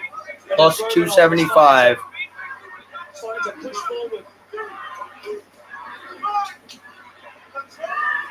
Almost gotta be careful ducking down like that. He's gonna duck down into something hard. Randy, what do your scorecards look like right now? Right now, I got three rounds from Popov. He's done the most effective striking, the calf kicks, and controlling where this fight happens. Romanov's really, he gets a clinch and lays on his opponent, but he's not landing a lot of things. He's not getting a takedown. He's not really kicking. He's landed a few things, but most of it's coming from Popov.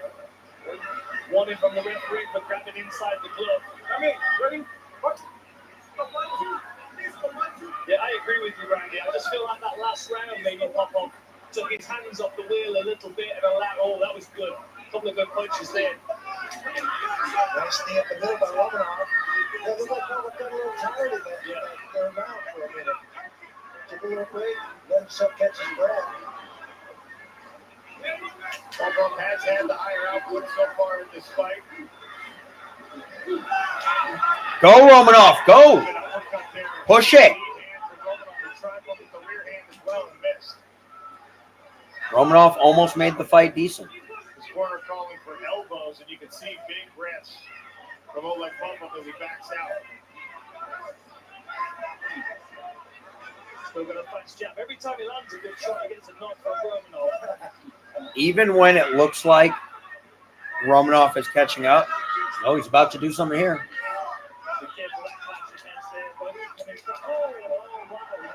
There we go.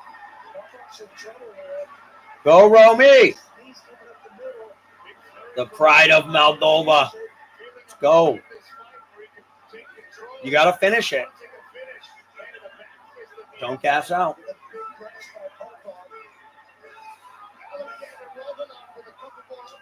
Oh, nice uppercut. Another one.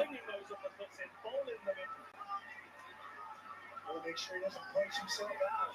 Well, it's something you got to be Maybe thinking if you're in Popper's corner, you're like, look, you can. Oh, nice elbow. Another one. What's Romanov going to look like in 60 seconds' time after he's landed all these punches? Hey, Romanov, I have an idea. Take the tired guy down. Here's the tacit agreement. Let's lean and take a breath. We're going to fight here in about 30 seconds. Come on.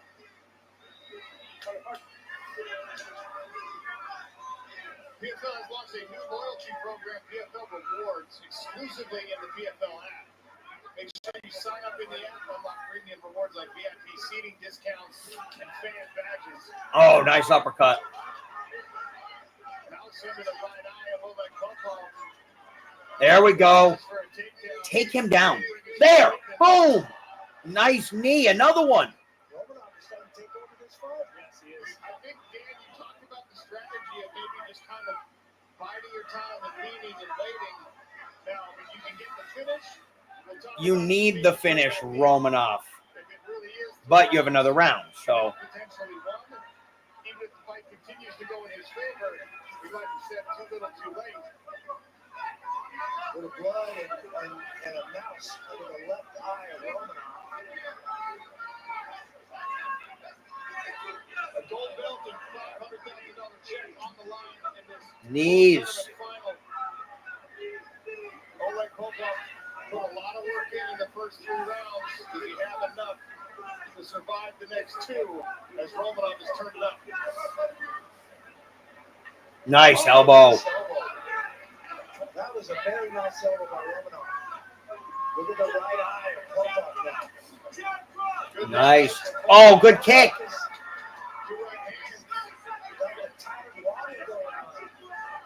Yeah, I think this game plan of Romanov, although he may have given away rounds early, I think he's put himself in the position that he wanted to in the 4th, potentially 5th round, with a high blooded Popov in front of him that's taken a whole bunch of knees to the midsection, and he's now started to show that there.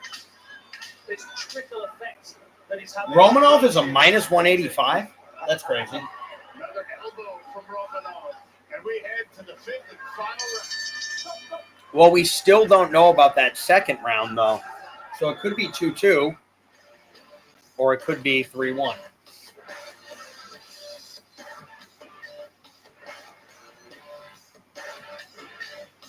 Legendary, this is legacy. The PFL brings you the biggest fights with the biggest stars. And now, the official PFL app is here with a full fight library so you can relive all the action. Plus, Even money. access. Minus 115, minus 115. The PFL app available now on your mobile device. Everything PFL in the palm of your hand.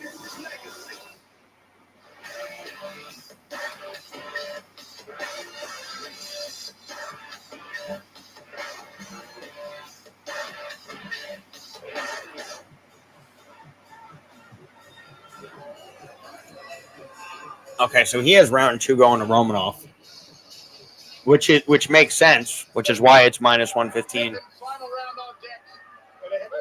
Romanov by decision. Curtis, I think you called that. Now we just got to execute and get it done. Popov knows how to win. He's Was that talking to from his coaches in the corner after the pace slowed so aggressively from him at the end of round 4. Oh, nice knee. It must be frustrating for his corner team to see it just slipping through his fingers in that last round. Romanov starting to come on strong. A little wrestling, Romanov. You can win this fight if you wrestle.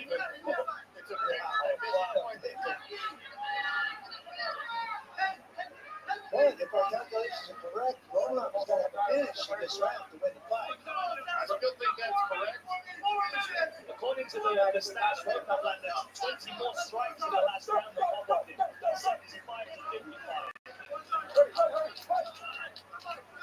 Donald, Dan Hardy, Randy Couture on the broadcast desk.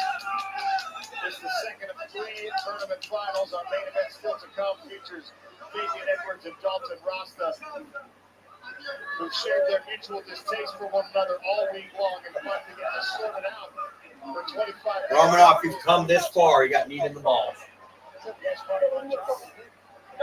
Take a point. Okay. Look at groin shot. That's that check. Let me know you're okay. Fairly routine in fights, but Romanov's last fight ended. Can't they design a cup that if you get kicked in the balls, it doesn't hurt? Good week. Could get back in training even after that.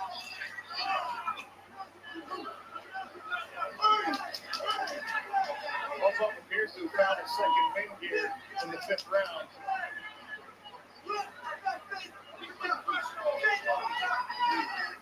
Yeah, he has. He's up 11-5. Ducks under the head kick that beats the back of the fist. I did not see a head cut. Romanov is slowly losing this fight.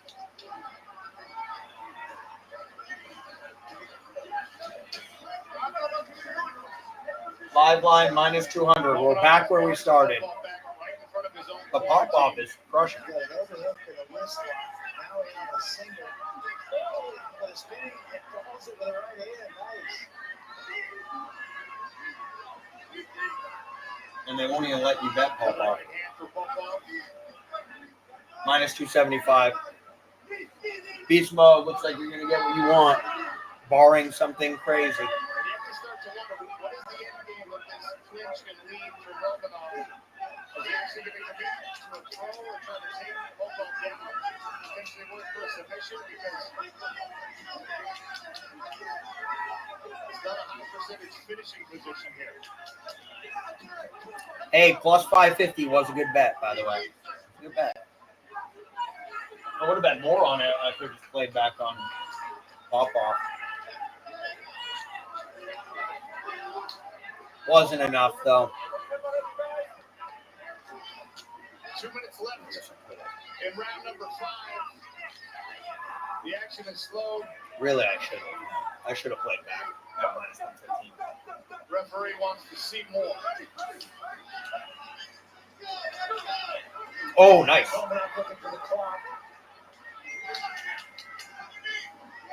And again, they go chest to chest. Oh, yeah. Throw him around a little. Gets pulled into the cage.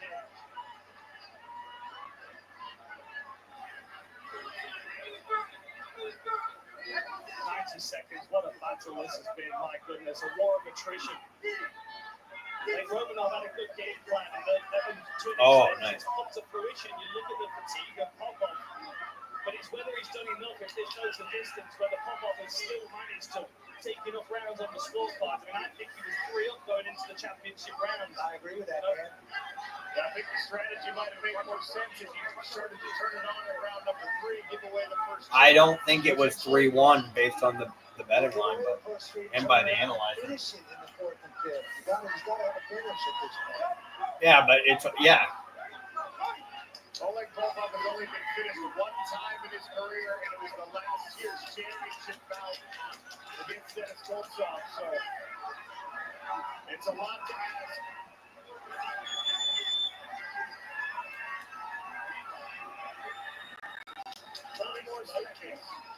Nice.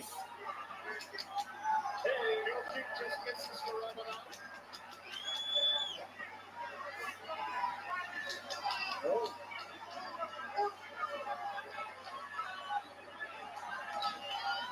The Romanov corner wants him to separate.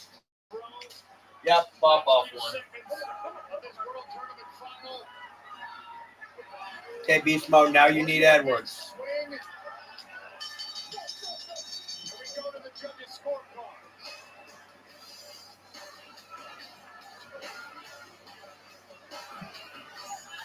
I think we're going to have one 49-46, and I think we'll have two 48-47. But I'm just guessing.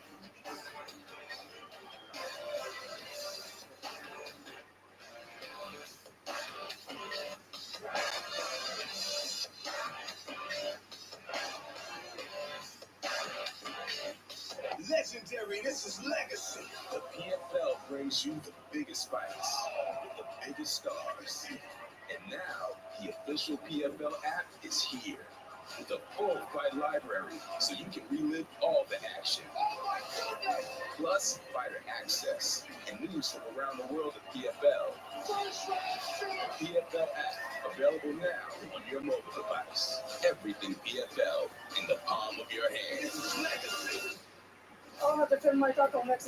To do the rematch in Dubai, it's what the whole MMA world wants to see. Welcome to the biggest fight card of the year.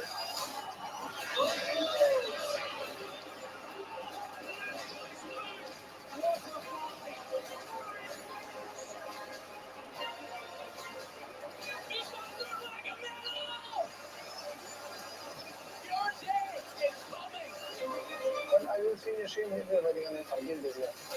I'm gonna just quit.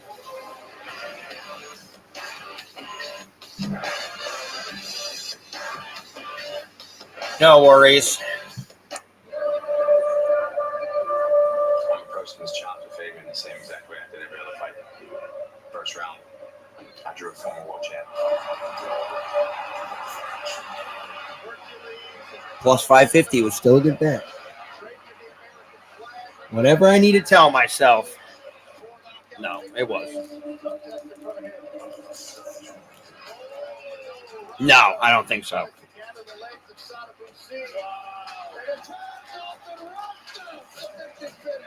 Second round, Drew the only guy that beat me. There is a lot of emotion in this one. Well, at least one of us won.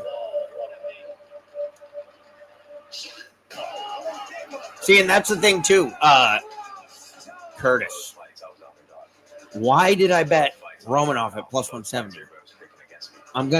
I know I'm gonna get a better line live. Plus 550. And if I would have just bet it live, I would have bet a unit. And then when the minus 115 comes around in the 5th round, I play back. We profit. That's how we do it. Well, that's what we're doing. We're learning here.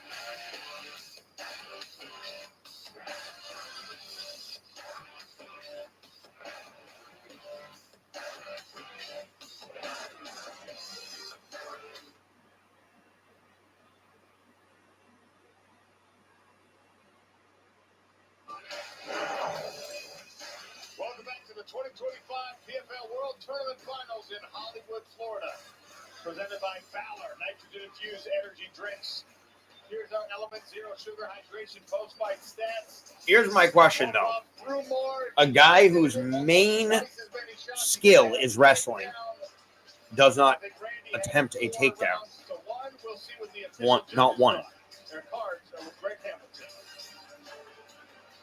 Ladies and gentlemen, after 5 incredible rounds, we turn to the judges' scorecards, where Alicia Rodriguez scored the fights 48-47 Romanov.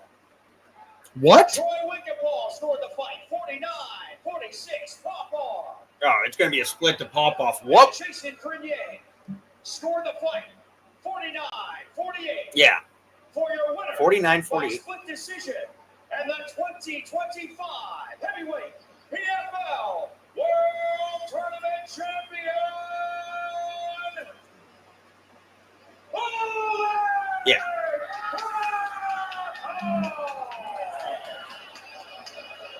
How did we get to 48-47 Romanov?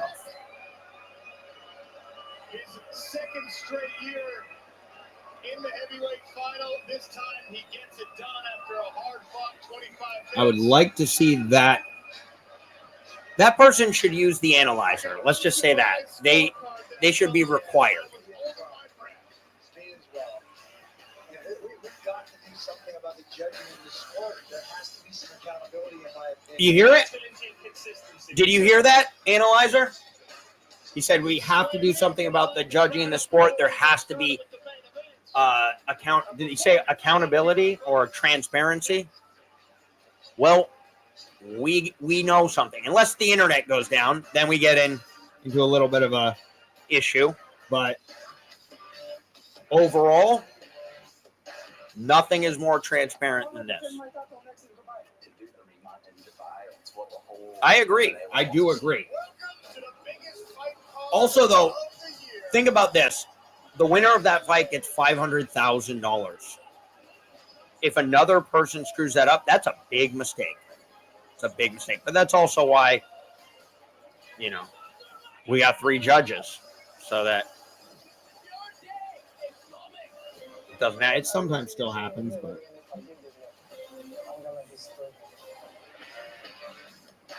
Hey, Analyzer, what do you think about 5 judges?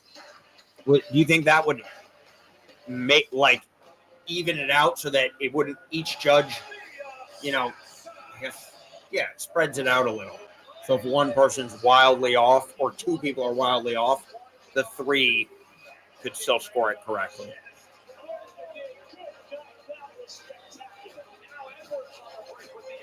But honestly, we don't even need that. They just need to do this.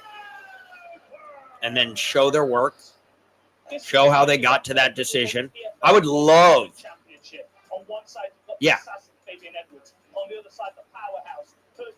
I would love to see the analyzer on that score, the 48-47 for Romanov.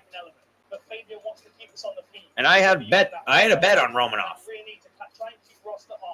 So it's not biased. It's now when it said 48-47 Romanov, I was like, maybe this is one of those where, giveth and taketh away. Sometimes I get screwed, I feel like, a few times. Volkov against Cyril Gahn, I felt like I got screwed on that one. So sometimes it always comes back. But not today. And I'm glad, because I don't want to see bad. Especially when there's $500,000 on the line. That would be bad. Zoom in on my name. That's the name that's going on this.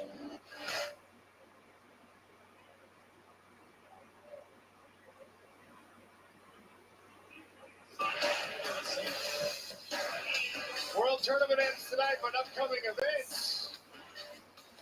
Yeah. They should rework the whole thing and just logically think about what would make the most sense. Download the PFL app, scan the QR code, get your tickets. Obviously, open scoring makes sense.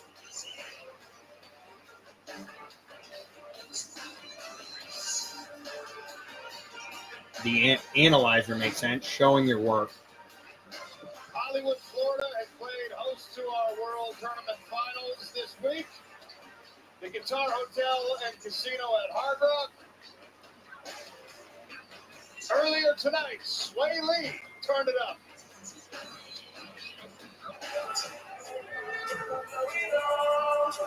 Okay, we're singing again.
Thank you so much, shout out ESPN.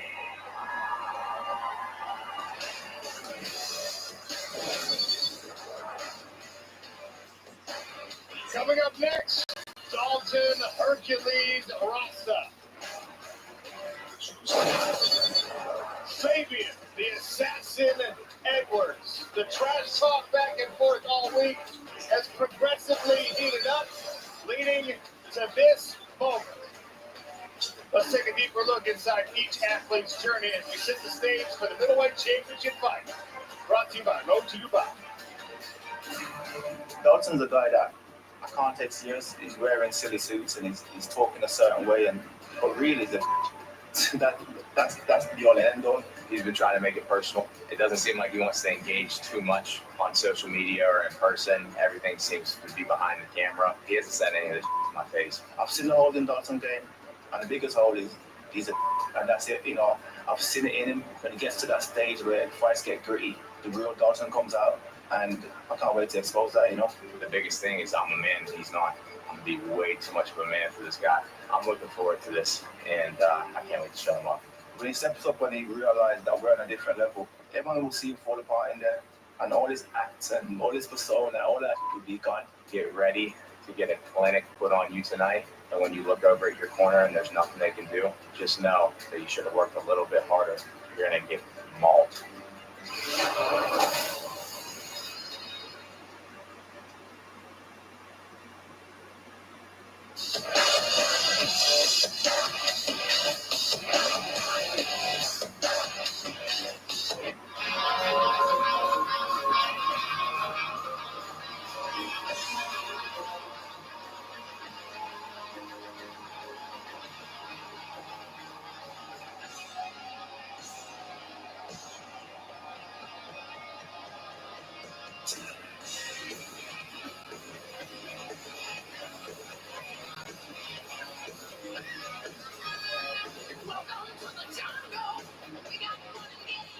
This week's main event for the middleweight PFL World Tournament Championship. On one side, we've got the assassin Fabian Edwards. On the other side, the powerhouse Hercules Dalton Rasta. Now, this is a battle of cardio.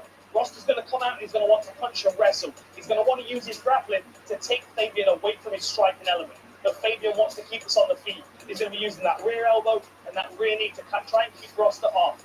He's going to have to use his takedown defense, and Fabian might need the championship rounds to get this one won. It's going to be a battle of attrition. Both of these guys are highly skilled and highly conditioned, but it's who can last the longest in a 25-minute fight.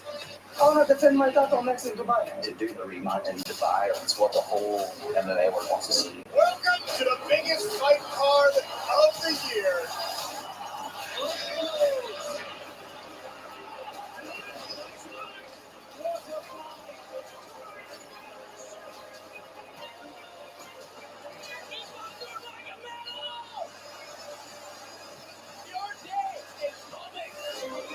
I will finish him if I give this left.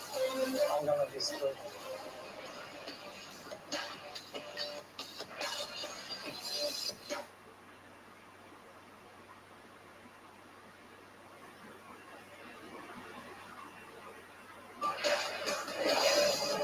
The 2025 PFL World Tournament is brought to you by Bose, the official sound of the PFL, and by Valor. Taste the creamy, smooth flavor of Valor's nitrogen-infused energy drinks, official energy drink partner of the PFL, and by Element, the official hydration partner of the Professional Fighters League, and by Aturo Tires. Make Aturo your next tire. From high performance to off-road and everyday durability, visit Aturo.com.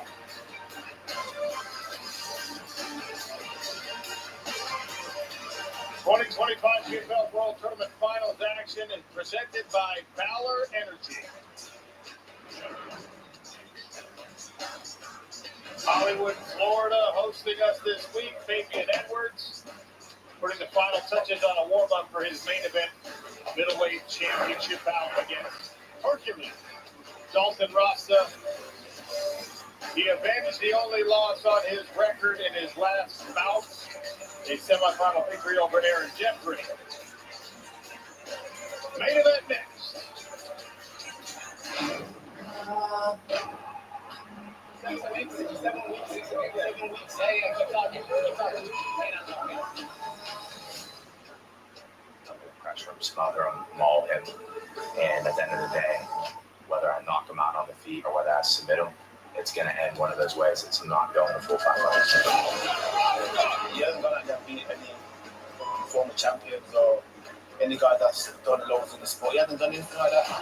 So I don't know where his confidence comes from. I know I'm a better fighter than him. I know I'm better than everywhere. I know I'm going to go out there and beat his ass. I'm going to say he's a wrestler. He'll try to box a bit, but there's not a chance he's going to stand there with me for 5 rounds and try to exchange.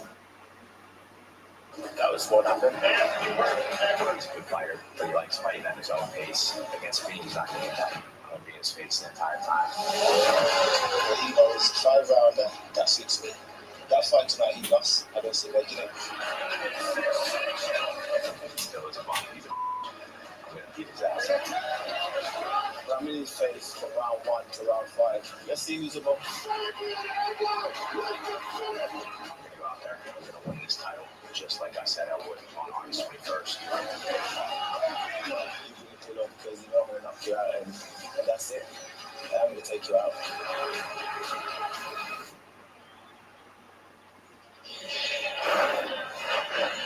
There he is, Hercules, Dalton Rasta.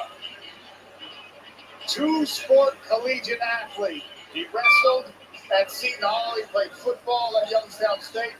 It's all MMA now. Love me or you hate me, I'm not here to make friends. I'm here to be the best. He tries to gather the legs of Saddam Hussein. And attack Dalton Rasta. Oh, big flurry from Rasta to finish the fight.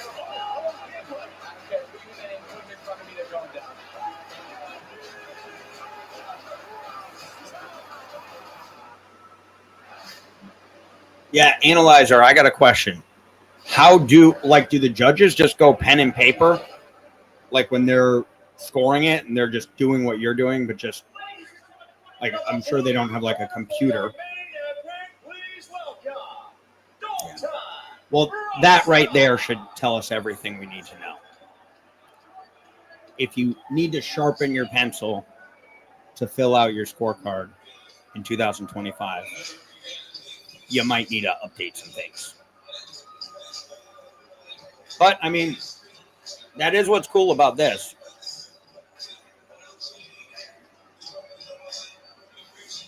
Okay. Yeah, but, yeah, they gather the cards and they just mark like 10-9, da-da-da. But what about, like, what you're doing where you're adding up, like, the strikes and the different things that are happening in the fight? Like, how do they keep track of that? Same thing, like pen and like paper? Or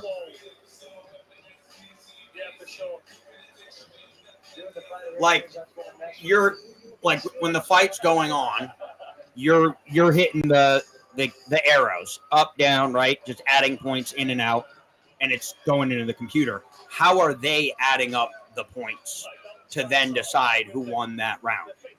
Are they just writing like 3, 2, 1, and then at the end they add it all up, or are they just going like, I think that was more points than the other guy got? Does that make sense? Like, how are, in place of what you're doing, what are they doing to add up how many points each fighter got in the round to then determine who won the round? Yeah, that's crazy. In their head? Like, I mean, maybe if you get really good at it, you could do that pretty easily. But still.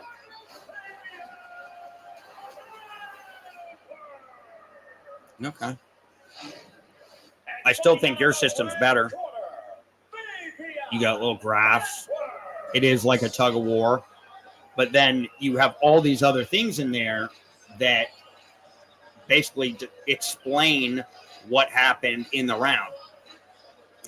I mean, I know you're biased, but this isn't even like bias or not. This is just like, what's better, adding them up in your head or having a computer system where you're actually recording it and saying what's happening and you can visually see it throughout the round?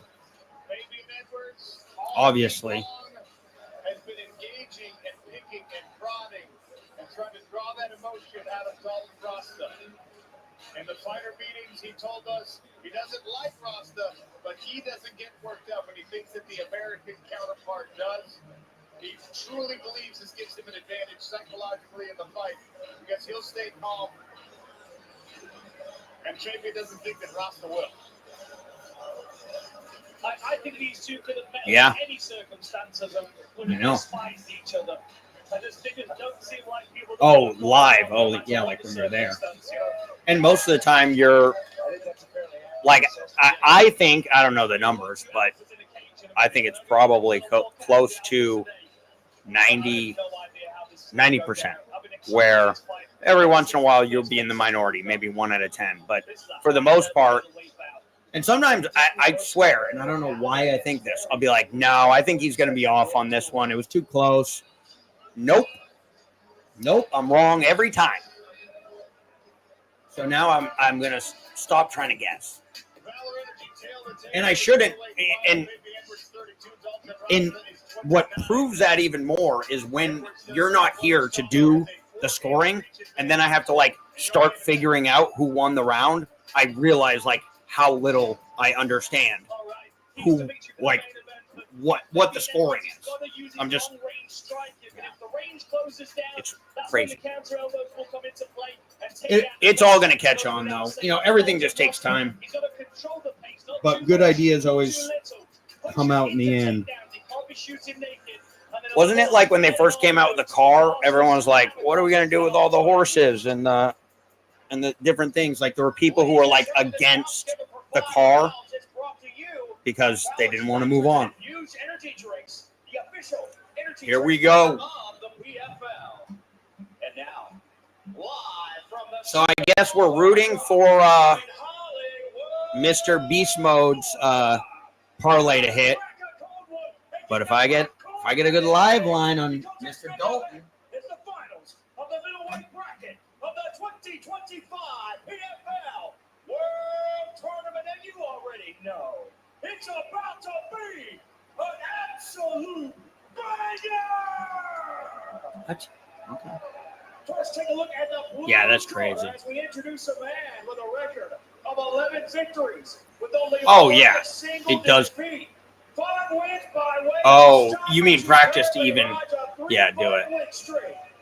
He went in at 100. Yeah, I mean, I've tried to do it a few times. He fights at a coconut. And it's way harder than you think. Like the moment they, like, two fighters start clashing together and they're throwing hooks and one guy throws a leg kick at the end, I'm like, well, now I have no idea who's winning. What's plus 550? Across the cage in the red corner, a 19-fight veteran with a record of 15 victories against just 4 defeats. He weighed in at 185 pounds. This man is a former Bellator middleweight title challenger. He represents Birmingham, England. He is the Assassin. Oh, a Dalton by decision. Gotcha. Your referee for this bout is Keith Peterson. Well, you'll be giving your instructions. Touch gloves if you like. That's fight. Of course. If you like. No, I don't like it. Dalton Rasta in the dark trunks. Fabian Edwards wearing green. 5 5-minute rounds with Keith Peterson overseeing the action. Winner takes home a Wow, that's crazy. and a gold belt. That's a massive difference. Sean O'Connell, Dan Hardy, Randy Couture sitting cage side. Yeah, you almost have to take it at that point. I wish I caught that. But I already decided after that Romanov, I should stick to what I said. I'm not betting pre-fight on PFL especially. To the inside leg. Not amounting to much, but forcing Rasta to react to that kick. Rasta wasn't shy about the game plan, said yes, he absolutely is going to use the wrestling. He does not respect Fabian Edwards' ground kick. That kick's going high in a minute, I think, guys. I think the reason why he keeps tapping the inside leg is to read the backhand of Dalton Rasta to see what he's doing. And Dalton's protecting his body with that when that kick comes. Left leg stabs to the midsection this time. Oh. Rasta tries a high kick. Switch stance. Rosta's built like a shit brick house. Roundhouse kick to the lead leg. Fabian Edwards. Look at these fucking quads.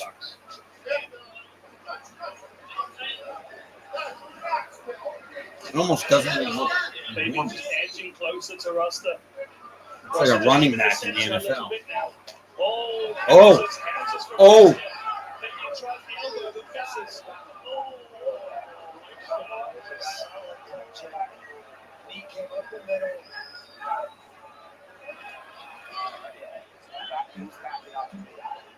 So, just, watch where he's tracking. I was aiming for the stump, yeah, but he was back down.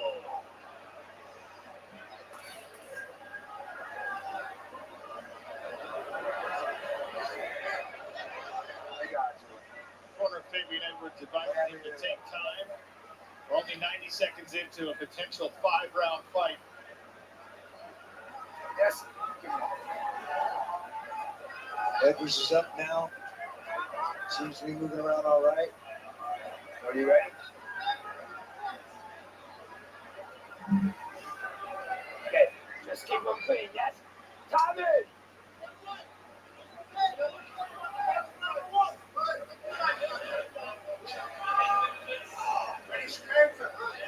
Battle of the lead hand. Fabian's trying to get Rasta to commit. Oh. Rasta's trying to get some read. There you go, Ryan. Fabian Edwards attacks. Edwards is tight. 1-2. Down the pipe. Fabian's wise to it. Has the right distance to avoid.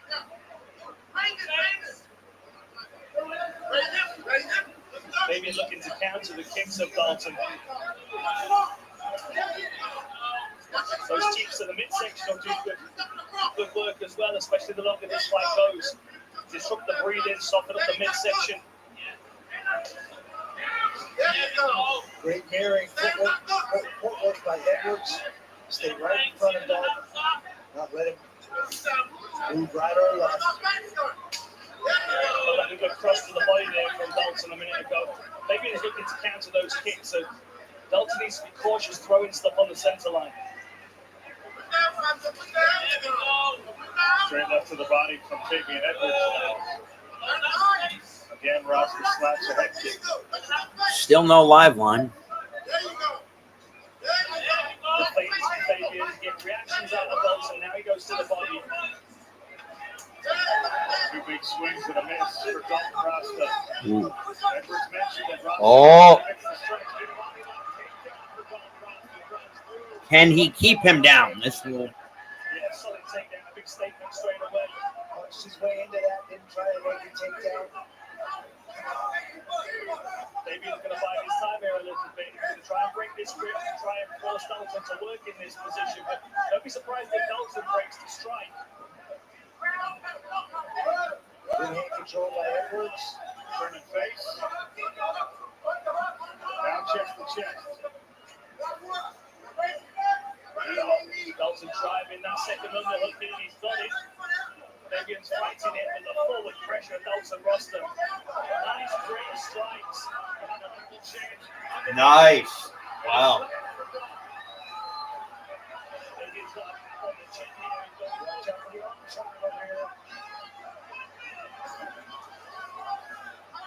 Strong work by Dalton Rasta. And of course, they're not offering a line. See him trying to set this all triangle up. He said to us yesterday, it's his best submission. It's not like I'm going to get a good line. See him trying to force that elbow to the other Come side on. of his head. Maybe it's going to be wise to it. Nice butterfly by Fabian on the bottom. He said to stand up. Nice work. Oh, we got up. Wow. Yeah, it was a really good elbow. That kick's going high. I can feel it. Whoa. Fastball right hand for Rasta. That's a good jab from Dalton. Fabian's got to be careful getting tall in those exchanges in the middle because Dalton's got power coming around. Tied up. Oh. USA champs coming. Wow. 11-11. Someone break it? Nope. Wow. The back of Fabian Edwards. Round 2 next. A split round if I've ever seen it.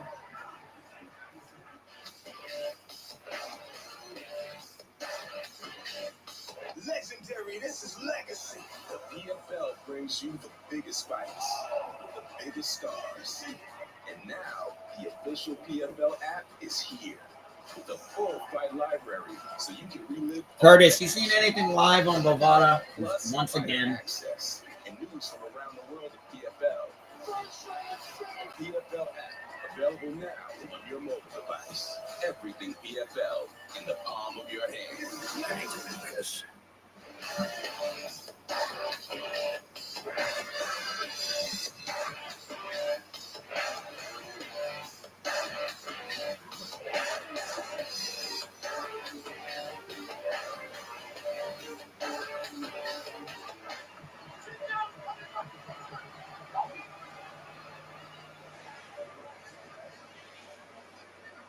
Costello Van Steenis in the building, PFL middleweight world champion, fresh off a victory over Johnny Edlin.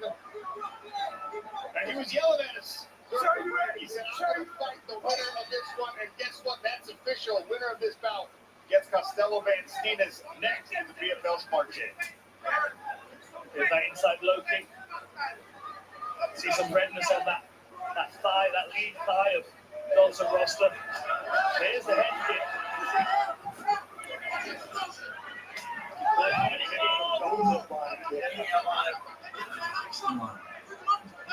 Roster showing good speed on the kicks. Punches are a little more telegraphed. He's had some success with the leg attack so far. Long left hand, stabbing. Oh. Wow.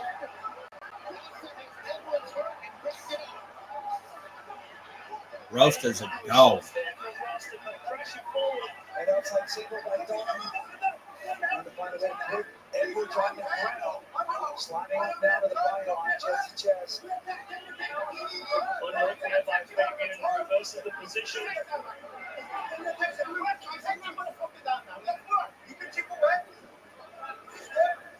Action happening right in front of the Fabian Edwards corner. Are you seeing any live lines, Curtis? Because I don't see anything. But that doesn't mean much because they didn't. In and out on mine.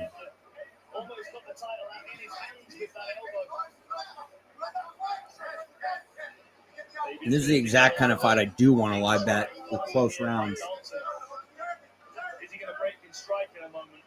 The Dalton's not shy about breaking from the clinch and letting his hands go.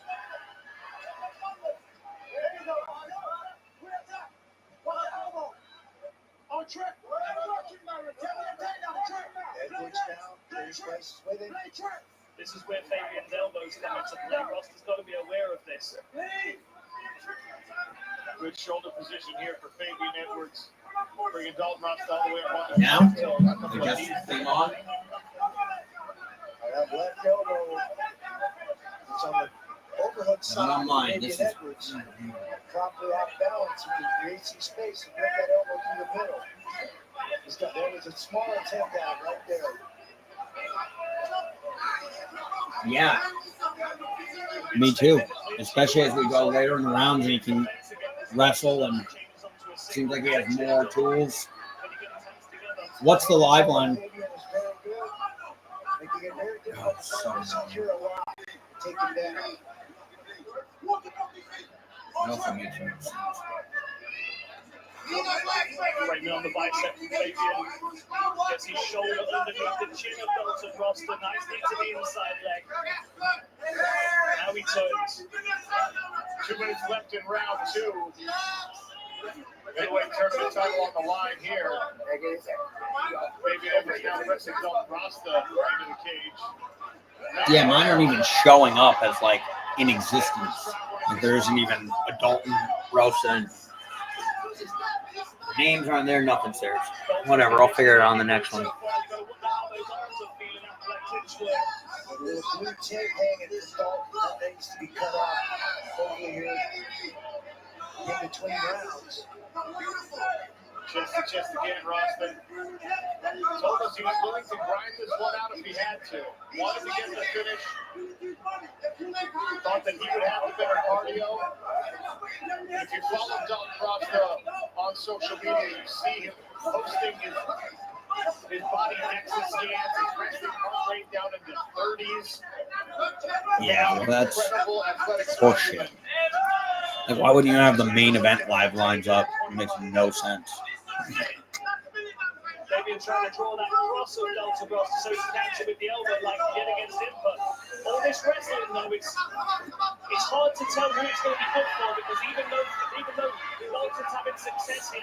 Well, a lot of times it'll be like exposure to some, put up a bad line or whatever. But how many people are watching PFL? It's not the Super Bowl.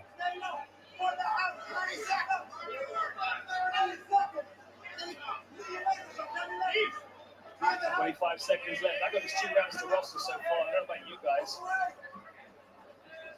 I would be surprised if it wasn't scored that way, but I've seen some surprising scorecards tonight. Yeah, I agree. I think it's 2 rounds right now for Rosta. The lift this time does not lead to a takedown for Dalton Rosta. We'll see if he tries again in the final few seconds. That's a lot of energy. Round 2. Round 3 with the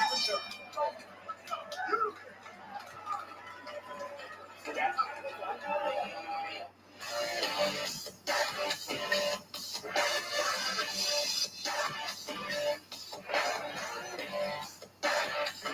want to defend my title next in Dubai. To do the rematch in Dubai, it's what the whole MMA world wants to see. Welcome to the biggest fight card of the year.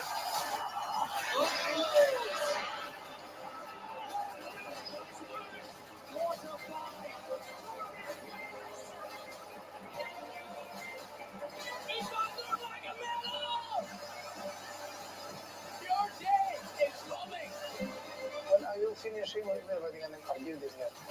I'm going to destroy him.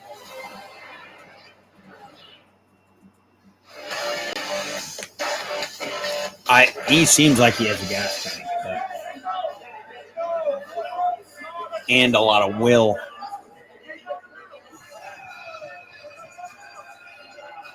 But I do think Edwards could also land that one shot.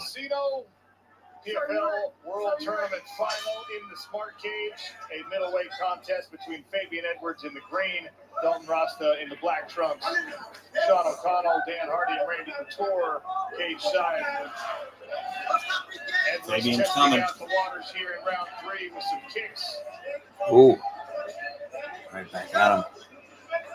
Edwards has done some good things in those first 2 rounds, but for me, he's down on the scorecards right now. He had a good little burst at the end of the second round where he landed a couple elbows and knees, but he's going to need to start picking up his pace and forcing Rosta to work a little more. I like that cross to the body.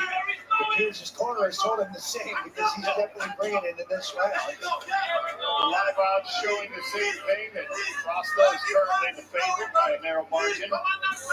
PFL's proprietary high score reflecting the same opinion. Nice elbow, then he followed it up with a stabbing kick. Created the space for the elbow with the knee to the midsection.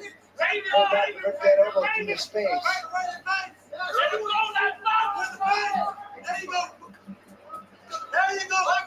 I'm not sure whether Dalton's preserving energy or whether he's a little tired and he's trying to recover.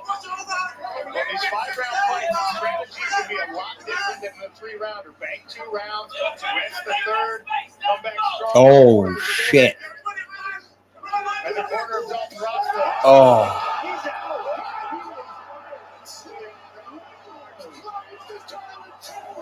That's what I said. Could happen. Crazy.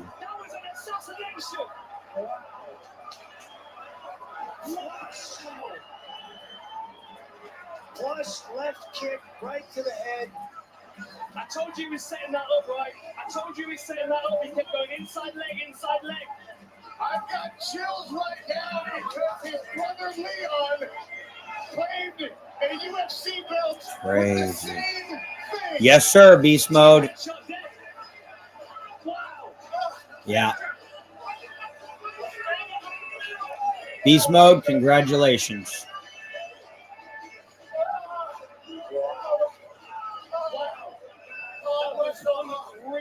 At least I had a profitable night live betting, so can't complain. We'll never complain. Profit. All right, guys. Well, yeah, plus 550 though. Plus 550. No, they didn't. They didn't have live lines, so I'm complaining to customer service right now. See what they say. I'm like, why is it that you guys put up live lines sometimes and not other times? We got a whole stream dedicated to live betting. That's good, man. Yeah. But honestly, we probably would have been leaning Dalton. Maybe. Although it looked bad at the start of that third.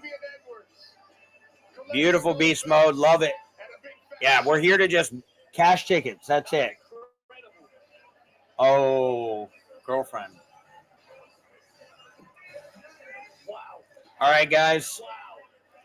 I got a lot to do tomorrow, so I'm going to head out. I think we had success on this, and we will we'll be there for China 3 a.m. That's crazy. Yeah, Saturday morning. Well, you're probably in Europe, but Analyzer's at 12 midnight, and I'm at 3 a.m. So, all right, guys. See ya.